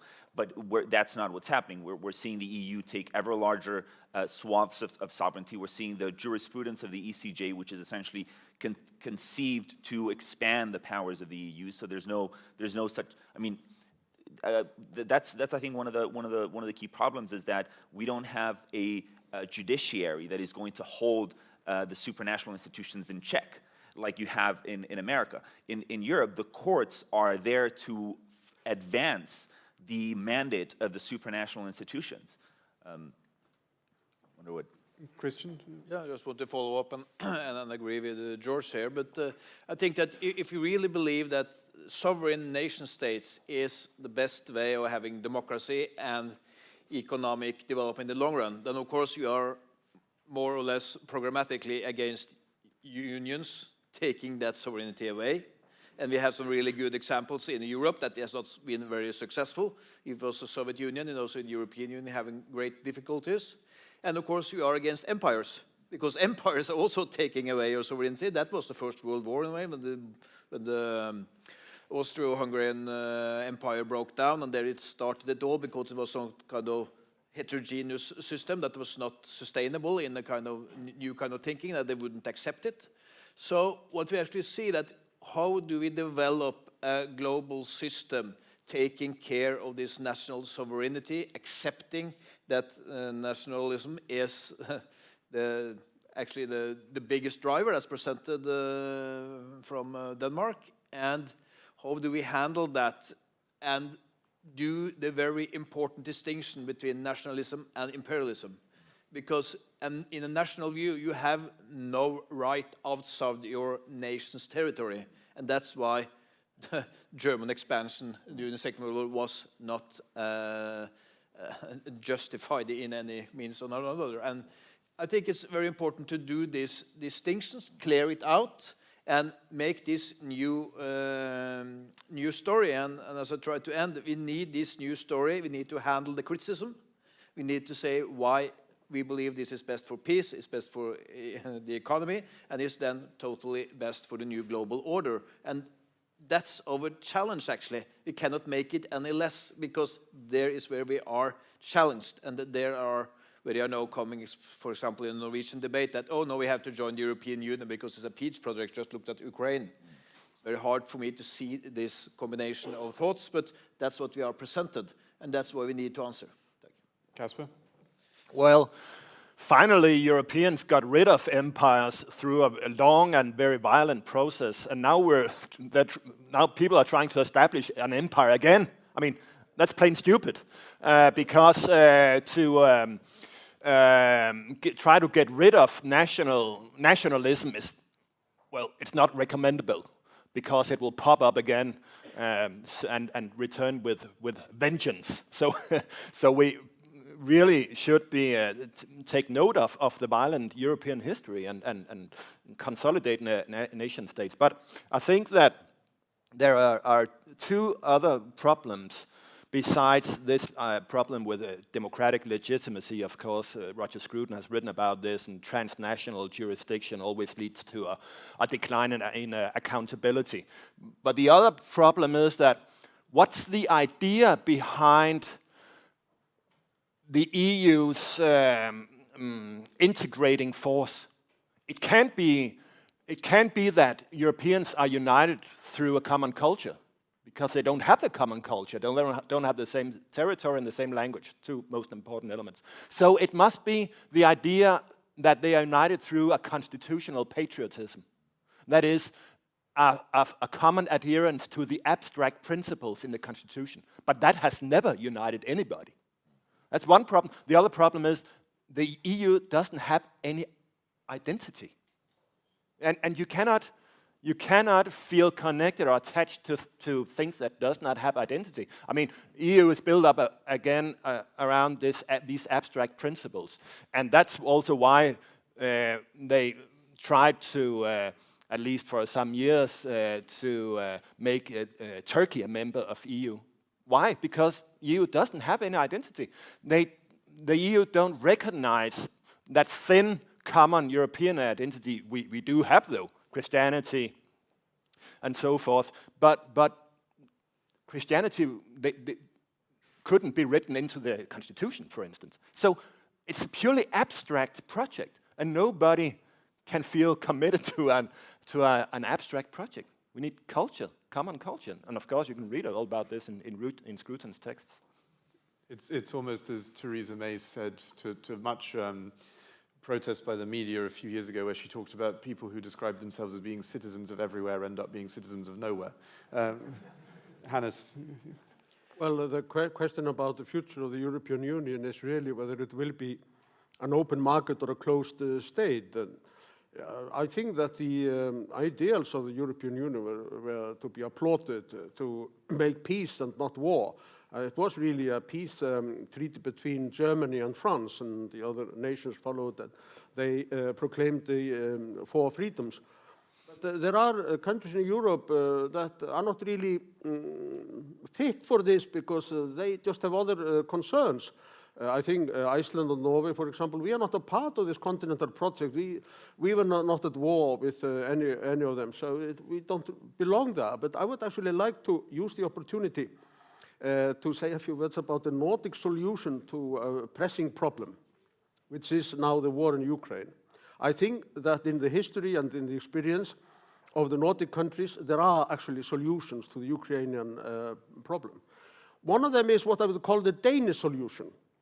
In 1920, the borders between Denmark and Germany were rearranged by plebiscites in three regions. Actually, the northernmost voted for belonging to Denmark, the center one voted for belonging to Germany, and it was clear that the southern one would belong to Germany, so the referendum there was cancelled. This is an excellent way of rearranging borders, and I think that the only solution possible for the Ukrainian conflict is to have plebiscites or referenda in the contested areas, Luhansk and Donbass, and have an immediate ceasefire there. This is the Danish solution. Then we have the Icelandic-Norwegian solution. And it is actually, if we accept that it would be a provocation of the Russians that Ukraine would join NATO or the European Union, even if Ukraine should decide her fate herself. Obviously, I believe in that, but let us, for the sake of argument, accept that. Why can't then Ukraine join the EEA, the European Economic Area? And I have proposed this, but nobody outside Norway and Iceland and Liechtenstein seem to know what the EEA is. But I think that this would be an excellent way of integrating Ukraine in the West, welcome it to her to the West, where she belongs and where she wants to be, EEA. So that's the Norwegian Icelandic solution. Then we have the Finnish solution. Let me tell you what that is. The Åland, the Åland Islands, they speak Swedish, but they belong to Finland. And they wanted for a while to join Sweden. They felt that they belonged there, and there was a referendum about it, but the International Court in The Hague decided that it belonged to Finland. But Finland has given them so much almost sovereignty, so much self-rule, that they're perfectly happy to be a part of Finland. And Lord Acton, one of the thinkers that I write about in my book, he says the test of a society is how it treats its minorities. And the Finnish, they treat the Åland Islands in such a way that they have no wish to secede from Finland. And this is what should happen to the minorities in Ukraine and Russia, that Russia should treat its minorities well, and so should Ukraine. And this should be the task of the international community. So I think that even in this case, the Nordic countries can offer three solutions based on its experience to the Ukrainian problem. It's very interesting, but of course, one of the things that I think all four of you have brought up is this idea that supranationalism or empire sitting above a nation state in effect encourages nationalism. So I'm sort of wondering if perhaps empire is in itself a catalyst for nationalism, that people don't really appreciate the identity they have until they no longer have it. And I'm going to offer sort of 4 examples of this from history that I can think of.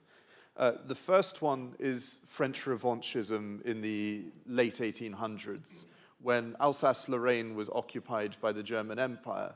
And what it encouraged was the rise of nationalism and national pride in France that had ultimately not existed since the times of the French Revolution, because they had felt like a defeated and destroyed country for decades afterwards.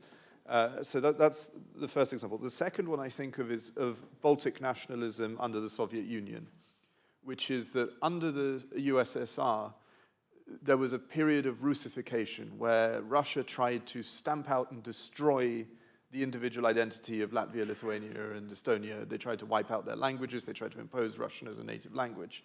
And come the 1990s, they were the first 3 nations to break away from the USSR and declare independence. And they reclaimed quite proudly their national identity. You still recognize it today that they are incredibly proud nations. The third one that I can think of is the recent rise of what people describe as national populism in Europe. That under the European Union's current system, the more power is taken away from the member states, the more we see these movements rising up. Italy is a very notable example where I think now more than 50% of the population would vote for a nationalist-leaning political party. And the final example is one of Ukraine, actually, which is that I've been going to Ukraine for almost annually for a decade now, and have come to know a lot of people there. And one of the interesting changes I have seen since the start of the conflict is that those friends of mine who are Ukrainians by nationality, but ethnically were Russian, have disowned their Russian identity. They find themselves apologizing for the fact that they don't speak Ukrainian. and are now teaching themselves Ukrainian. And in a sense, it's created, across the country, there's an upsurge in a strong feeling of being Ukrainian because they're fighting a foreign imperial aggressor. So do you all think then that this kind of supranationalism, or what Yoram Hazany would refer as empire, is a catalyst that encourages nationalism and sovereignty? Yeah. Well, I think you're making a very, very astute and sharp point, and I think it merits historical analysis to kind of analyze why it is that nationalism has tended to flourish in opposition to a supranational entity, if I understand your thought correctly. And I think that's certainly the case historically, but and this is one of the tragedies about the EU. I mean, so for instance, I come from a country where there's been no significant pushback against EU membership. I come from a country where support for EU membership has always hovered around the 80% mark. I mean, it has been very, very supportive of EU membership ever since, because nationally what Spain and Spaniards have told themselves is that Europe means emerging out of Francoism and into democracy. So there's this sort of national story that is told. But so coming from a country like that, I was very saddened when, for instance, I was in Hungary over the summer, and I realized that people in countries like Poland and Hungary, especially the sort of the more Eurosceptic segment of public opinion, tends to see the EU in a similar way as they used to see the USSR. I mean, there's even this sort of memorable hashtag, EUSSR, right? And that, I think, speaks to Robert's point, the fact that yes, national sentiment is often built in opposition to a supranational power that you see as unaccountable, that you can't really make any difference in. And I think that's one, again, it's one of the tragedies about the EU, especially when you look at the history of Central Europe. The countries of Central Europe hoped to emerge from subjugation after the end of the Cold War, when they break free from the yoke of the Soviet Union. But many people in those countries are now feeling like the new yoke is this supranational empire that is overweening and sort of. So I think you're definitely onto something there. I think, Christian, you wanted to come in there. Yeah, I think your observations are very important, but it could also be interpreted in another way, that it is not the way that these supranational powers are imposing a kind of nationalist movement for nationalism in itself, but it's because of the lack of democracy, the lack of influence on your own situation.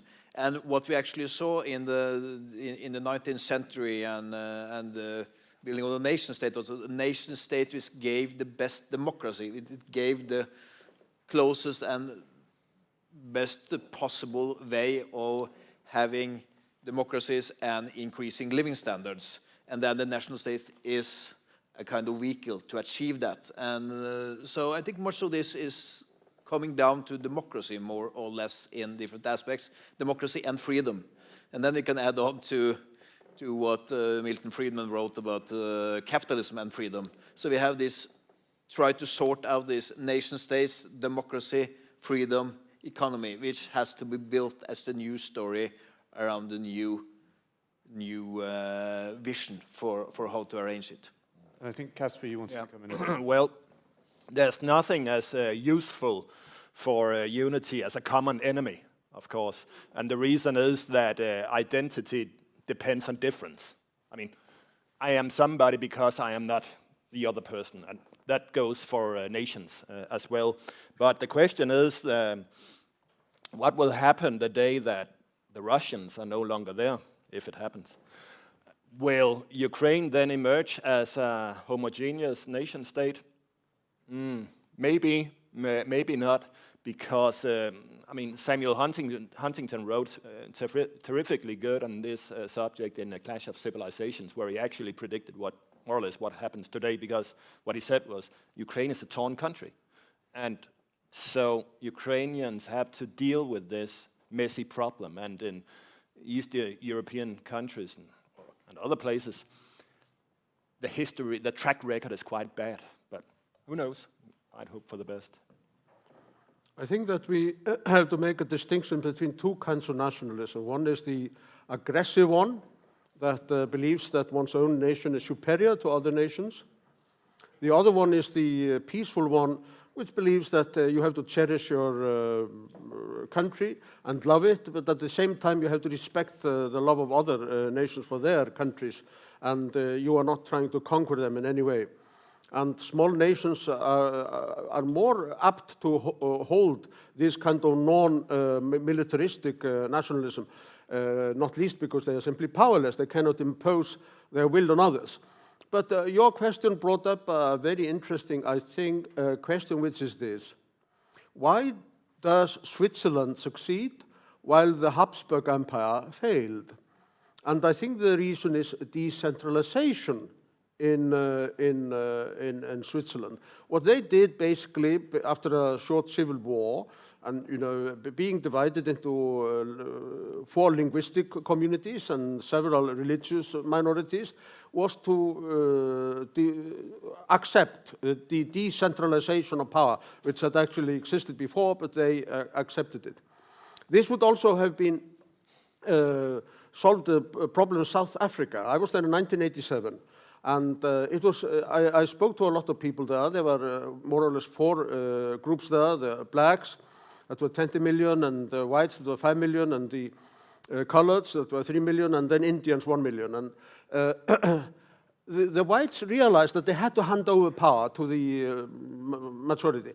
But, should we really hand over power? Shouldn't we really try to do something else? Friends of mine in South Africa, they wrote a book called South Africa, the Solution, where they said that the best thing was to divide South Africa up into cantons, self-governing cantons, and then you would move from one place to another, which reminds me of your quote about Ernest Renan, that the nation is a daily plebiscite. And, there would be a daily plebiscite. If you feel that you're oppressed by the authorities in your canton, you just move to another canton. You move from Johannesburg to Cape Town or whatever. This would have broken the spell of power in South Africa.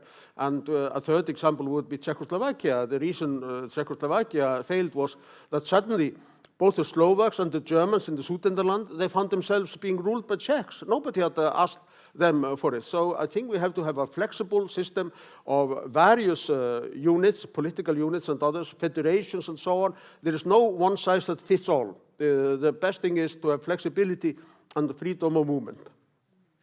And do we have time for one more, or should we? No, okay. In which case, let's thank our panelists for that excellent discussion.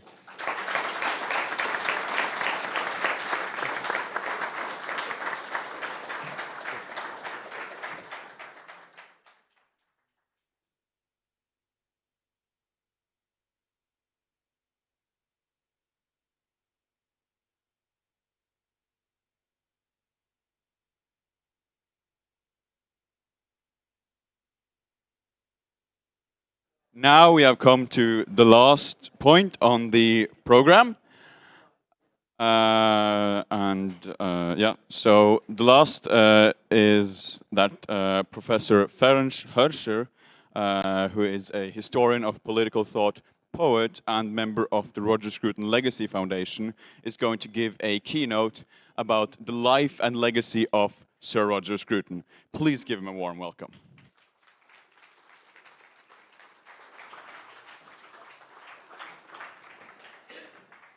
Thank you, everyone. I hope that you can hear what I say. Thanks for the organizers and the sponsors for having me for this occasion. And let me start with the Captatio Benevolentiae.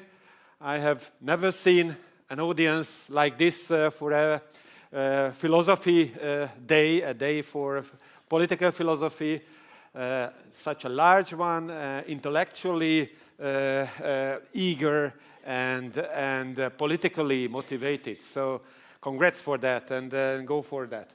As for an introduction, beside the one that you have already got about me, let me circulate these 2 books which I happened to publish in the last 2 years. One is about a political philosophy of conservatism, which I circulate in this direction, and the other one is the political philosophy of the European city. So please feel to look at it, but then take care to finish the circle in order to bring it back. So my job is today to try to sum up what we were talking about today, which is the life and the legacy of Sir Roger Scruton.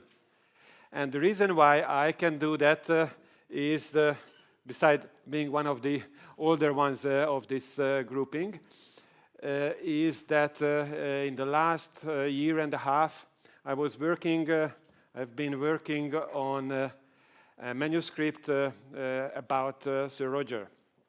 And that manuscript addresses the issue of politics and the arts in Roger Scruton's conservative philosophy. So what I try to do here is to try to show you the interaction between the two halves, the two parts of his legacy, which is his interest in politics and his interest in art. Both of them, of course, philosophical interests, but also to try to show, as the title implies, that there is a connection between his life achievements and his oeuvre, the written output of his work.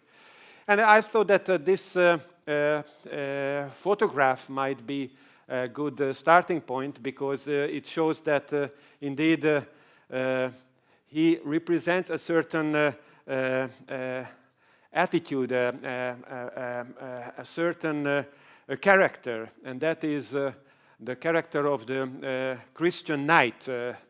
Even if you can have arguments about his religious belief, we will talk about that a little bit later.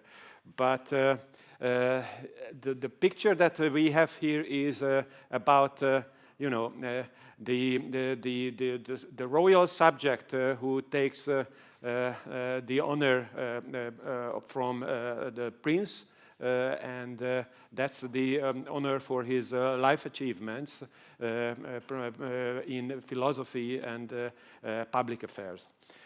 So let's see what have I got here for you to offer as this summary.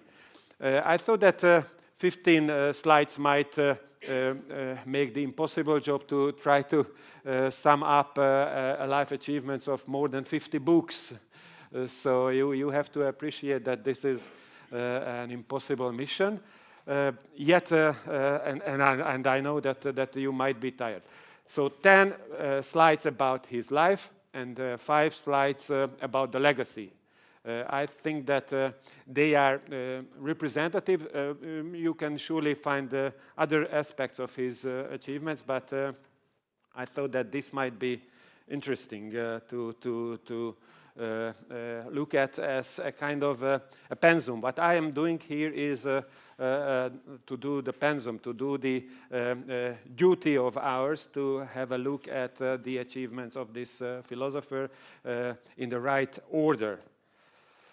So let's start from the beginnings, from the family that he was born into, and in particular his relationship to his father, because I think it's crucial for us all, and in particular crucial for him, that he had a very strong and powerful influence from his father, who I always used his words so that you can check whether what I say is what he does say or did say.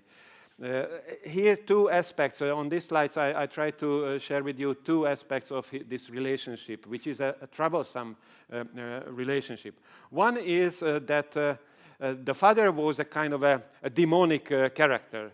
He was not the sort of loving father that we all need, but someone who was quite difficult to live with for a child that he was.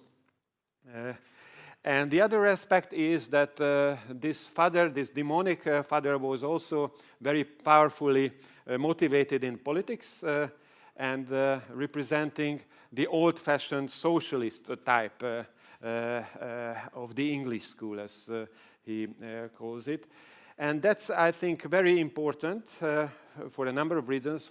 First of all, because sons always rebel against fathers. So there was a possibility to rebel against socialism. But also because this rebellion is always, you know, it has got two phases. One is the rebellion, and the second one is the return. So to say, the homecoming that we all try to achieve at the end of our career, and that's what Roger also achieved. So even though he claimed that it was not a happy home that he experienced, he made peace with his father by the end of his life, and what he provided for his own family was a better chance for a love relationship within the family. So we said that he had to rebel against the socialist heritage of his father. But the occasion for that was provided by the French. For the British, it's always the French who are the causes of disorder, and that's and rebellion and war even. And that's the revolution of 1968, the student revolution. And Roger himself, who was a student, a postgraduate student by that time, but one who was actually in Paris in those days, discovered this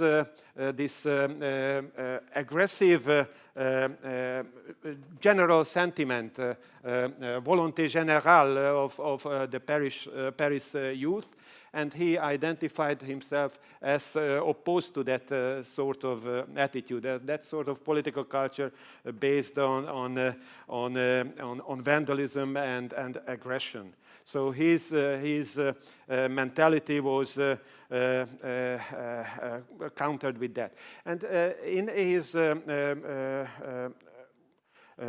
memories of these events, what he says is that he was in those days reading de Gaulle's, General de Gaulle's memoirs. And what he actually discovered was that, well, perhaps de Gaulle has a point here. Of course, he was called the old fascists by the students, but what he was actually was a national hero, and a national hero who reflected on his own role and who claimed that the nation is defined not by institutions or borders or anything external, but something more deeply rooted, i.e. language, religion, and high culture.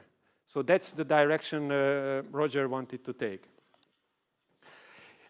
He returned to Cambridge and got a fellowship to Peterhouse College, which is important for the special reason that Peterhouse is the par excellence conservative hotbed in Cambridge.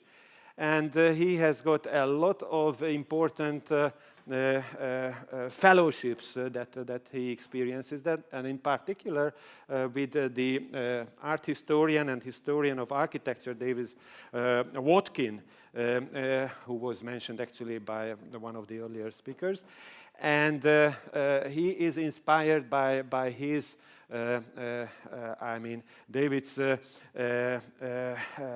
antagonistic relationship to his own supervisor, the art historian Nicholas Pevsner, who was the arch-modernist architectural theorist of the day. And that's the reason, the source of his interest in classical architecture. Why? Because he was educated in the Cambridge model, in the old-style Cambridge model, which assumes that authorities should be questioned and orthodoxy spurned. So, in fact, our job here is today to question Roger's own authority and to try to make sense of it in that context. And that's why I appreciated especially the first session today, when the students had questions and problems with Roger's heritage. I think that's very important to read with an eye questioning and critical. So that's why that's his heritage. That's actually what he did with his own supervisors and the elderly generation. And then he defended his doctoral thesis on aesthetics, on the philosophy of art. So Roger's basic education is in the philosophy of art, I would claim. And then as a result of this revolutionary experience in Paris, what he did was to turn into a conservative intellectual. And I think that a number of you here are in that very situation that he was in after finishing his doctoral studies. What to do in a totally alien environment, because that's what he experienced there, how to proceed, as we have heard one of the questions this morning, what to do in that situation. And what he did was to establish this organ, this conservative journal, the Salisbury Review, which had no authors at the beginning. He had to write the articles themselves. So, you know, you can imagine the impetus, the momentum that he had to bring to make it work. And that's what he did. And he, in fact, caused a lot of great scandals and fights because of his rather outspoken and critical attitude. He was anti-communist, he was anti-modernist, he was against postmodernism, and he was anti-egalitarian. So all the basic taboos of the post-war consensus was questioned by him, and I think that gave it the possibility to open up the discussion. And it also, of course, caused a lot of trouble for his own life, I have to admit. So don't expect much better if you do the similar trajectory. But you know, there is this moral reward that one can get. And I think that his continuous and frequent returns to Eastern Europe, already before the fall of the Iron Curtain, is due to that sort of moral reward that he got in Eastern Europe. It's very funny to see a Cambridge-educated British intellectual to spend his days and weeks and years in Eastern Europe, first giving underground courses in Prague, then in Krakow and Warsaw, and also then in Budapest, so in the V4 countries, very interestingly. But that's what he did. And actually, this is a novel that he wrote about his own experiences. He learned the language, Czech, and he fell in love. That's part of the game. Be careful about it. And also, he experienced how totalitarian regimes actually work. So he did not find it out from his readings only. Well, he had the direct experience. And that's something which is very important for me. I'm coming from a country which was under communist rule until 1990, and that's when I was 26 years old. So I was brought up under the socialist regime, communist regime, one would say, and that's why I appreciate that Sir Roger had the courage and the stamina to do that. It was a real risk that he was taking. And I think that, in fact, there is still something lacking in this achievement. I think that the post-1990 Europe has not yet paid its due to the division of Europe after the Second World War, and there is no confrontation with the heritage of the post-communist past. And I think a lot of the problems within Europe, as well as between Europe and the most eastern part of Europe, is due to that. Well, as I mentioned, Roger was looking for scandals and conflicts.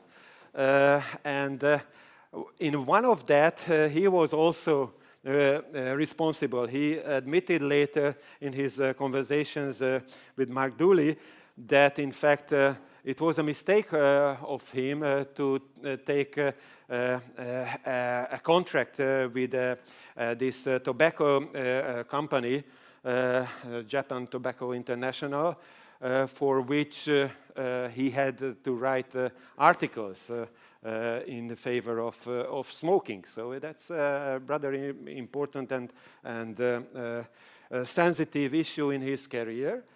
He admitted his mistake, but he also did that, of course, that was also a provocation, because what he thought was that there was a kind of a global tendency to control individuals who wanted to destroy themselves with alcohol, drugs, or smoking. They have no external power, Roger argued, has the explicit right to force me to be healthy.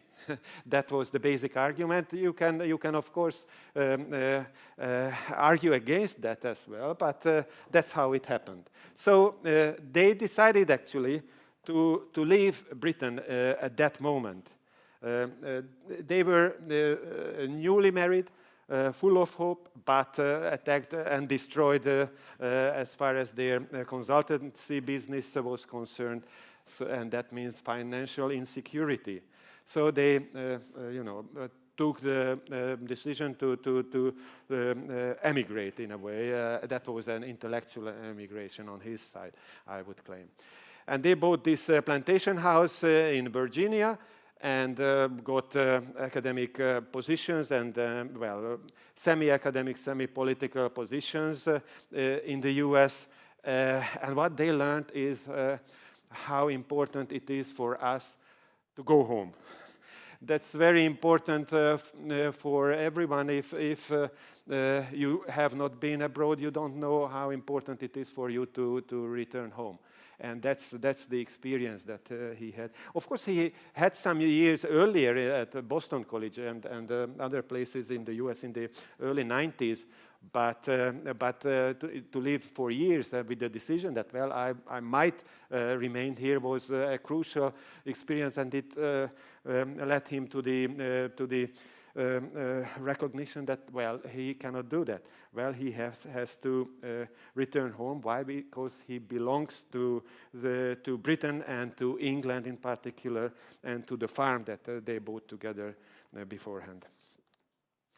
And that's the farm. It still survives, and we can go there and see Sophie Scruton, who is still around and taking care of this field. It's a huge one, actually, and a lot of work there. But apparently, I was there last year, and it was a great experience to see that it survives Sir Roger. So in a way, the legacy has this material manifestation. There is a farm still working on, and that leads me to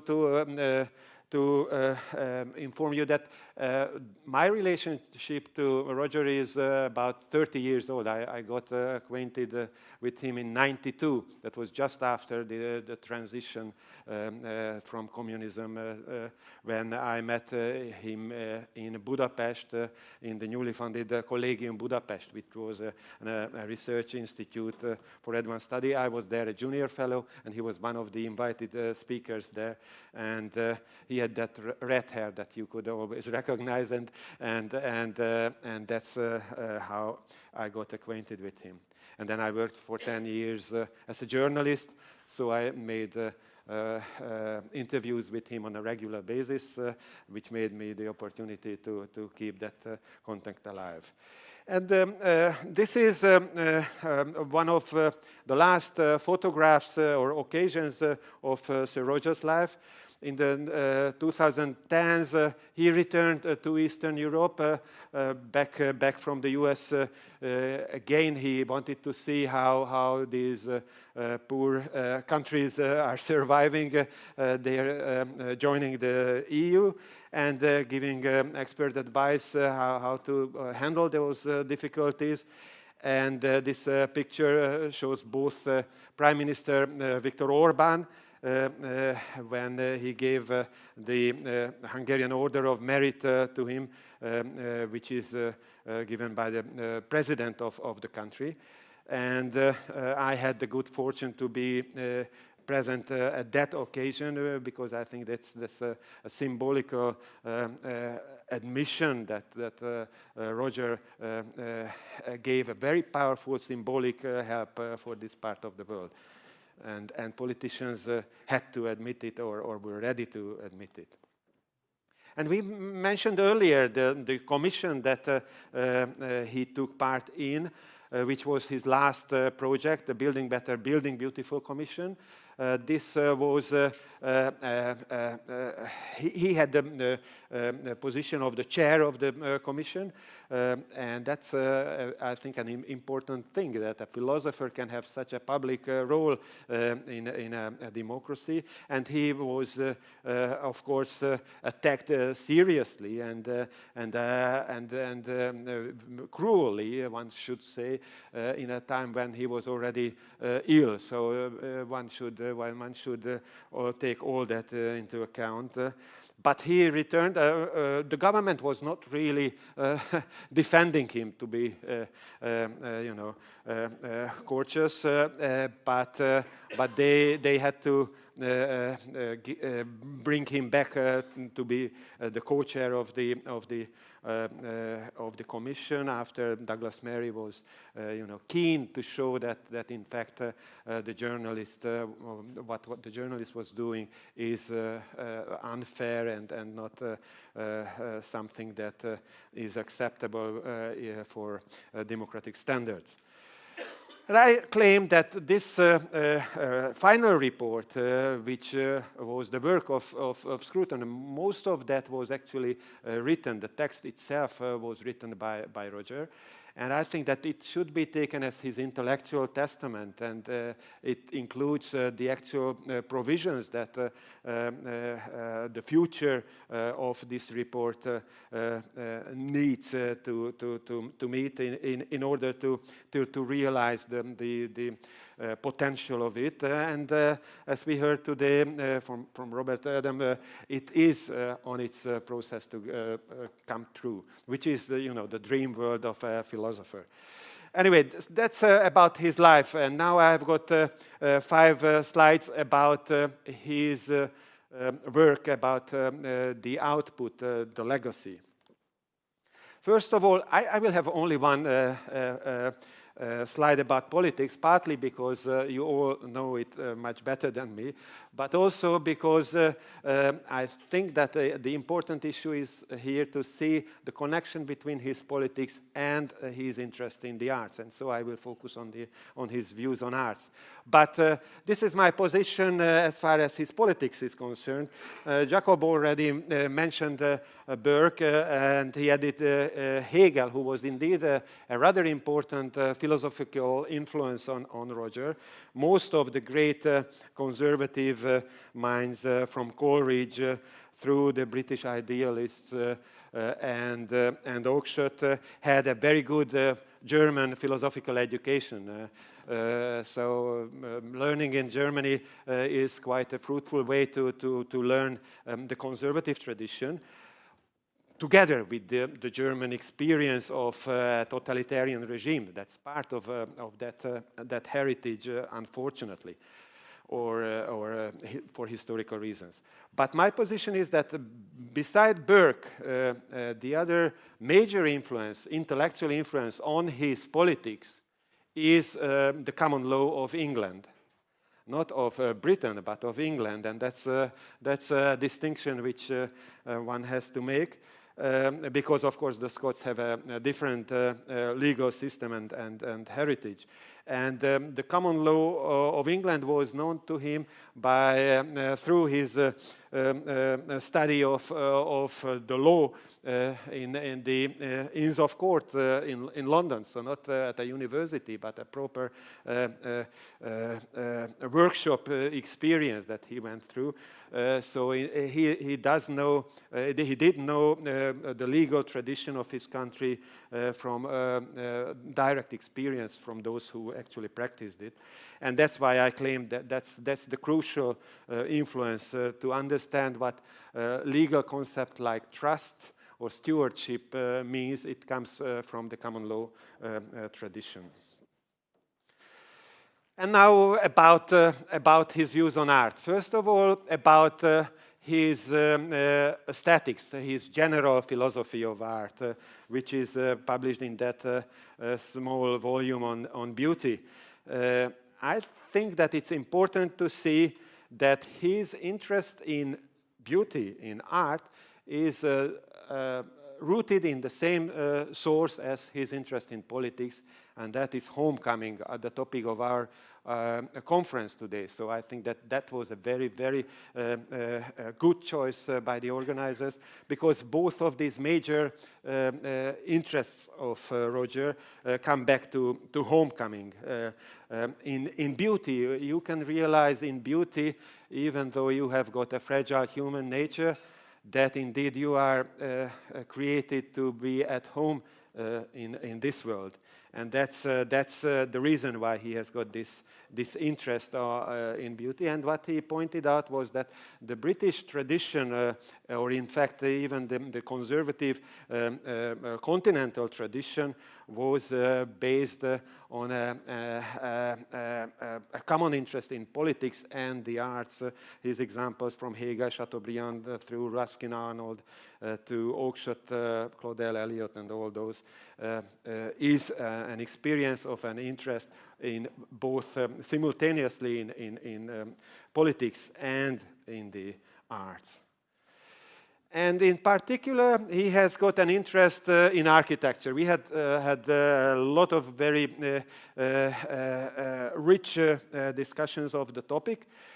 I would focus here on a single paper of him in his book on the classical vernacular, which is, I think, the better one of his books on architecture. So I would propose you, if you haven't read anything by him on architecture, start with this one. These are small papers or short ones which introduce the adult, the fully developed theory and style of Sir Roger. And the point that he wanted to let us understand is that building architecture, building houses is the same project as building one's life. So there is always this connection between what you produce in the form of a techne, of a profession, of a technical sort of knowledge, is connected to your own judgments in a practical life, in your existential choices. That's the same sort of thing. You have to judge the beauty of a building, and you have to judge the moral goodness of a certain path that you want to take or want to avoid if it's bad. That's the first connection that he makes. The other one is that when we say that a building is beautiful, what we say we mean by it that it's appropriate, that it's of the right scale, i.e. that the individual building finds its place within a more general context, in the context of the city and in the context of the other buildings. as we individuals have to find our home within a context of a larger group, the same way the building itself has to find its space in the urbs. So that's the connection between the civitas, the political community, and the architectural environment, the urbs, the individual house and the individual citizen. They all have to find their fitting place within that context. And that's why he said that the external and the internal has to be in harmony. You, in a way, project yourself into your buildings, and what is projected is your internal side. So the two of them, the internal and the external, has to be in balance. None of them should take a lead. And that's why we were talking about earlier about the eye of the beholder, as if that was the most important. Well, that's one part of the game, but the other part is the object that we observe. The two have to find each other, otherwise the occasion is missed, the right moment when we find the appropriate, the chorus, with the term of Cicero, the Roman statesman and thinker. We did not have the occasion to talk about music, and that's something that I lacked the more so because I don't know much about music myself, but that's not the case about Roger. You know, he had that fantastic wide panorama of knowledge of theoretical as well as practical knowledge. I don't know anything about fox hunting either, and I do not drink wine, but these are, you know, all of his talents. But I'm now talking about music, and in music, his choice is for Wagner, and I would never go for Wagner. So that's even more interesting for me, what he finds in it. And I think that what he finds in it is again connected to homecoming, but this time in a metaphysical sense. Because what he discovers in the operas, basically the operas of Wagner, is that the human being is in search of love. Well, we all know that, of course, as long as we don't forget it. But in our search for love, the irony is that we almost always miss it. That's because of our fallen nature.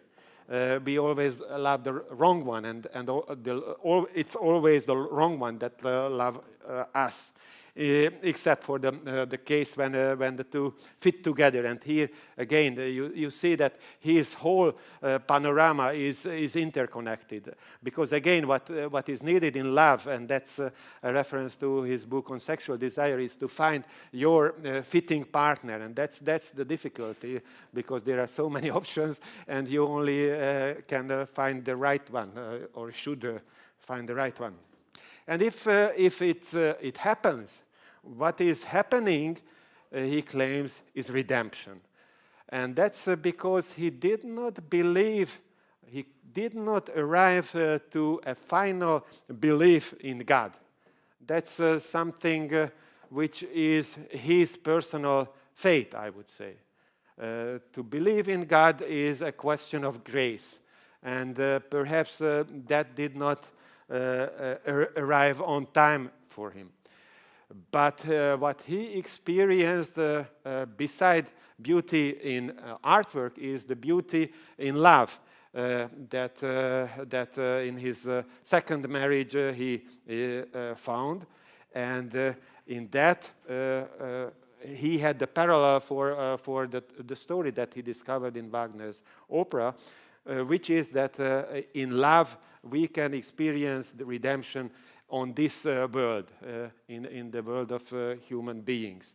And that's the sort of metaphysics that you find. It's a very constrained sort of metaphysics. It's not, a theology. He did not ever try to do so. He said that philosophy cannot actually address that issue. In that sense, he was a Kantian.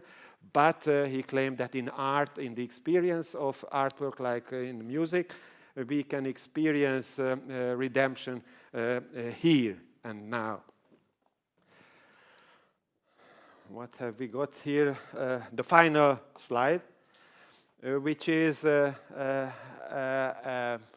collection of photographs of Roger from his youth and from his later life. And this is because I think that if we want to make sense of his life and legacy, what we have to understand that he has got many lives, the different lives of Roger Scruton. I think that's what we need to address and take home with us. Because he was so talented, he was in that respect in the poem of God. He had got a talent for friendship. He had got a talent. Yeah, that's the first picture where he is standing with some of his student friends, like John Haldane, the natural law Thomistic philosopher from St. Andrews.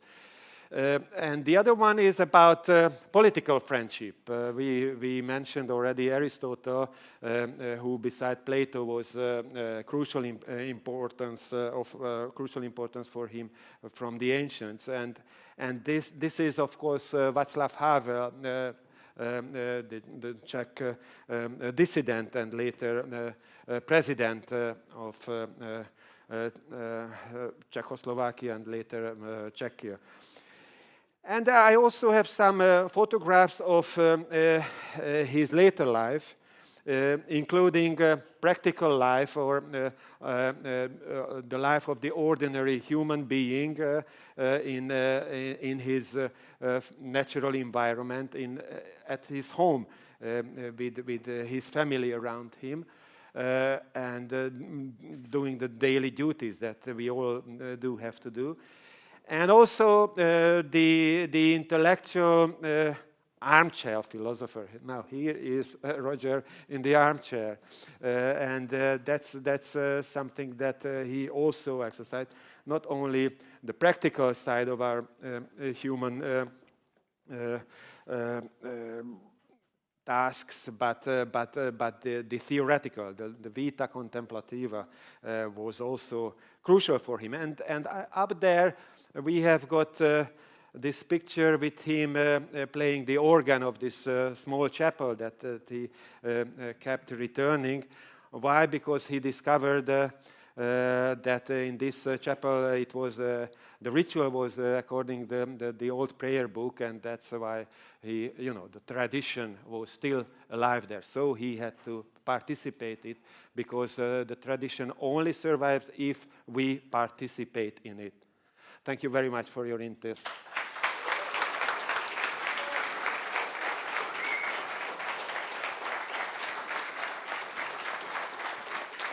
Thank you so much, Professor Hörcher. That was the last post on the conference day program, and now I have some very important information regarding the dinner. So the dinner is going to be in the same large room where we had lunch, and we're going to do another round of registration for the dinner, so we will get a new set of these cards for the dinner.